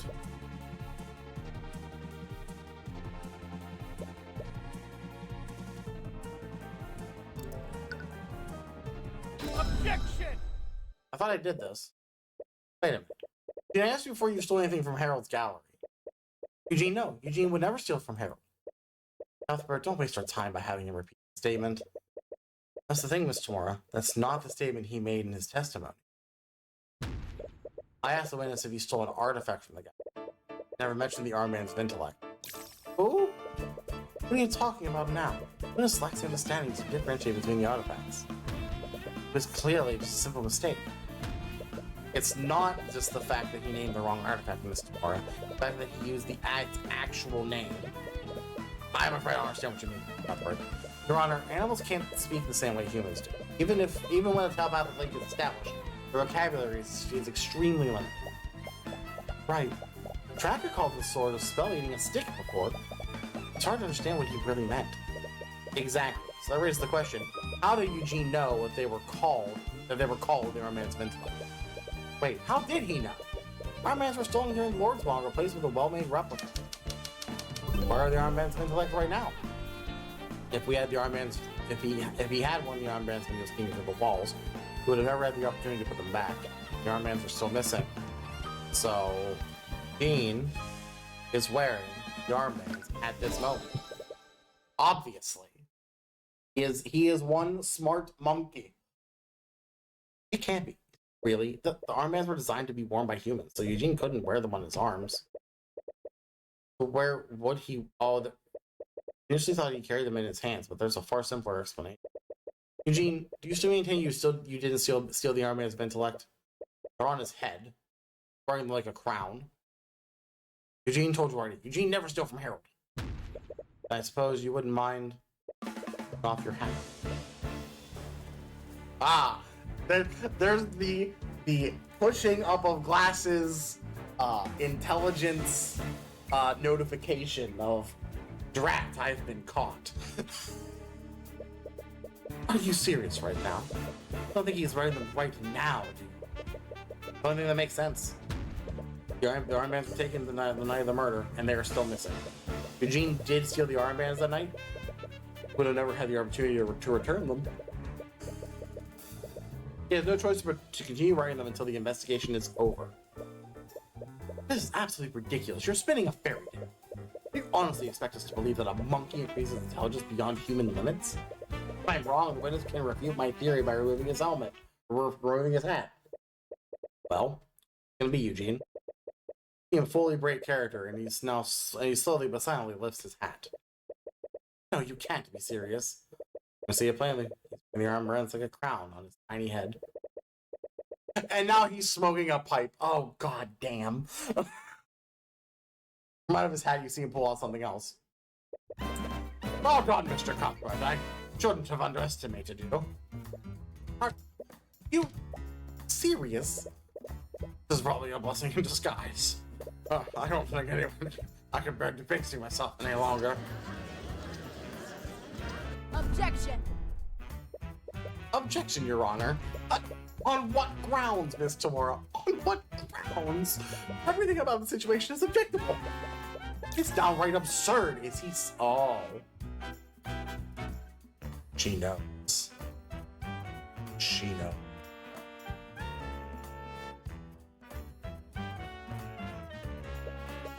But Miss Tamora, again tonight what's clearly in front of us. I was not ready for today. How is he even talking right now? Scholars believe that humans and apes evolved from a common ancestor. Perhaps all apes can speak the common language under the right circumstance. Evolved? Please, I've observed your society. I think your humanity evolved as being quite generous. This can't be happening. Well, you all done gawking at me like a bunch of simpletons. Simpletons? Wait a minute. It's quite difficult to separate mismatch from historical account.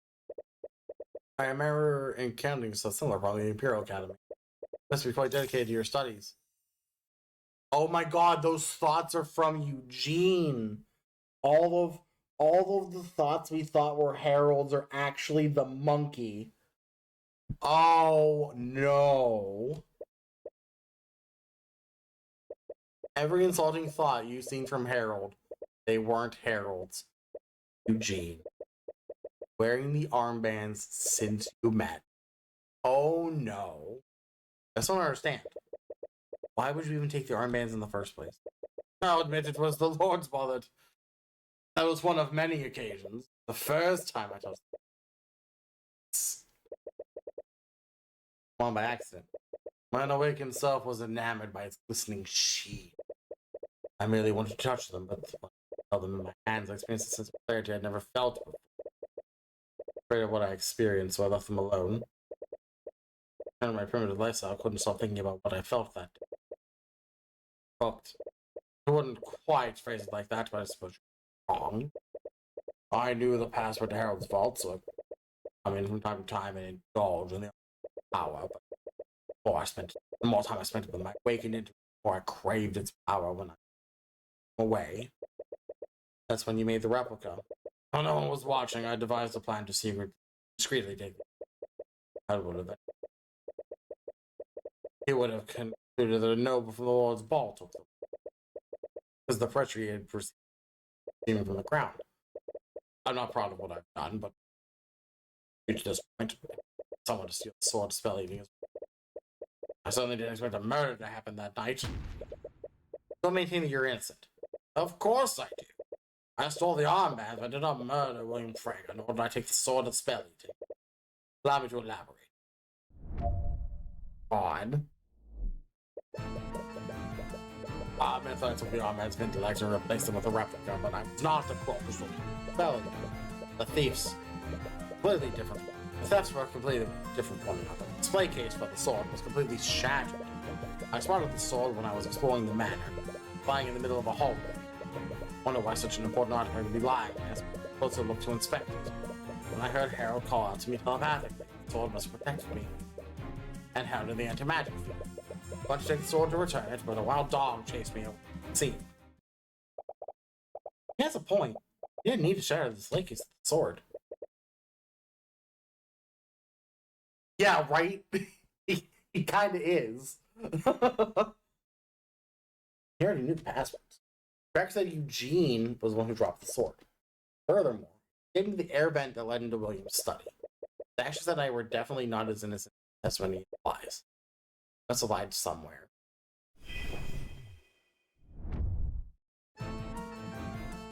Let's see.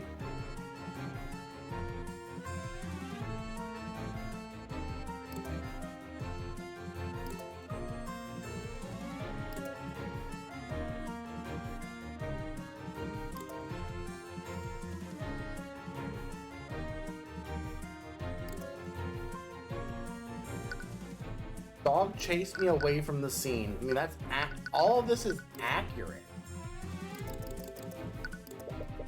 Billy armbands. Instead of the shoulder most time, you obviously never suspected what I'd do, so it was a simple matter of listening to him when he transported the artifacts in a manner.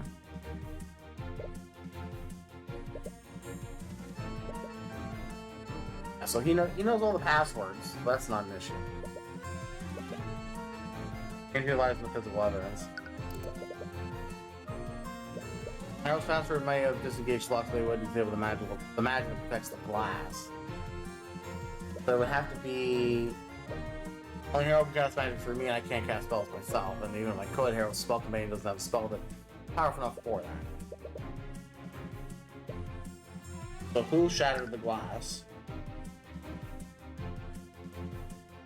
I'm telling you, Beatrice has to have a familiar. She's gotta have a familiar. And she's constantly clapping her hands together, which is the somatic component for invisibility. And she does it all the time. I think under the guise that she's casting invisibility on a familiar.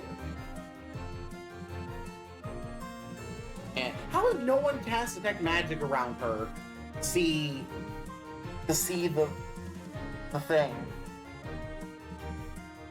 Are we just that inept? Well, so when I was exploring the manor, I was lying in a hallway. The location was near the frigate's bedrooms.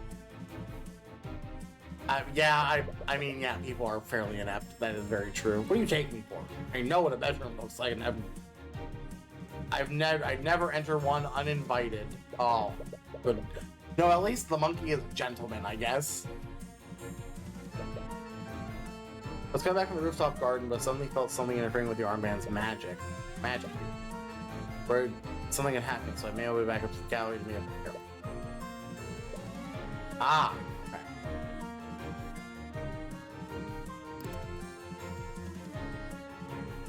Heading back from the rooftop garden to the gallery.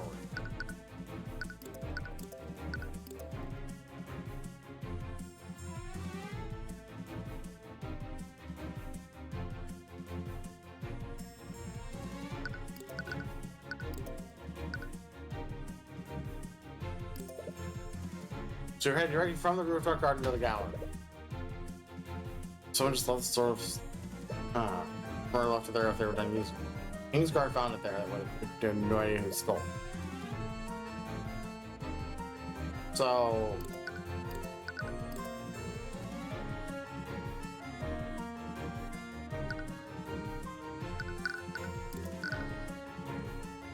Objection! something's not adding up there, because something is not adding up. I don't know what it is, but I'm pretty sure it's something the tracker saw compared to what he's saying.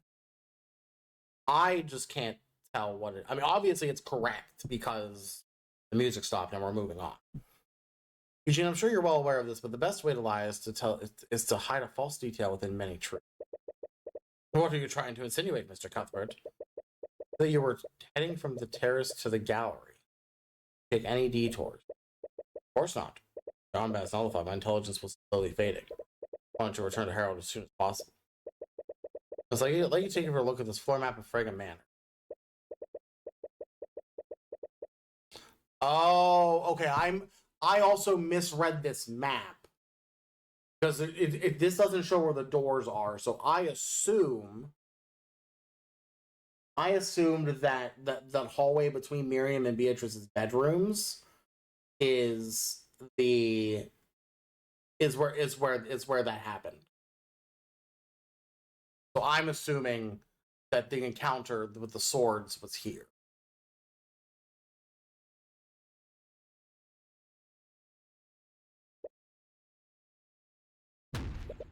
Tell me, Eugene, how did you spot the sword of spell eating when it was hidden in the hallway north of the bedroom? Why are you nitpicking such an insignificant statement? Probably just got distracted and went down the wrong hallway. No, there's one hallway. Mr. Moore, Eugene came from the rooftop garden. He was adamant that went directly to the gallery to reunite with Harold. Even if his intellect is muddled, he was intent on reuniting with his worried companion. Definitely took the direct route, but if he did, he would have never been able to see into that hallway. I see your point, Mr. Cuthbert. What does that mean? It means the witness lied about where he was before he discovered the sword and spell eating. He wasn't coming from the rooftop garden, he came from the air vents in that specific hallway. So, why were you in that hallway, Eugene? You lied in your testimony. Was it because you wanted to hide what you were really doing that night? I admit it, Eugene. Snuck in through the air vents to avoid detection. You used the air vents in the hallway to break into William's study. After that, you murdered him using his letter opener, didn't you? That's not what I went there to do. No, didn't mean. So he did. He stole the will. Order at the court. Witness, is this true? Did you break into William Fraga's study during lockdown? Yes, I did enter his study, but not for the reason you think. William Frega is already dead when I got there. What? That's a development. It's true. Honestly, so I just believe like that. How could someone else have killed the victim before we got there? Cracker took the sword to spell eating, and you were the only intelligent creature that could walk through air vents. I understand how unbelievable and suspicious it sounds. Do you think I lied in the first place? But it's the truth, Mr. Cuthbert. You have to believe. There's any contradicting thoughts to the guy, but that hardly absolves him of guilt. You really be telling the truth? That's true. That only brings you back to one question you've been asking since it all began. Who really did this? Okay, Eugene, let's assume you're telling the truth. You actually believe me. Let's not get ahead of ourselves. I'm my only suspect for this. I know better than anyone, not jumping to conclusions. Give you the benefit of the doubt for now. I see. However, if you want to absolve yourself, I need you to tell me about what you really saw that night. There must be anything at this that might point you to who really did this. Well, very well. I'll tell you what I saw. Although I doubt you'll believe me. Oh boy. I discreetly made my way through the hall. Over here. Exit the air vent to the hallway and tried to leap to the other side. Not sure if it was my waning intelligence or my desperation, but I collided with something that I didn't see. Fell to the ground and found the sword of spell eating laying next to me. I wanted to retrieve the sword, but that wild dog forced me to retreat. After that, I continued to make my way to the study. That's when I found William Frega, dead on the floor, lying in the blood. As if I were blessed by the Scale Lord himself, I found the will that he has drafted, so I destroyed it. He destroyed the what? Frankly, Mr. Harrelson, I find the story very difficult to... I assumed as much, but, you know, they say, it's stranger than fiction. How likely did you murder the victim? Clearly trying to cover up for what you did by saying that he was already dead. Honestly, I really don't know what to think. Really telling the truth? I think he is, because I think the accomplice is... What's her face is... She's got to have a familiar that we don't know about.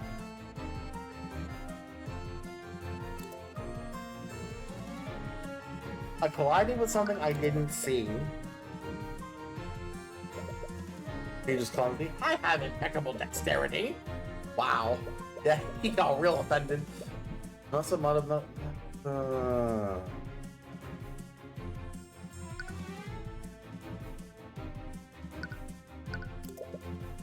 I know the sword spell eating. I held in my hands and felt my intelligence return. Ah.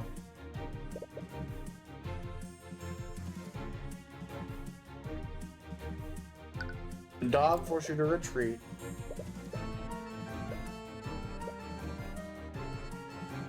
Next time you meet him, tell him I don't appreciate being called a rat. Oh, I am a proud orangutan. I've heard a little canine language throughout my life. I'm also fluent in squirrel and pigeon. Excellent. I can speak owl, but it's but how I admit it's barely conversational. Oh my god.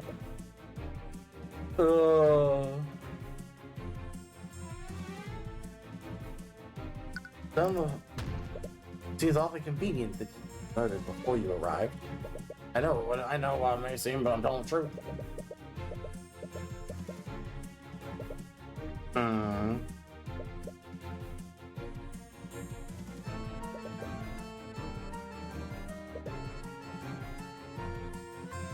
Doesn't match up with what thought happened.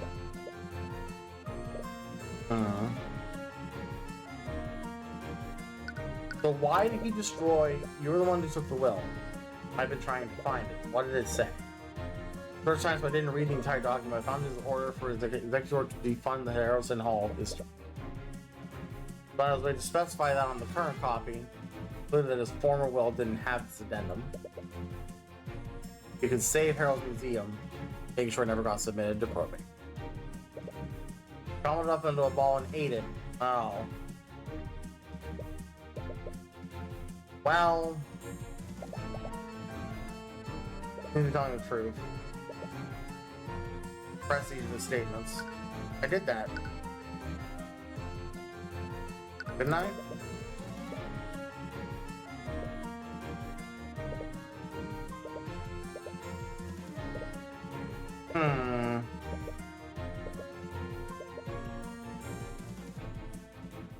Okay. I just didn't press the first one. Apparently, you can't see any direct contradictions. But no. Still wouldn't explain how Beatrice fits in this. You recall something the tracker said to you. Then you had to smell to see where the rat was, and he dropped his stick. Where you were able to finally see him. I mean, you couldn't visually fall down. Tracker could see the rat with his eyes. Tracker used his nose to see it. He was invisible. Did you turn yourself invisible somehow? No, I hardly had the means to. Even if I had convinced Harold to cast a spell on me, he doesn't know how to cast it. If you mages did. Yeah, Eris said the same thing. No matter of only a master of illusion could. That's how you first thought Beatrice was involved. But you were really innocent, and she turned someone else. Now we're back to where we started. Going through this. Each testimony fills a blank. A blank that's been missing. The fact that that's how did the sword get there? Okay. Cross-referencing with trackers. Tracker smell flying rat. Tracker smell where was tracker porked.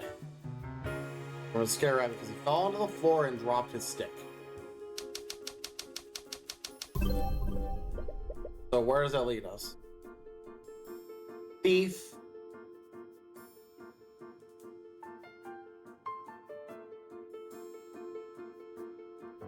I mean, yeah.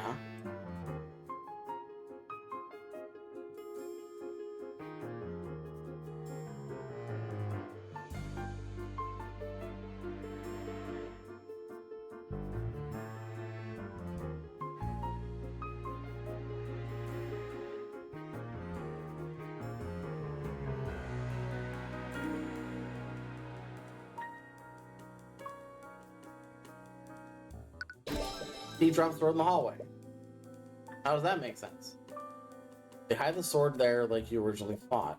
No, it was the hallways close to the gallery. Plenty of better places to hide the sword. If it weren't for Tracker taking it, it would have been found even sooner. He must have accidentally dropped the sword there. Thing. Why was the thief in the hallway? Thief was sneaking.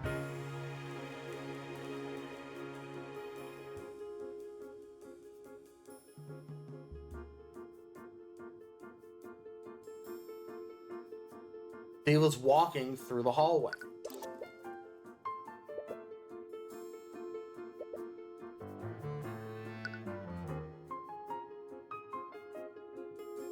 He was sneaking through the air vents. The reason why they would be there. That would imply the thief was as small as Eugene. Could have been another familiar. So why did Eugene notice them? Why was something I didn't see? Why was something you didn't see, in other words? Something that wasn't visible. Now, Master of Illusion Magic, Beatrice. Oh no! There's no way it's the child. There's no way it's the child.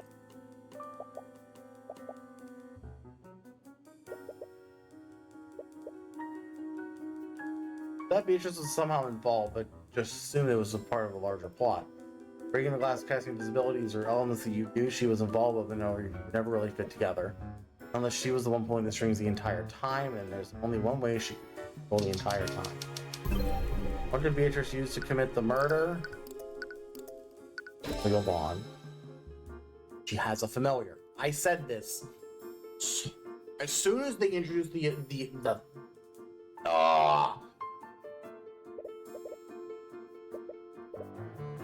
I knew it. I knew it. Clap. That's the somatic component for invisibility.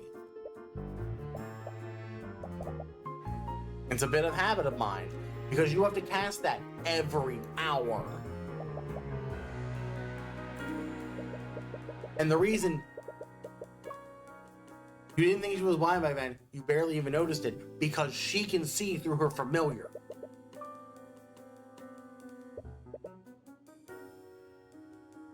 Oh my god. Okay. Wow, do you have any other questions for me? You're wrong about this. Beach will surely be acquitted. After that, the Inquisition will turn their attention to Harold. Only one way to know for sure. Your Honor, prosecution has no further questions for the current witness. He is dismissed. What? I see. Something else planned, don't you? Yeah, and I actually need help. Really? What about your plan? Really? You're making some big assumptions there.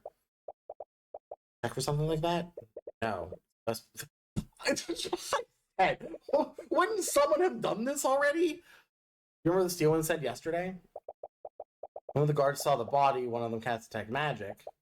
That's why they would have seen any invisible person hiding in this room. Yeah.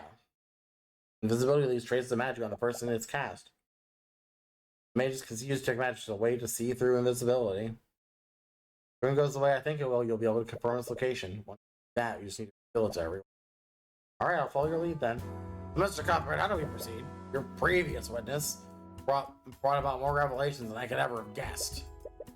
However, you still haven't given a substantial explanation about how the murder occurred or who actually did.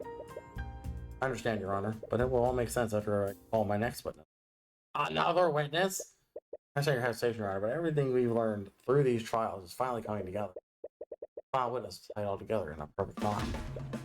Our prosecution calls Beatrice Fraga to the stand.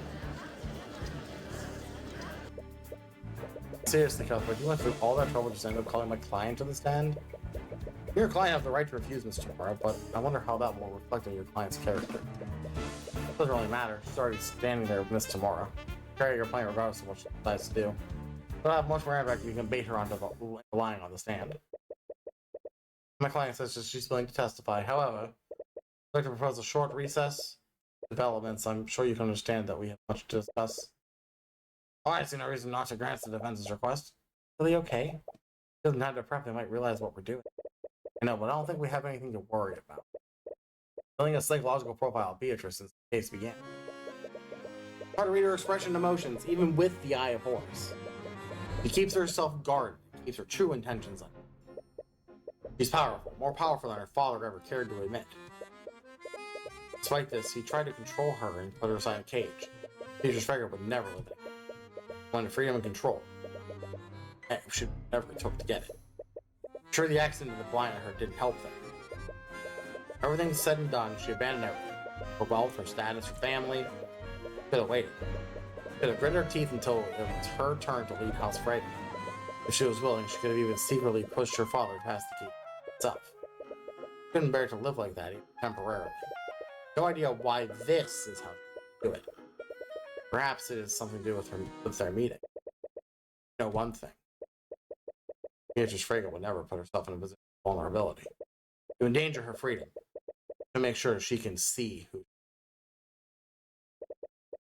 In the interest of giving the defense time to deliberate, we will take an extended recess. Court is adjourned. Why are you adjourning? It's just a recess, dude. As you exit the courtroom, you see Celeste do some reconnaissance. It'll be similar to when she scanned Valentina during the night grave trial. Tyrion, Celeste, were you able to see it? Yeah, it's definitely there. On her shoulder, most of it. But she keeps it close to her. That's good. Kind of weird, though. I've never used detective magic like before. Well, you doubt someone like her would choose a conventional animal. Something like that. Court is adjourned for snack time. Oh, wait. Cuthbert, it's tomorrow. I need to show you. Early alone. Yeah, does she have a snake? Let's give you a concerned look, but you know how to show her it's okay. This is not going to end well. Who's going to sit on a bench? She keep an eye on meters. All right, lead the way. This is not going to end well. Also, god dang, 7 parts. This tomorrow leads you out of the courthouse and into the city. I ask her where she's taking you. She avoids answering the question. All right, we're here. Oh no. Turns out it's flying, so I assume imp. That's also true, yeah. When Miss Tamora approaches one of the derelict buildings, she's met with a large burly man who's guarding the back door. And silently acknowledges her and steps aside to let her in. Miss Tamora, where are we going? Sorry about this, but you're confused. But please trust me. I'll explain everything. Quick asking for more information, she moves into the building, and guarding the door looks at you expectantly. Her situation doesn't sit right with you, but you still continue to follow her. Despite your recent disagreements, you know you can trust her. I don't know about that one. Then further into the building, you find yourself in a surprisingly well-furnished room. From how it looked outside, you would never have guessed that it would look like this. It almost looks like a room you'd encounter in the Frege Manor. You enter the room, you spot several mercenaries standing at various points in the room. And most surprisingly, you see Eris standing in the room. Give her a confused look. Simply smiles and waves. That painting. Yeah, who has that painting? Hi! You? Also with an eye patch? Don't know why I kind of know who this is because of making this MSU. I recognize this song. Sitting at a desk next to her, you see a man with an eye patch. Looks like he's been inspecting you. Ah. Mora. While seeing you two, he cordially welcomes Mr. Mora before turning his attention to you. You must be Tyrion. Mora has told me a lot about you. I see, but it's a baseball guy with 3 legs! Who are you? I've been called many names. My favorite has always been Knight. So this is his theme. Occupation, boss. Guide. From the sounds of it, you've already heard of me. Miss Tamora, what is this? My daughter Eris told me all about your work prosecuting the case. She's his daughter? But I have to say, I'm quite impressed. Getting a monkey to testify? I don't think I could have pulled off a grift like that. You pretty much blown past my expectations. Why, I get to the point. As soon as you interrupt him, you feel every person in the room tense up. You need the eye to know your interruption puts them on. Relax, everyone. These will be kids. Father myself, you know. Anyway, I'll get straight to the point. I have a certain interest in the outcome of this trial. Talking about the old lady Frege has been a client of ours for a long time. Done a lot of favors for her, and the time has finally come for me to reflect. Those deaths of Steelwind mentioned. They all belong to me. No need to worry. Good for her. That is, if she can inherit House Frege. What? Nora's a good attorney. Without her, he's convicted and easily reduced sentence. from in the right hands.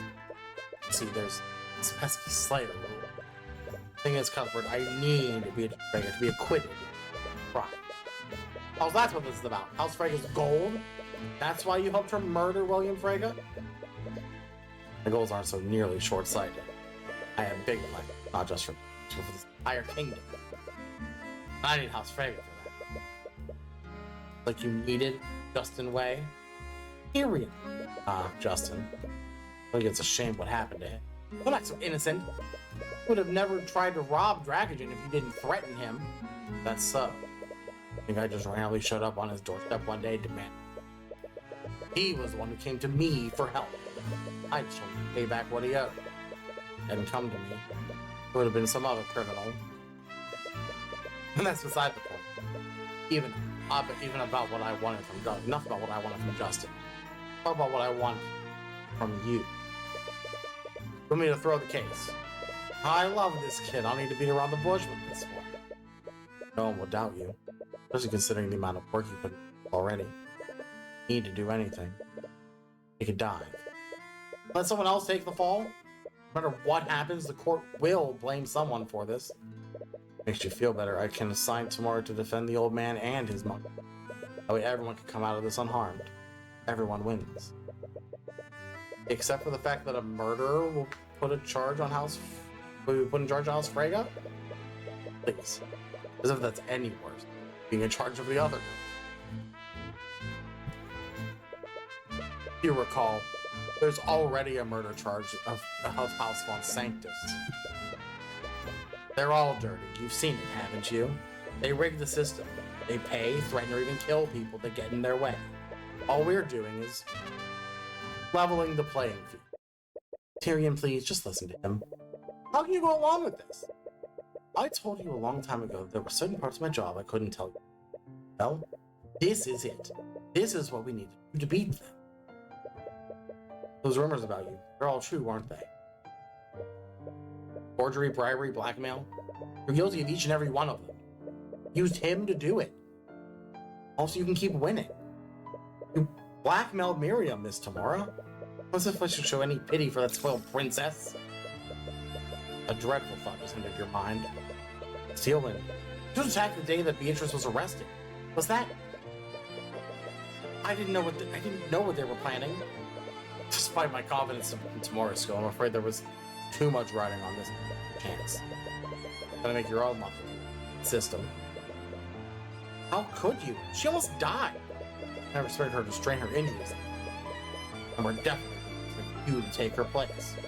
But believe me when I say, being uncharacteristically reasonable right now. How could you even consider working for someone like him? Don't you think it's a little arrogant, Cuthbert? What? Talk about defending people who are even close to being. She doesn't even have the luxury of looking to people's minds, now does she? You told him about the Eye of Horus? The future of magic is changing. Like I said before, I have big plans for this kingdom. I also have big plans for you. Do you think I would ever... Tyrion, stop. To be honest, I hate it as much as you. Whether you like it or not, we need their help. But this is... Think about every client you've defended. Celeste. If you didn't have the Eye of Horus, what would have happened? The one thing went differently, Pierce would have gotten away when Celeste would have been executed. Taking chances and followed your instincts, and that's worked for you so far, but not enough. What if the system is too corrupt for you to fight against next time? With the Eye Taker's help, you'll never have to worry about that again. If I had accepted his help sooner, I could have saved your mother. What's it gonna be, kid? I already know about what happened to that Steelman brat. Don't need to tell you what happened to you. Play ball. Wait. No. What? Maybe you're right. Maybe I can't always win against the ability unless I play dirty like they... This is wrong. Tyrion, I'm not going to compromise my principles. Not even for you, Miss Tomorrow. Sorry to hear you say that, kid. With one motion of his hand, every mercenary in that room draws their weapons. Please, you don't have to do this. Whatever conviction you had before is slowly fading. You should have never entered this place. You knew something was off. About a dozen mercenaries here, and there's even more guarding the way out. Nowhere near as physically strong as Celeste, but you can make a break for it if you get lucky. No. Celeste? What the? How did you get here? My whole job is keeping this guy safe. You honestly think I just let you take him to an undisclosed location? Huh. Doesn't matter. One girl will make a difference. Well, what are you all waiting for? Is that really her? On seeing Celeste, the mercenaries cautiously step back. No one wants to make the first move. Monstrous aura. It has to be her. How are you talking? What are you doing? Whoever surrounded. By his command, no one takes a step forward. Look, let's just all sit down and talk about this fresh. Perhaps a different approach is warranted here, Father. What? I have the opportunity to speak with Mr. Cuthbert. I believe I can make it our way. I'm sorry, so... Well, never been wrong before. Leave him to you, love. There we go, you two. Hate her. Hate her so much. Celeste silently watches Eris with her sword drawn, but unlike the mercenaries, Eris seems unmoved. She merely walks past and out the exit, and Celeste exchange glances and follow after her. Oh, that was close. I don't think I could have fought that whole room while protecting you. That means she could have fought them if she were alone? You are really courageous to a fault, aren't you? Eris, I appreciate you vouching for us, but I'm not changing my mind about it. Oh, I'm well aware of that. Why do you think I intervened? Oh, well, thank you? You're really okay? Won't your dad be mad? I should be asking Tyrion that same question. You've never seen your adopted mother's true colors and rejected them. How are the two of you going to move forward? Echo, thank you for the raid. Hope stream went well. She's not my... Isn't she, though? She's lost any right to deny it the moment she took it upon herself to raise you. She only did that because I asked her to. It wasn't her choice. Your counter broke. Oh no! Oh, but it was. How old were you when your real mother was executed? 10? Eris? Back then you barely knew Tamora. It would be a stretch to even call her a family friend. She was the adult in that situation, and what did she do? Fed your anger and hatred for the nobility, instead of allowing you to process your grief healthfully. Tamora took you away from your only friends and isolated you from society. She even homeschooled you, didn't she? As a result, you never formed any other relationship. Made your first close friend at the age of 20, and she was your client. You think that's a bit sad? Wow! God, I hate you.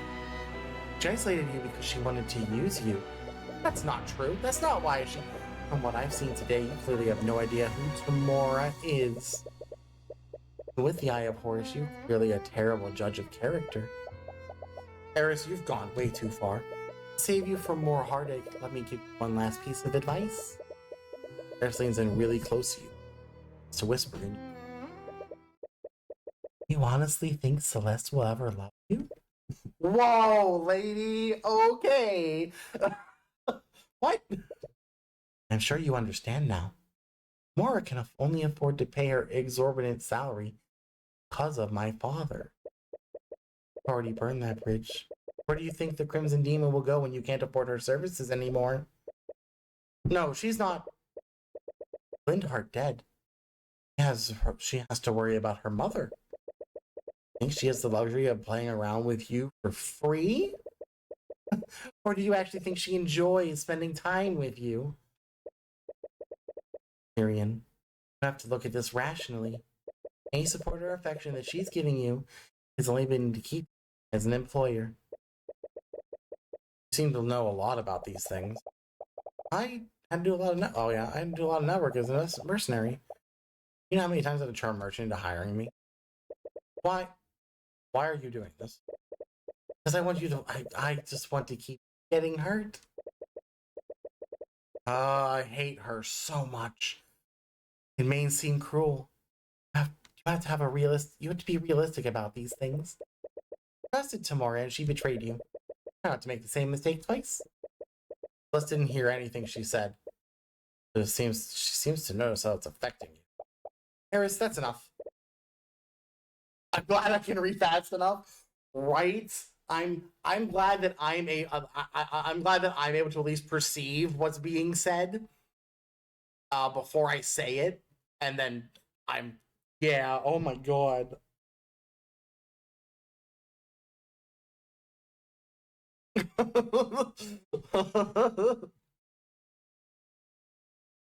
My apologies. I've been told that I've been too blunt sometimes. But I do hope you'll think about what I said. Anyway, the trial should be starting soon. To make our way back to the courthouse, I'm genuinely curious to see how this trial ends. Hey, Tyrion, are you okay? What did I say to you? Here's your hand, but you instinctively yanked it away from hers. Tyrion? Sorry, I didn't mean to. I'm okay, really. Okay. Oh. You can think about everything else later, but for now, you know what you need to do. You need to convict. Hi, Nux! What a, man, what a ride this case has been. Good lord. Court is now resumed for the trial of Beatrice Frege. Is the defendant prepared to take the stand? Tamora, I asked you a question. Is the defendant prepared or not? She is, if the prosecution still wants to move forward with this.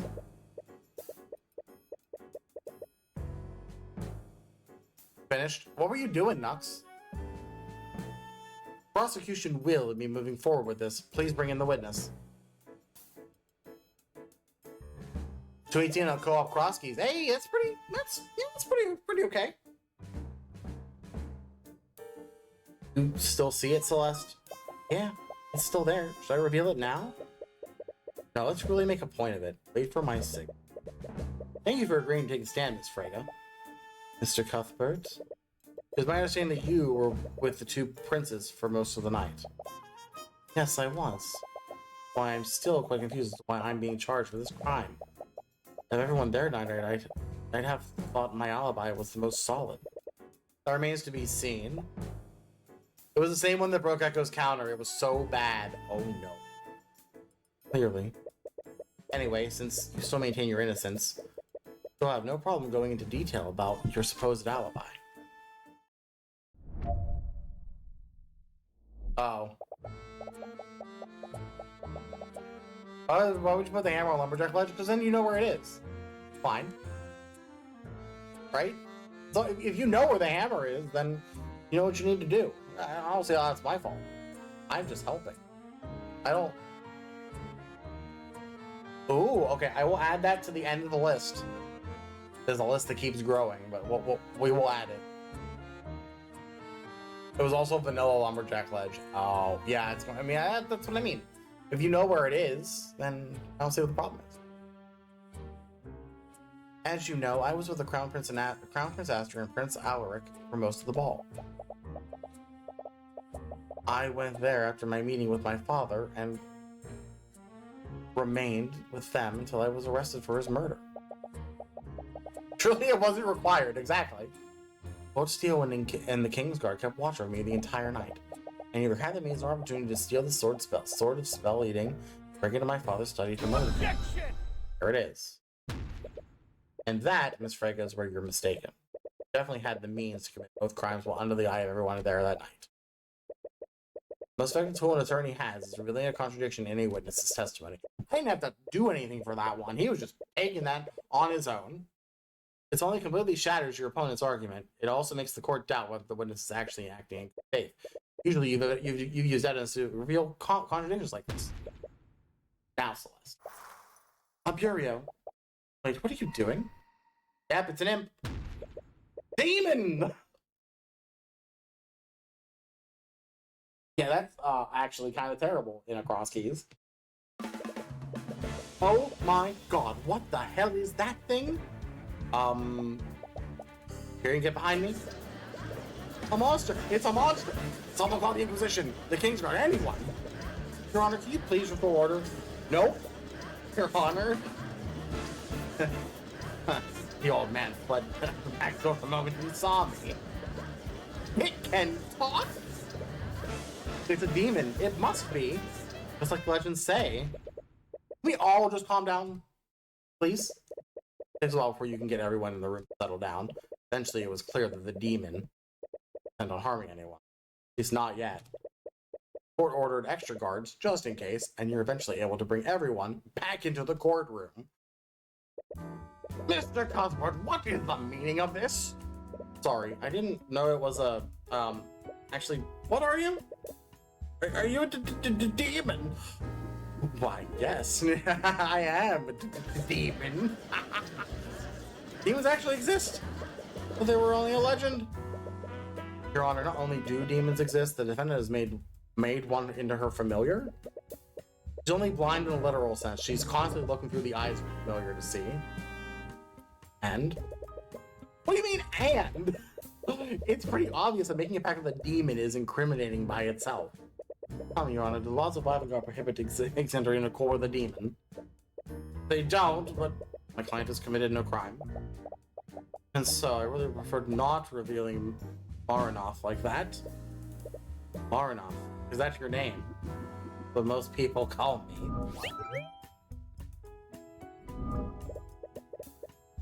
Suppose you have a point, Tamora. Having a demon as your familiar isn't technically illegal.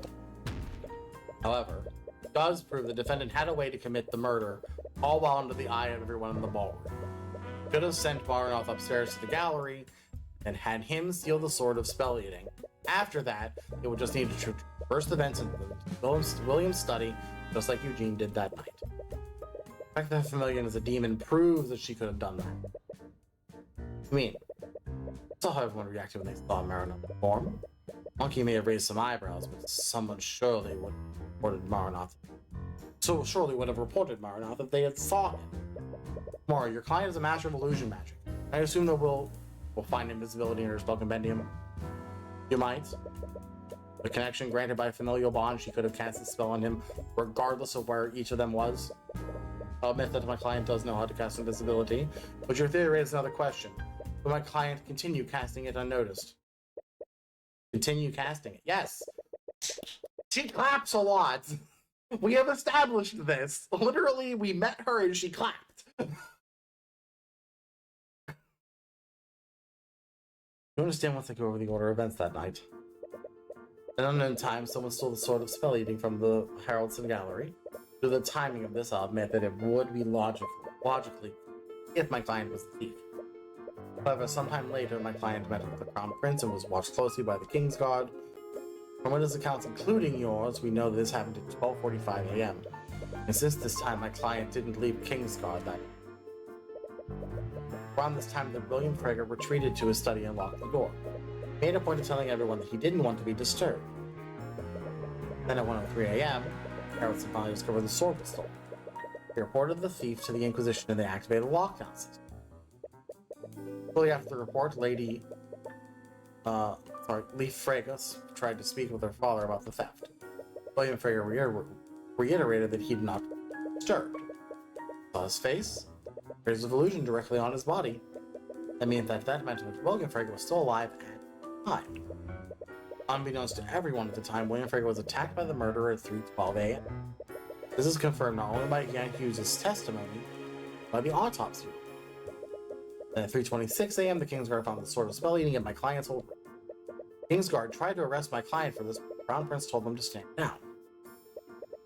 Finally, at 3:36, the lockdown was lifted. Hughes reported what he heard, and that was when the King's Guard discovered the body. Death must have happened before 1:23 a.m. when it actually was reported. In order to keep Marinoff concealed at every step, my client would have needed to keep him visible from 1:03 a.m. to 3:12 a.m.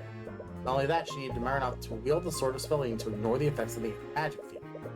This meant he would need to be invisible for more than an hour.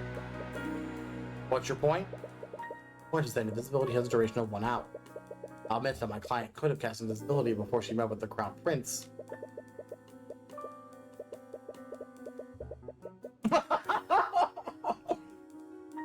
Yes, Orange. Our defense.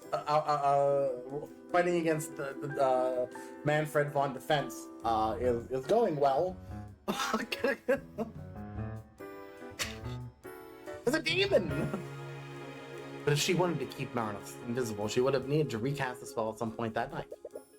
No, my client couldn't have done so during that night without the Kingsguard noticing it. The logic makes sense, but that can only mean that the defendant refreshed the invisibility right in front of everyone watching. In front of the entire Kingsguard, the two princes, and Lucio Steelwind. Yes, lucky as it is, the only conclusion that I can come to. I had a feeling you'd say that, which is why we have a witness who confirmed that Beatrice didn't perform any magic that day. A witness? Your Honor, the defense would like to call Prince Alaric to the stand. I see. He would have certainly been close enough to the defendant casting magic. Wouldn't the Crown Prince's testimony be more suitable? I'm trying to say that Prince Alaric is unqualified to give proper testimony, Your Honor. Of course he's saying that it is 7 years old. No, of course not. Is the prince ready to testify? Or spine, for Lord's sake. Child? Thank you for coming in, Prince Lord. Could you please hold your tongue, knave? You will speak when you are spoken to. Oh god, he sounds exactly like Miriam when we first met her. Honestly, it is exactly how you expect a prince with his rotten kingdom to act. Aster's the odd one out in this situation. It makes you wonder what made him so down to earth. Your Highness, Mr. Cuthbert believes that the defendant used magic while she was with you and the Crown Prince. I already gave my statement to these instigations. The man dares question my testimony? Yes, he said it, not me. Wow. I didn't even think twice about throwing you under. Very well. If my testimony is required to strike down these redundant accusations I will bestow it upon you. Redundant? What do you mean ridiculous? Mr. Cuthbert, do not dare to suppose what His Highness really means. His boots must be shining from the licking you're doing. What was that? Nothing.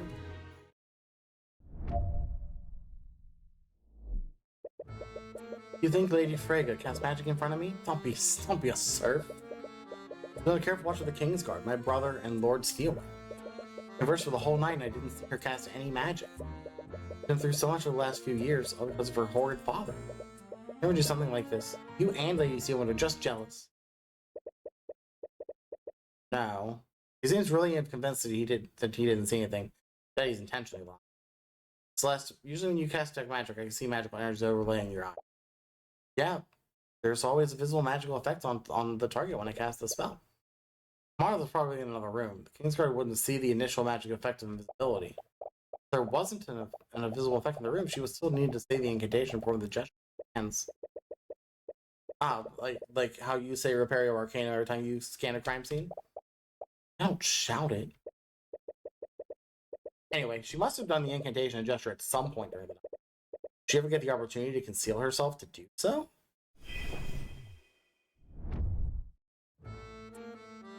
Here's the thing. Here's the thing. Clapping. Occult RA. Occult RA.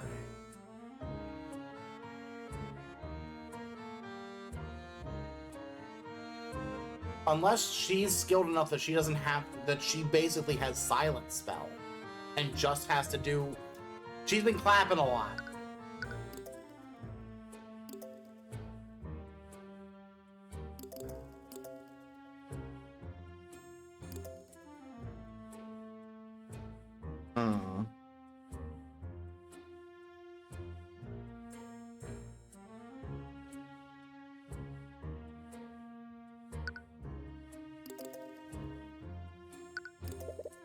If I recall correctly, you and your brother were with her until she was arrested for murder.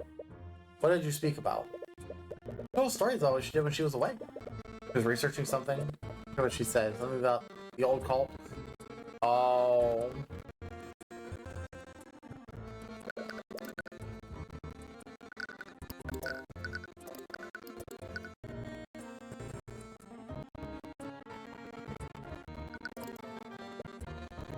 Yeah, that's it. She was researching ghosts and demons. Putting her... And she probably clapped during it. Yeah. Yeah, that's it. The occult RA. Is the audio garbling? I don't know. It is?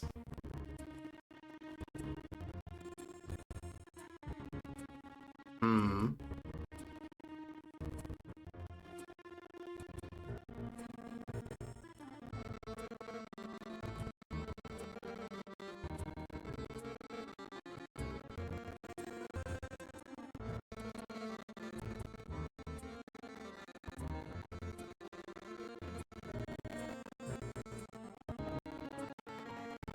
Oh. Hmm.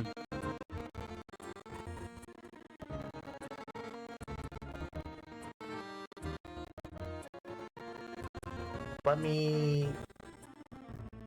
I don't know what I can do about that.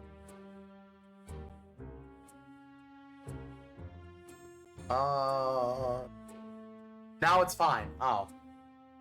But looking over, I did have some drop frames. I don't know when, but we did drop some frames, so maybe that's related. I don't know. I don't know. Objection!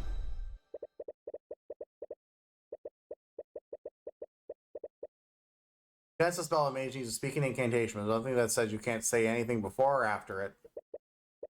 Your Highness, according to your testimony, the defendant told you the occult are a fascinating phenomena. Is that exactly what she said? Word for word? Yes. Stories she told were quite interesting. They really struck a chord with me. I see. Well, even if they were interesting. Testimony proves she did cast the invisibility spell that night. Are you deaf? I already told you. No one heard her say any incantations, or did she perform any gestures? Incorrect. Fortunately, your testimony proves the contrary. Beatrice Frank said an incantation and performed a gesture right in front of you, without anyone even knowing it. What? Your Highness, there are two components required to cast invisibility. First, the caster must speak the incantation, Occult RA, and clap both of their hands together. Because that's, you know, the incantation for invisibility. Clap.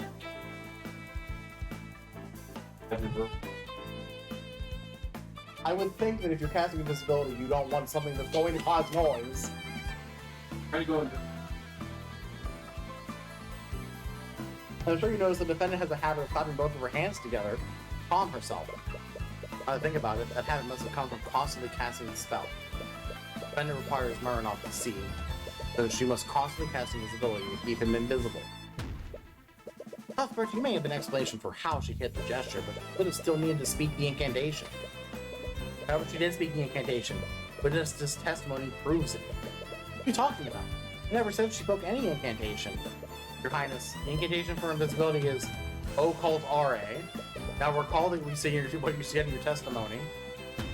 He said, the occult are a fascinating phenomena.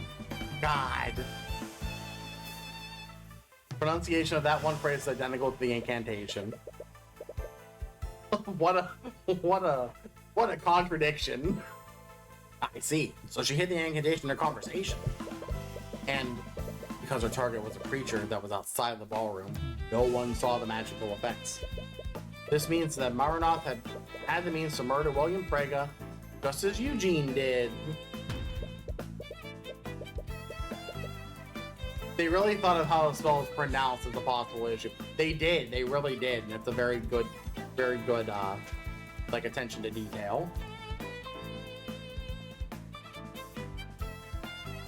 Very, very good. Having means is completely different from having actually done it, Cuthbert. Very few people have the ability to shatter the display case to seal the sort of spell you know. Even fewer people have a familiar small enough to traverse the vents. Which also means Haraldson's family familiar is an equally likely suspect. Unlike my client's familiar, he admitted to breaking into William's study that night. Client's familiar is truly innocent than when I have him testify before the court. Bam! Let's have a demon testify. Absolutely. No, demons are chaotic.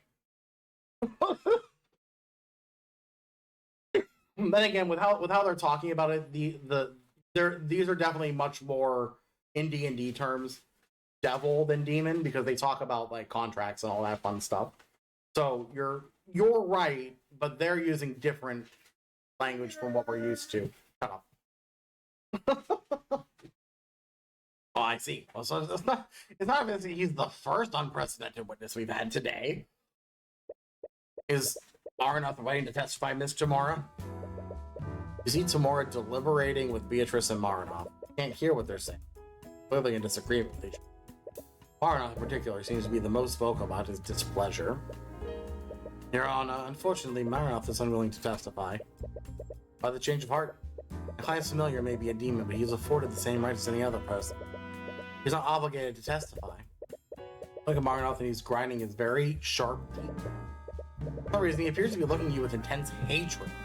Why being so secretive all of a sudden anyway? Witness can refuse to testify and avoid incriminating themselves, or refuse to testify as suspicious in and of itself. Tamara has no issues with Beatrice taking the stand either, so why would she change her tune when it comes to Maranoth?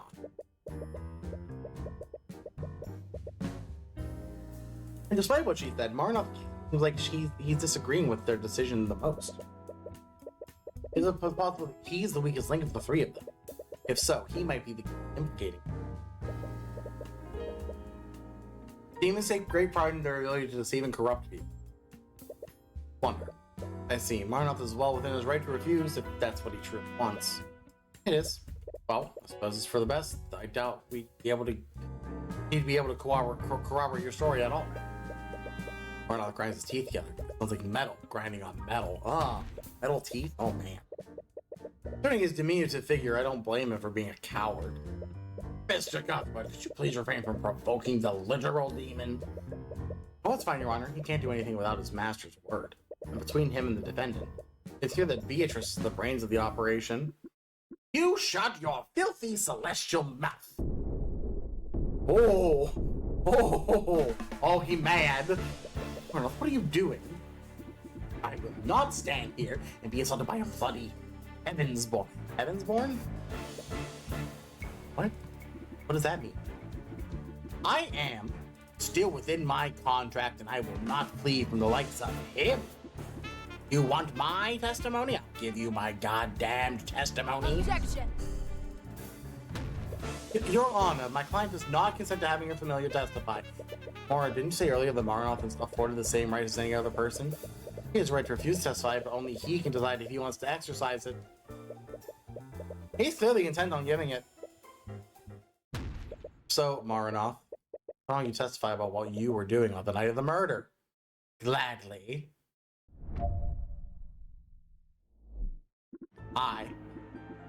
Oh.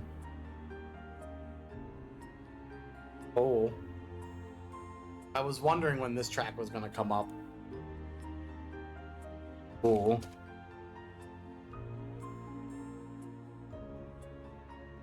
I provide sight to my keeper when she spoke to the princess.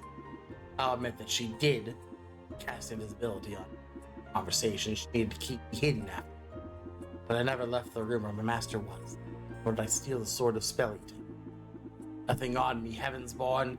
And proof that I entered William Frega's study. You honestly expect us to take your word for it? Do you have any evidence to support your alibi?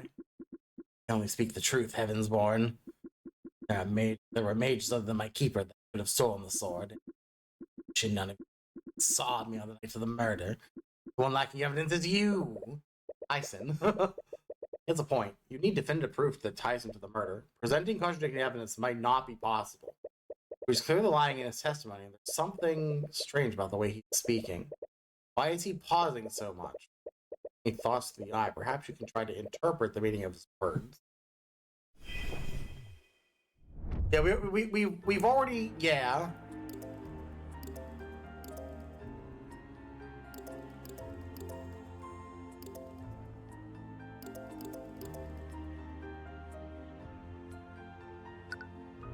Objection!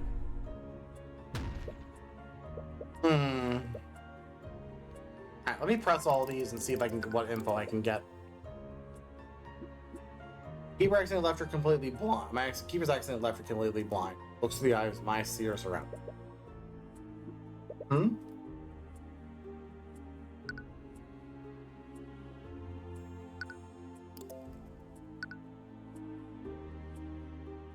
Objection!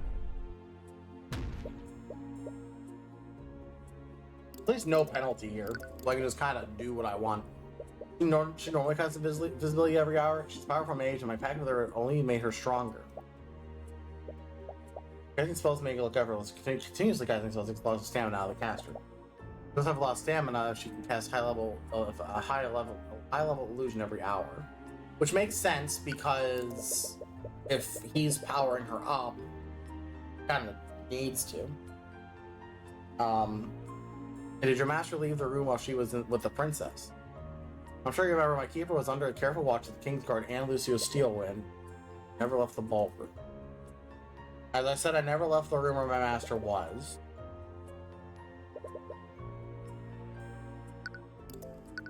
Objection! So that feels wrong. He pauses. He keeps taking pauses for certain statements, but not all of them. And more importantly, his word choice was different. The reason behind the infinite health thing was you're gonna save scum this anyway. You know what? I like that. Because it's like they know that they know this community. They know how people play this game. Me save here and just guess a bunch until I get it right.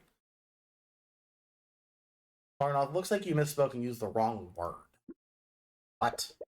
Most of your testimony, you referred to Beatrice Frege as your keeper. You referred to her as your master during one statement. Why? The first time, he doesn't have a response. I'll ask you again. Did you leave the ballroom that night? I didn't leave the room where my master was. Master again, even though you pointed out. Correcting. Why isn't he? I mean, he's intentionally using that term? If so, why? There has to be a reason.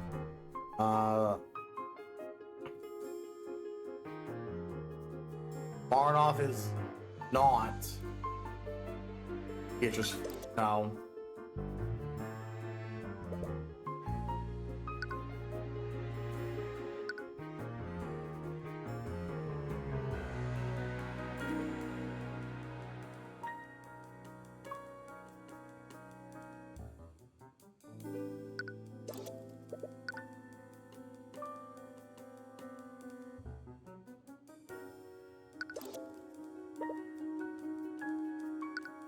No. No.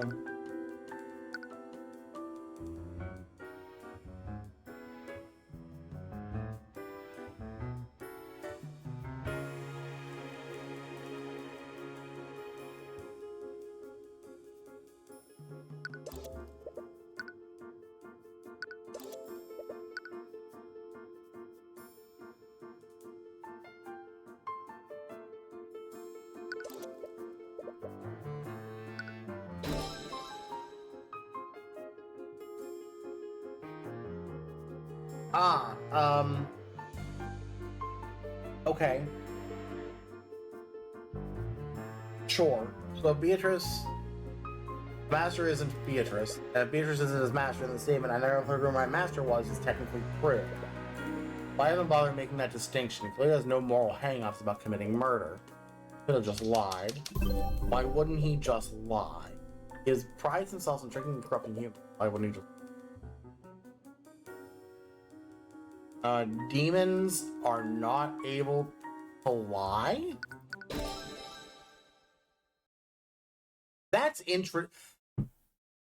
That's an interesting fact. Humans are clearly different from humans, but would they seriously have a limitation like that? No way. Witness, can you repeat the following statement for me? Tyrion Cuthbert's hair is green. What kind of ridiculous request is that? Another pause. I'm afraid I must agree, Mr. Cuthbert. Please don't waste our time. I'm just conducting a little experiment, Your Honor. I'll ask you again, Marinoff. Say the following phrase.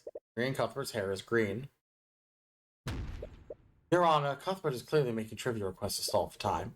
His request is not worth a response from the witness. That's what I'm doing tomorrow, and I think you know that. Maranoth, we clearly don't know much about demons aside from the stories told in the myths. So if it's possible, is it possible the demons are physically unable to lie? Damn it. I'm sorry, Mr. Cuthbert, that seems quite ridiculous. Why wouldn't the witness be capable of lying? I genuinely don't know, Your Honor, but it definitely speaks for itself. He can easily refute it by granting my request. Say Tyrion Cuthbert's hair is green, witness. You said it yourself. Tyrion Cuthbert's hair is green. That's not what I asked for, witness. Repeat the statement I told you, word for word, nothing after or before. Objection! Your Honor, the prosecution's argument is absurd. The witness is not obligated to fulfill such an outrageous request. I might be compelled to agree with you, Mr. Morrow. The witness wasn't clearly avoiding fulfilling the request. Well, we're all waiting, Maranoth. You can easily prove me wrong by repeating my statement plainly. Are you filthy heavensborn? Say it, Maranoth. Tyrion Cuthbert's hair is... Tyrion Cuthbert's hair is... blonde. Technically, it's a dirty blonde. Oh, shut up. Mr. Cuthbert is Mr. Cuthbert correct, Maranoth? Are you actually unable to lie? I think his silence speaks for itself, Your Honor. Fuck. I never would have imagined. You're right, like, that's the one thing we don't expect. And with that, proving my case becomes a much simpler matter. Maranoth, did you murder William Frege? I'm sure you understand, witness, under these circumstances, staying silent is basically an admission of guilt. You have no reason to stay quiet, Maranoth. Tell him the truth.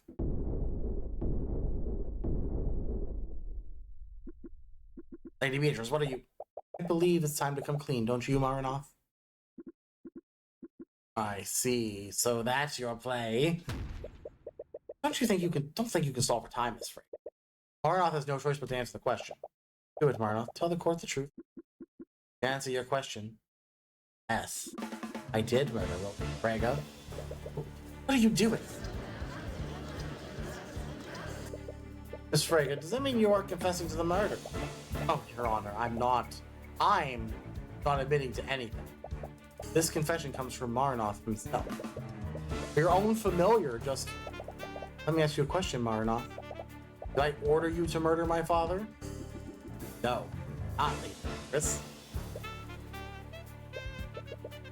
What are you talking about? You're lying, aren't you? Humans are physically unable to lie. The Cuthbert. She's right. Must have done something. Plan for this? Must have arranged things so the statement would be technically true. Could have asked someone else to give the order. Or she could have just simply implied it. Either way, you just played ignorance and play everything on Maranoth. Still, this isn't over. Oh, is that so? Let me tell you, this trial was over the moment Arya turned her blade against me. I don't care who you are, man, king, or demon, you're not getting away with this. Oh, I do love the gravitas behind that. I wonder how long it will last. Maybe the best shot, Heavensborn.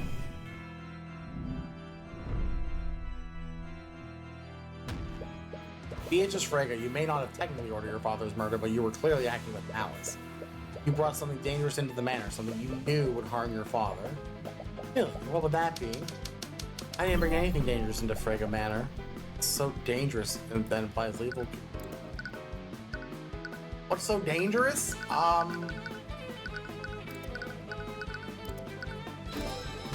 You literally brought a demon! What do you mean? You were clearly planning to murder your father from the start. You require Maranoth to see does not imply lethal intent.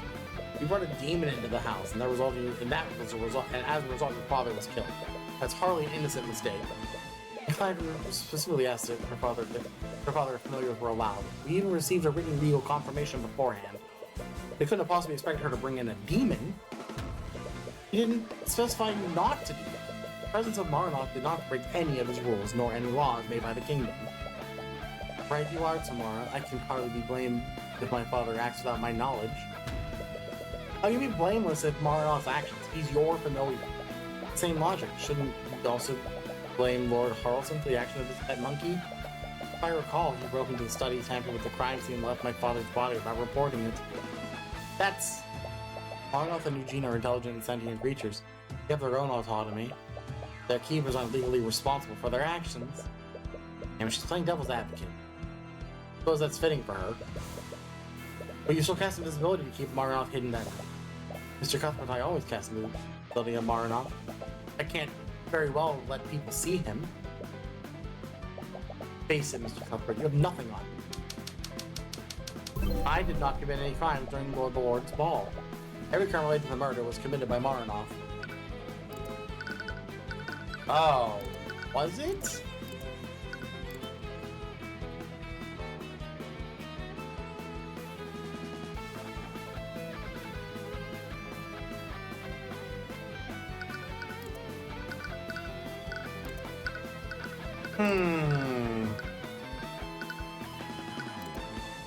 I did not commit any crimes during the Lord's ball.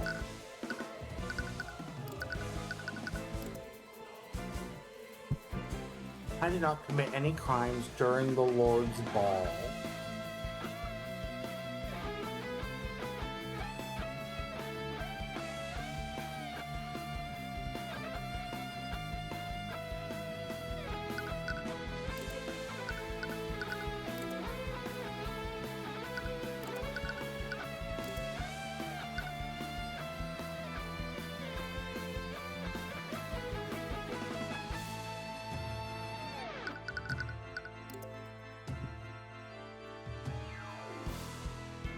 She's the only one who could have stolen the sword, though.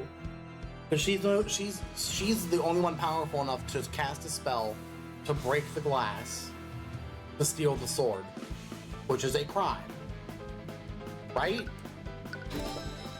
Beatrice, Marinoff required your magic to break the ward, yeah, for guarding the sword of spell. Maybe able to explain why you cast invisibility that night. You can't explain why you cast an evocation spell powerful enough to shatter that display case. Oh, that. Almost forgotten. I plead guilty. What? Oh, in charge of grand theft. I mean, I ordered Marinoff to help me steal the artifacts so I could sell them on the black market. Never would have imagined he used it to murder my father. He didn't use it to murder your... Well, I guess he used it to... No. Doesn't matter if she's found guilty of stealing the sword. The Slayer will only affect if she found to be responsible for her father's death. There's nothing you can... I don't know if they can fall and be interested in behalf. I don't think...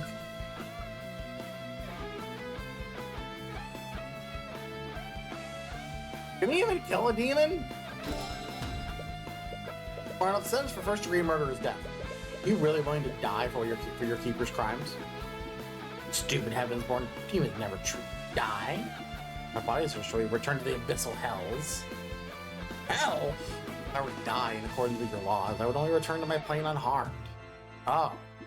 If I could die, fate much worse than.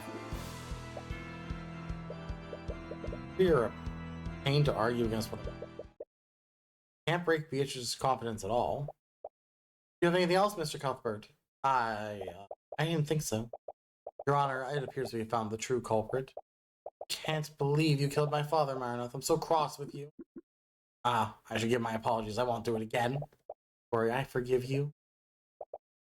Now, is there any reason why this trial hasn't ended, Your Honor? Come on, don't you have anything else? There is one thing. Not again. All you can do for now, glare at me. What? Marinoff, what did you just do? I've been watching him. An old celestial trick. It's weak. Your divine gaze won't work here, Heavensborn. You... Looks like that was your last Cuthbert. This can't be how it ends. It's not have to come this far. What is it that you say in these situations? Checkmate, Cuthbert? Well, I'd say this is one of the more eventful trials I've overseen. It was many things, if not like it. I suppose it all ended the same. Come on, think of something. Anything. I find the defendant's actions quite suspect. I must agree with their argument. Aside from the theft of Lord Harrison's exhibit, none Miss Frega's actions of that night are illegal under Wyvern Guard law. There's no proof that the defendant is responsible for her familiar's actions. For these revelations, I see no room for debate. We're taking a brief recess. I'll announce my verdict once we resume. I mean, seriously, how it's gonna end? For everything you've gone through to get, there's no way. There's something else.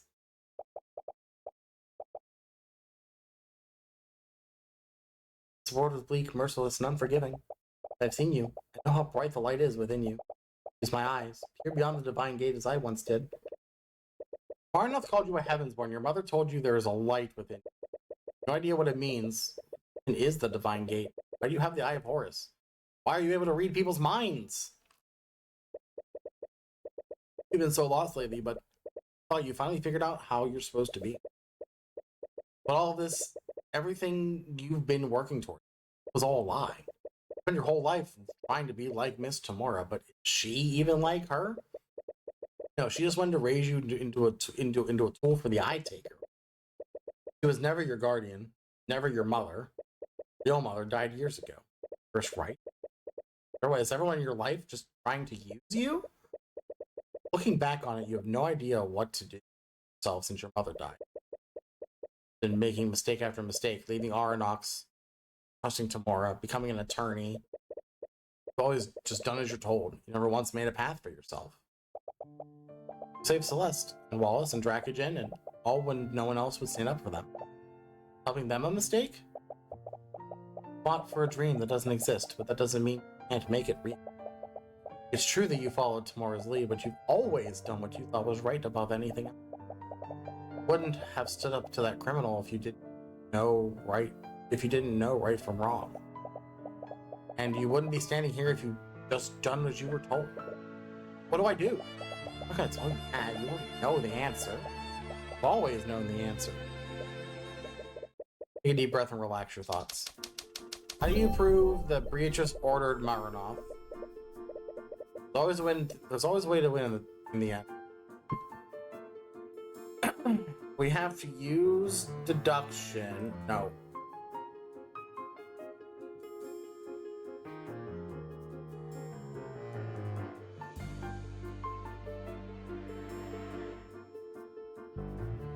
Tell a lie that acquits. Or no, okay. The fact that it's two names. This has to be...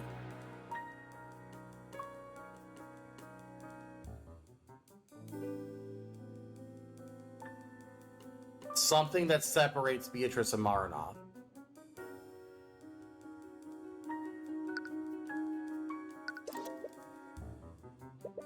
You need to prove that Beatrice ordered Maranoth to kill her father. You need some testimony won't... Deduction? A lie that acquits write a lie that acquits... I need a lie that acquits them. Damn. I thought maybe that'd be a thing. Use physical evidence that separates them? You need to prove that Beatrice ordered Maranoth to kill her father.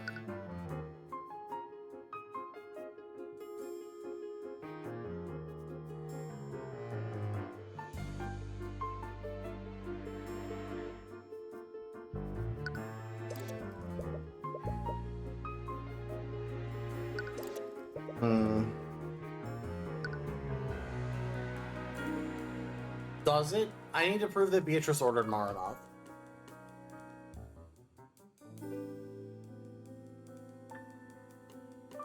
Gotta be them.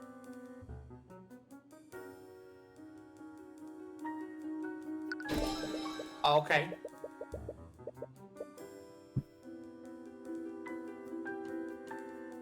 In order to convict Beatrice, I need to prove she was responsible for Maranoth's actions. People leave trails.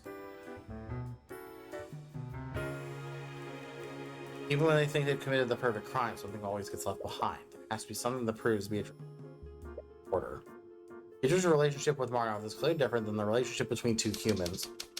What is unique about their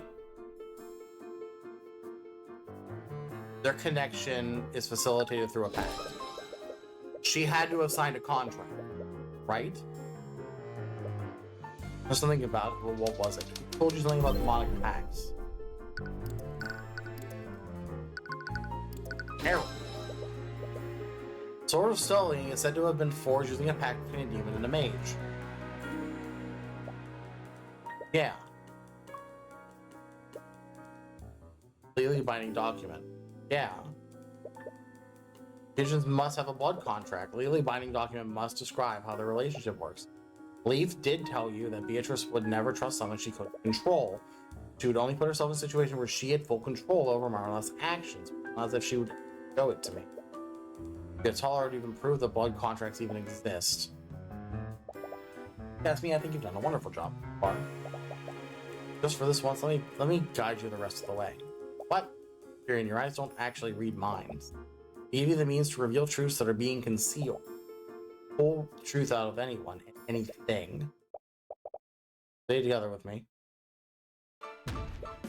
Arnott, dweller of Avernus. Avernus? Oh boy. Doing. By the Eye of Horus, I issue upon you a divine edict. Release thy guards and manifest your blood contract with Beatrice Frege. There it is! You have the contract. The legal document written in blood. It's also 50 pages long, Chief. Luckily, you somehow know the excerpt of the exact section you need. Fantastic. Marlowe is prohibited from killing or injuring any and all humans. Beatrice Frege can designate any individuals that are exempt from this rule, and exempted individuals will only remain for 24 hours. After that, Marlowe cannot harm them unless told otherwise. No, that's not important right now. She gave you what you needed. The rest is up to you. What in the nine hells was that? Very specific, right? You, when did you learn to... Mr. Cuthbert, what just happened? Your Honor, I just made the witness manifest their blood contract. You did what? Blood contract? You can think of it as a legally binding document. Lays out the terms of the pact between Beatrice Frege and her familiar. Incredible! Where did you learn to do such a thing? The library? Wow, to think our library kingdom had access to such knowledge. Yeah, I'm not buying that. How'd you really find out to do that? It's a long story. Not sure if she believed you even if you told her. A demonic library. That has some very Fairly Odd Parents. Timmy's parents going, "Whoa, where did you get this thing?" And Timmy just responding, "Internet." Of course, the internet. It's called the Owl House, yeah. Anyway, the defense argument is as such. Marnoth is acting alone, and the defendant is not to blame for his actions that night. However, take a look at page 7 of this blood contract. It specifies that Marnoth is prohibited from killing any and all humans. There's only one scenario where you could do so, and that's when Beatrice Frege designates someone to be exempt from this rule. You, Beatrice Frege, you didn't directly order Marnoth to kill your father. Implied it, telling Marnoth he could kill him. Not only that, you did so within 24 hours of the Lord's Ball. Your intent was clear. You brought Marnoth into Frege Manor with full knowledge that he could and would kill William Frege. And that, checkmate.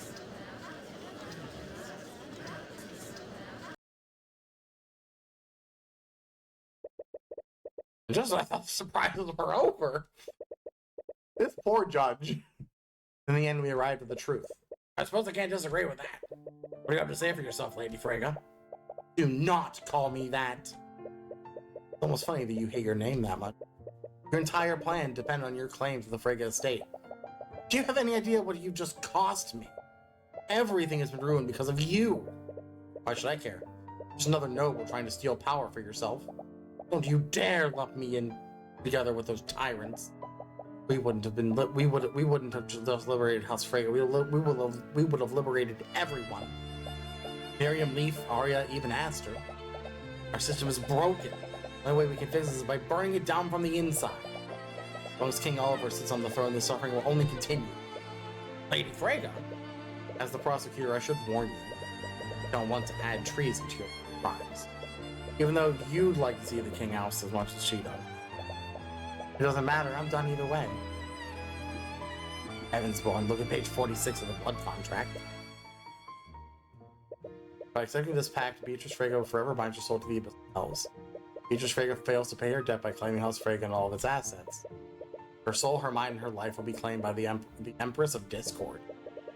Oh. Oh. Arya was almost right. She jumped to the wrong conclusion. I just were never for the Eye Taker. They were to the Abyssal Hells. Why would you agree to something like this? Because I miscalculated. Let's folder a record of your many plots against House Steelwind and the Crown. I'd be ashamed if this information fell into their hands. You think this feeble attempt at blackmail will frighten me? I've dealt with far more formidable adversaries. There's nothing I can't solve with House Frege's resources. What are you talking about? Monsieur Steelwind isn't the type of person you can just buy. You throw your time away, it's cost you nothing. Everyone can be watching. Before I left, he controlled every aspect of my life. I saw him as this unstoppable tyrannical force. Never even considered one possibility. William Frege was a sheltered moron. He honestly thought he could pay off Lucio Steelwind? One who's met him would know that would never work. I could have sent this information to House Steelwind and the King. But I was running out of time. I needed to inherit House Frege as soon as I could. I felt trapped. No. I just wanted something to change. Something about this feels wrong. Something deep inside you is crying out in anger. A blood contract is still a legal contract, isn't it? What? If it's a contract, we can dispute it. Find some kind of loophole to get you out of it. What? Trying to redeem the enemy you just defeated? Really are Heavensborn. Sorry, Mr. Cuthbert, but I won't accept your help. But why? We can at least try, right? Seriously come this far just so you could die? Dispute a blood contract is to bet your own soul. Though to render it null, your soul will be dragged into hell alongside hers. Never even your divine blood won't say that fate. But still, I can't just beat me, Mr. Cuthbert. I don't want to drag anyone else down with me anymore. Not you, not Leaf, not Miriam. Despite everything, I still have my dignity. I believe there's no further need to prolong this trial. Bella, please escort Lady Frege and her familiar to a holding cell. I'll be passing my verdict shortly. Oh. Hey, are you okay? Yeah, as long as I can be. Still feel uneasy about how things turned out. This doesn't feel quite like the victory you were hoping for. Fought against the demons. Can't help but feel like you lost. Cuthbert, we need to talk. Done is done, but the boss is going to take kindly to what you've done today. It's a long shot, but maybe if you talk to him, he'll... No. Cuthbert, this is serious. He's going to send people after you. Dangerous people. You can't just ignore this. How old were you when your real mother was executed? 10 years old? Oh, God, I hate her.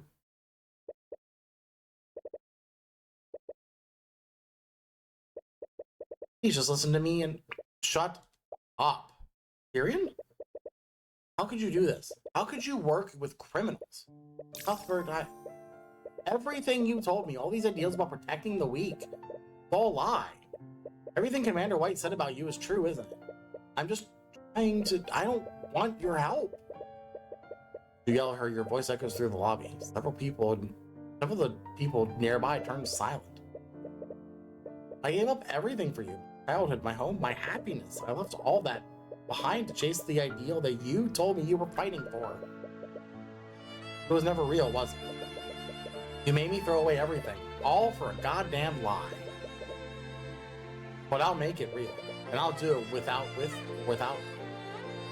Tyrion, She reaches her hand out to you to step away from you. You never cared about me, did you? All you cared about was using the Eye of Force. That's not... Shut up, I don't want to hear any more of your damn lies. Go away, get the hell away from me. I never want to see you again. Oh, Tyrion. Oh, Tyrion. Not a word, she walks away from you. And gives out a hand to hold yours again, but she hesitates this time. You honestly think Celeste will ever love you? Eris is getting into his head. Oh. No. Can't believe it. One. Yeah. Like, everything that they've been acting, yeah, like, it's just, Celeste actually, they actually care for each other. As she hesitates to hold your hand, you reach out and grasp it. Smiles as you take hold of it. Seems glad that you didn't pull it away this time. Without thinking, you pull her into a hug. Huh? Sorry, I just really need this right now. Should I stop? No. It's just people are staring at us. Here's what they think. Nobles. They're just gonna hate us more no matter what we do. You're still unsure what you're going to do next, but perhaps you don't need to, even if Tamora's ideal was a lie. Hey Celeste, there's been something I've been wanting to tell you about. Oh, what is it? It's hard to explain really, I don't even know where to begin, but it's about an ability I have. I call it the Eye of Horus. Even if the ideal was a lie, you have the power to make it. Even if you can't trust Tamora anymore, you have people in your life that you can trust. Oh man, what a god.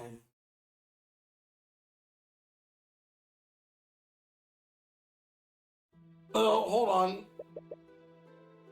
We have the post episode scene. Oh Lord. What a fine mess this is. It's completely and utterly ruined everything. Much as Tamora hates it, we're gonna need to put him in the ground. I don't think that will be necessary. Sorry, love. I know you're fond of him. I can't let an insult like this go on in. He's gonna have to pay the price. I think you've misunderstood me, Father. I meant that this facade is no longer necessary. I did not like that noise. Oh. What the hell? Something wrong, Father? Who the hell are you? Look nothing like my daughter, so why? It happened centuries ago, I believe. The great ancestor hated the monarchy and needed a weapon to help fight the mages of the noble house. So he made a pact with me. What are you talking about? But things didn't turn out like he wanted, I'm afraid. Poor Lord Lyran's plot was discovered, and his noble house was stripped of its rank and status. His very name was stricken from the annals of history. He was supposed to give me Wyverngard, but I had to settle for claiming his bloodline. Lyran? Or Lyran? How do you know my name? John Lyran! He's just John Lyran.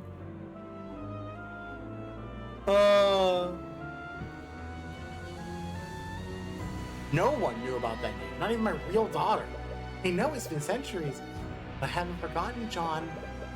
When your bloodline belongs to me, including your daughter. What did you do to her? What I do to all of my prey. I made her suffer. No. Did you know she was crying out for you for months? Made her watch, you know. I made her watch as I took her place. But why her father, that so desperately called out, forgot who she was.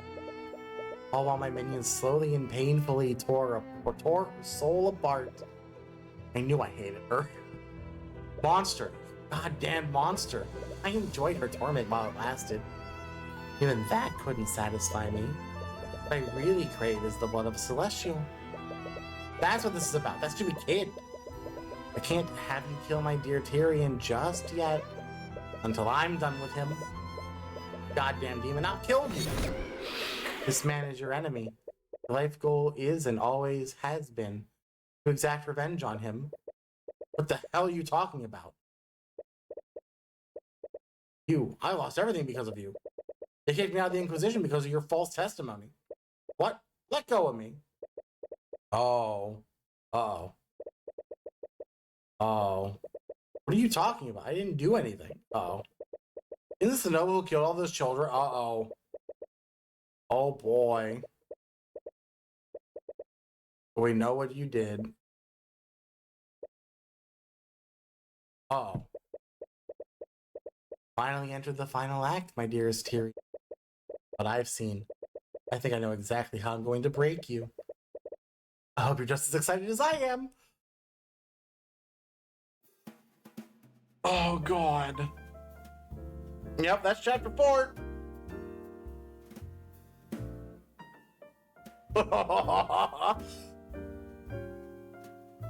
Oh man.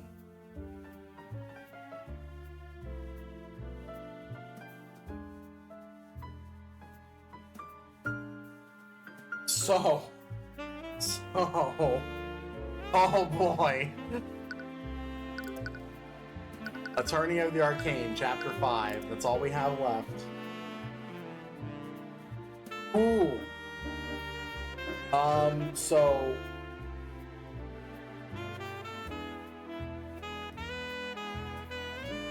Alright, now I need to do the important thing. Did my teammates win?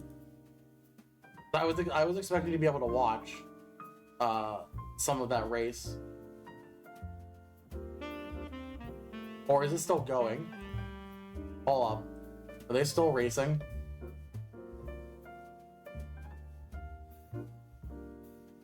I want to crank out that chapter today. No.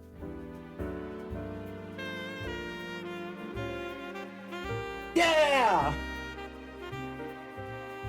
Oh, man. Okay. I just popped in the race room. The race room's still going, but Addie and Chloe are both done.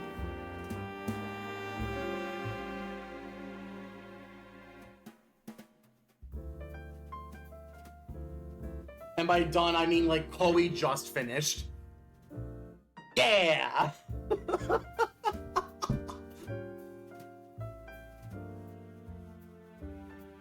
That puts us up to 4-1 for league.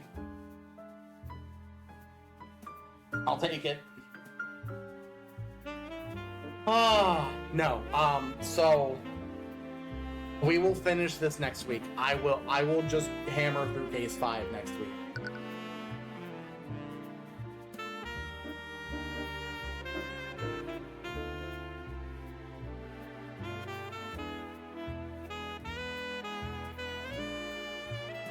Echo says she's trying to troubleshoot an adapter on her laptop. It says, yeah, that's interesting that that's happening to her.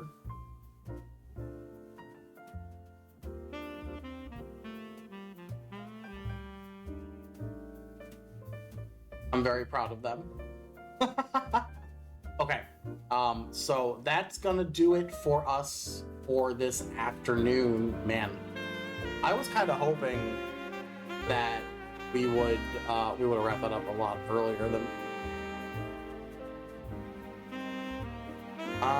Where do we want to go? Where do we want to go? Yeah, case 4 is a little long. Yeah, I kind of noticed that. 7 parts? 7 parts for case 4. Holy moly. I was very shocked by starting as Ruby too. I was expecting it to be like a flashback sort of thing. Like that, like the flashback sort of situation. No, I was very pleasantly surprised that that was still in present day. And then we got to play the part of the prosecutor. That's such a nice twist on the formula. Yeah, like it's wonderful. I greatly enjoyed that.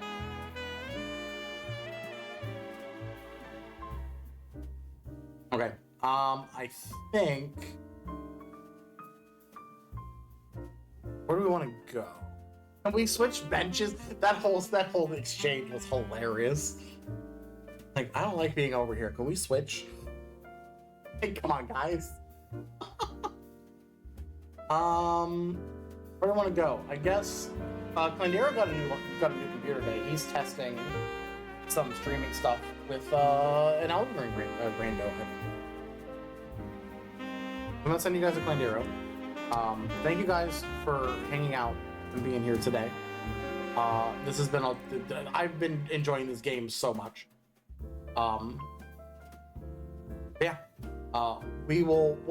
Tonight we'll come back for multi-world of something. Figure out what I'm gonna play. I don't know yet. Of course. Tomorrow we'll work on some solo multi-world stuff, and then we'll see about bingo. We have a league race at 1 p.m. Eastern, I believe. So we'll be doing. We're gonna be kind of doing all of that into all in one stream. So come by for that stuff over the weekend, and then we've got other stuff going on next week. So thank you all for hanging out and being here. Quellgeist, Echo, Nux, thank you all for the raids. Irene, thank you for the puns and bits. Nux, I will add your game to the redeemed games list. Get that going soon. Thank you all. Go cheer on Clandero and enjoy some nonsensical Elden Ring. See you guys later. Have a great rest of your Saturday. Otherwise, bye-bye.